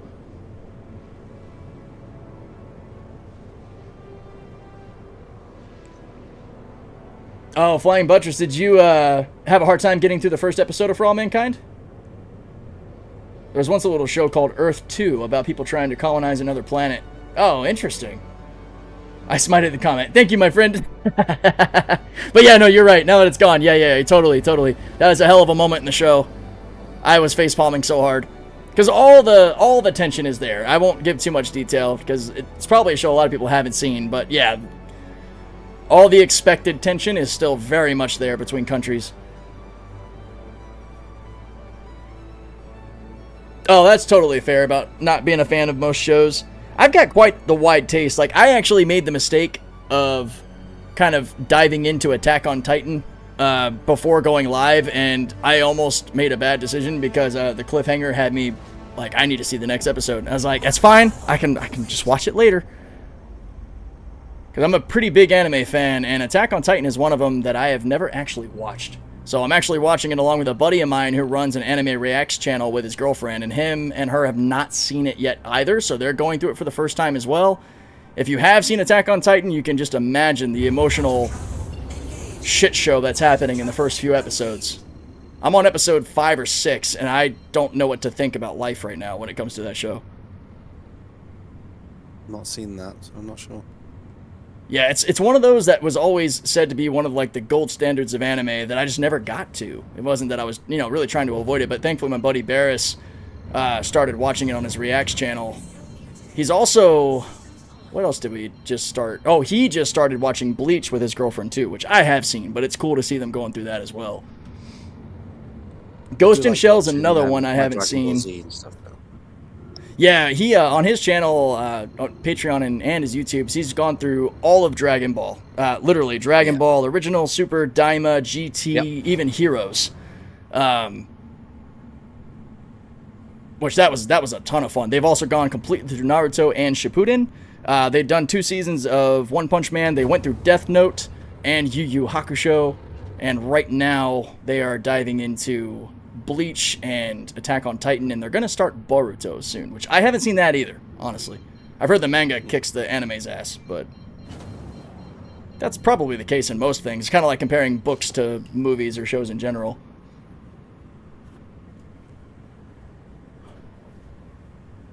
This remote turret doesn't work, huh? Oh, one of the whole C's turrets not working for you? With 14% hydration. Yeah, can move it around, but it won't fire. Oh, we're in nav mode. Oh, I knew that. Here. Yeah, now it came up. Yeah. Let me put a pip into weapons and see if you're able to do anything with it.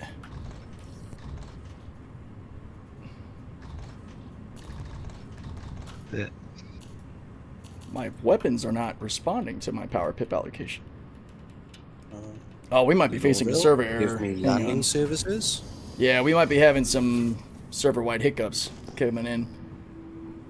Oh, yeah. I was just trying to protect the ship while we were coming in. Yeah, I've got no landing call at all. It's not even showing up in the list.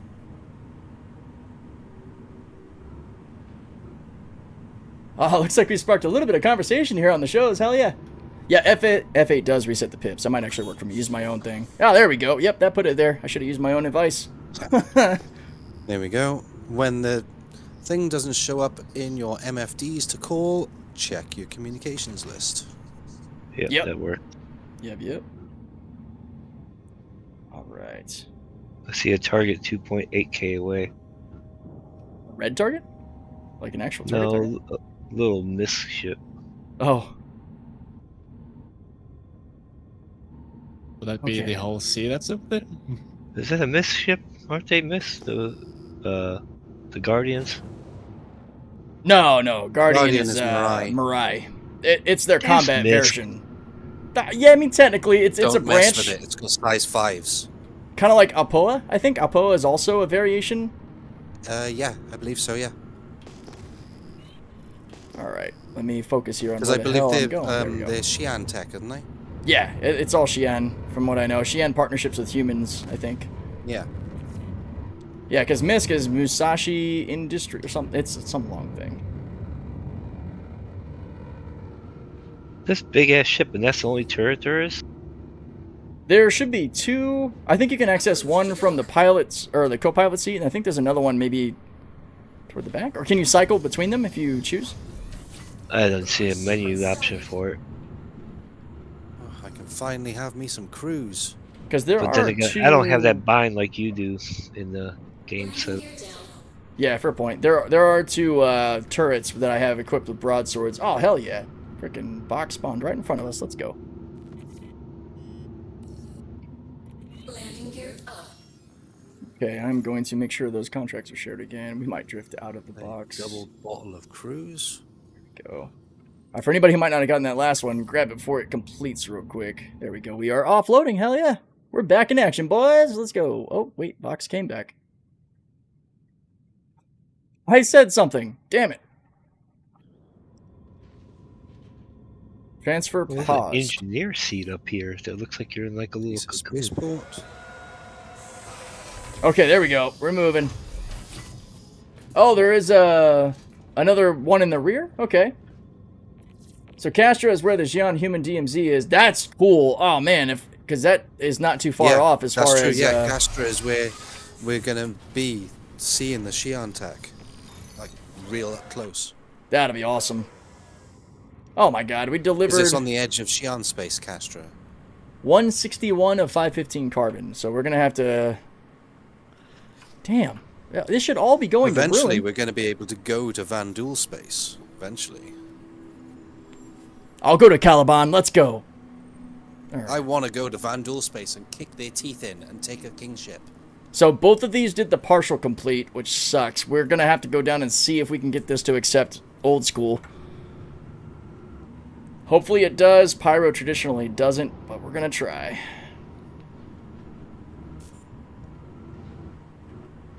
On the side, there we go.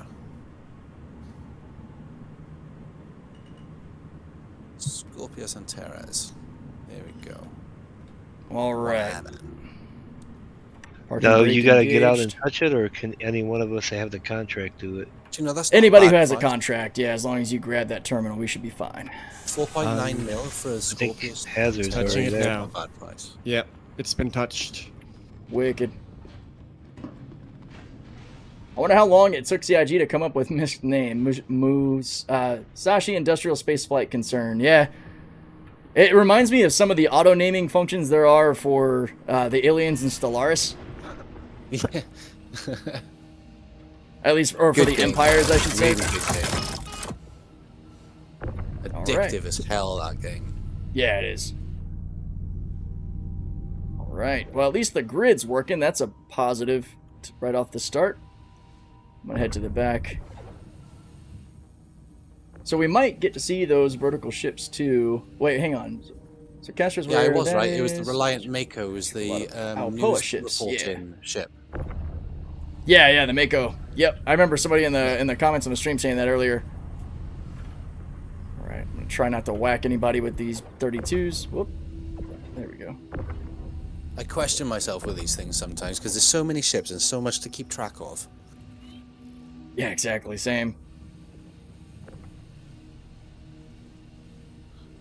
I saw that too. I was like, wait, let me get away from you. I was trying to dodge it. gonna start doing slow drifts of stuff that way. Does anybody know the difference between the Pulse and the Pulse LX? Paint job? I really don't know. LX, I think, is a racing version. Oh, that's right. Usually the Oh, LXs are like a racing variant. Okay. Yeah, because you got the Razer LX, the Razer EX, which is, I think, the stealth variant. I think it goes faster, but it doesn't have shields or guns or something. Yeah, screw that.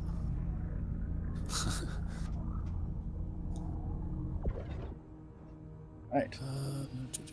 One has a gun, the other doesn't, according to Flying Butchers. Appreciate that. Yank this carbon up. Whoa! Did they almost get you? No, I almost got me. I've been a little naughty with the Oh wow, placement of Corsair these. is cheap, actually. Back spindles all look clear. Yep, we just got the forward starboard spindle with some 32s. I never realised that the Corsair was only 6.2 mil. That's pretty cheap for what it is.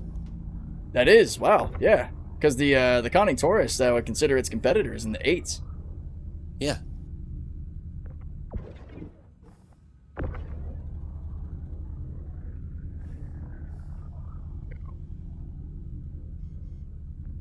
Oop, that's not a gridded spot. Let's move that. We have a funny little shape of boxes happening over here. That's great. Go. I think that might be the last one.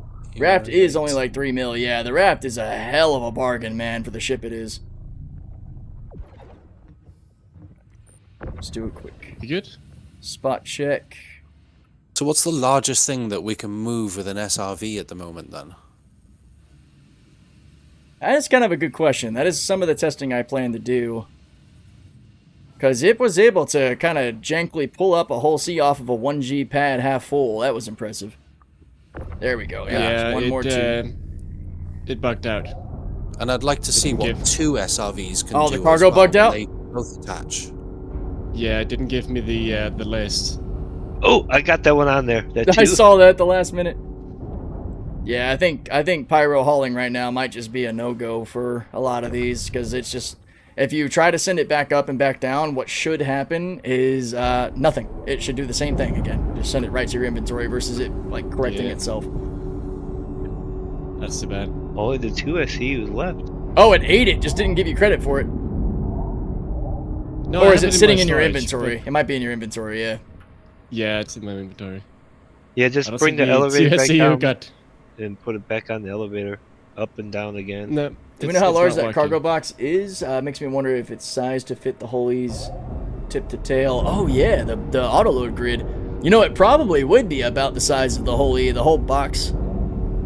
At least like the spindle dimensions, because I think there's like 4 sets of spindles that are all, I think, a total length of 120 meters from top to bottom, because it's 60 meter beam and 60 meter ventral to dorsal on the whole C with the spindles. So I would imagine that would probably carry over to the whole E, just stacked 4 rows back. It's not being selected as cargo, so I don't think it's going to work. Yep, and that's exactly what Pyro does, unfortunately. That sucks. I'm gonna try pulling it up, and you try putting it down. Yeah, I can try that. Yeah, the auto load box moto, exactly. Having done lots of EVA recently while trying to run off ships for salvage, I am so glad they fixed the EVA landing animation. Yeah, do you remember that? The old way we used to crash into ships from EVA? That was so bad. Yeah, it's nice. I also like that when EVAing, you can actually continue going the same direction you're already going. I just wish it was a little bit more like Kerbal Space Program, where you can almost go as fast as you wanted or were willing to risk, but if you hit something too fast, you died. Yeah, I really want proper Newtonian physics in this game. It would be amazing. Slow down before you hit atmosphere. Hit atmosphere too fast. There it is. Burn in the ball. I want to see it. I played one game that was called Hellion that had true Newtonian physics, and you had to dock your ship and like dock the parts together to make a station. KSP with deadly re-entry mod is funny as hell. Oh, I bet it is. Yeah, no, it's just letting me drop it down. So this is going to sit here till 4.6 wipes us. At least we don't have to worry about any rep loss. So I'm just going to go ahead and submit these because, well, the one with 16 SCU is not going to give us any payout, but the other one should give us about half. So I'll just abandon the other one. Unfortunately, that is how the cookie crumbles with Pyro. It's a real gamble. It can be one of the best moneymakers you could possibly have, or it can just not work at all. It makes Stanton hauling seem like a paradise cove, honestly. Even with the problems it has. I am going to need to hop off for tonight, so have a good one. Alright, man. It's good having you. How do I look in there? Oh, this is making me crouch. Yeah, that's funny. I wonder if you could stand up properly if, like, you didn't have a backpack or anything on. I wouldn't want you to end up losing that, trying that. At your own risk, my friend.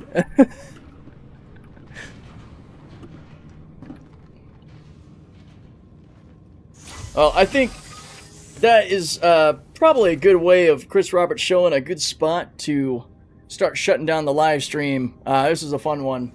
We got a lot done in Stanton. We got a little bit done in Pyro. We did some science too. We tested out whether or not ships can grid to the whole sea yet. They can't, but it'll be exciting once they can. The Ox can't. The Ox can't. Yeah, and I would imagine that carries over. You probably could. I want to try the Arrow because it's smaller. Yeah, we can try that at some point. And I bet you could probably grid Atlases to it. Maybe Furies. We could try Furies since they can land on stuff. But yeah, we'll be doing some more stuff. Now go back to your hangar. Yeah, I'm going to end up heading back over to Levski so I can do some other ship testing. But on the YouTube side, this is where we're going to close out. On the Twitch side, we're going to raid out to another content creator. I just need to go ahead and go find somebody. Here we go.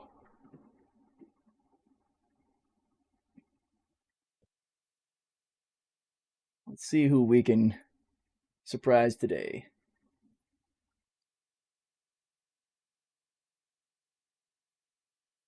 I was going to go for the one at the top here. Best raid me on Friday. I can do that. That's fine. Lobster. We love the fact that our new I'd be happy seafood to. bowls made you so happy. That makes us happy. You cracked, you dipped, and when you ask for more options to turn up the heat, we deliver. That out. Twitch ads. That is the last place I would want to land with an 890 jump, to be fair.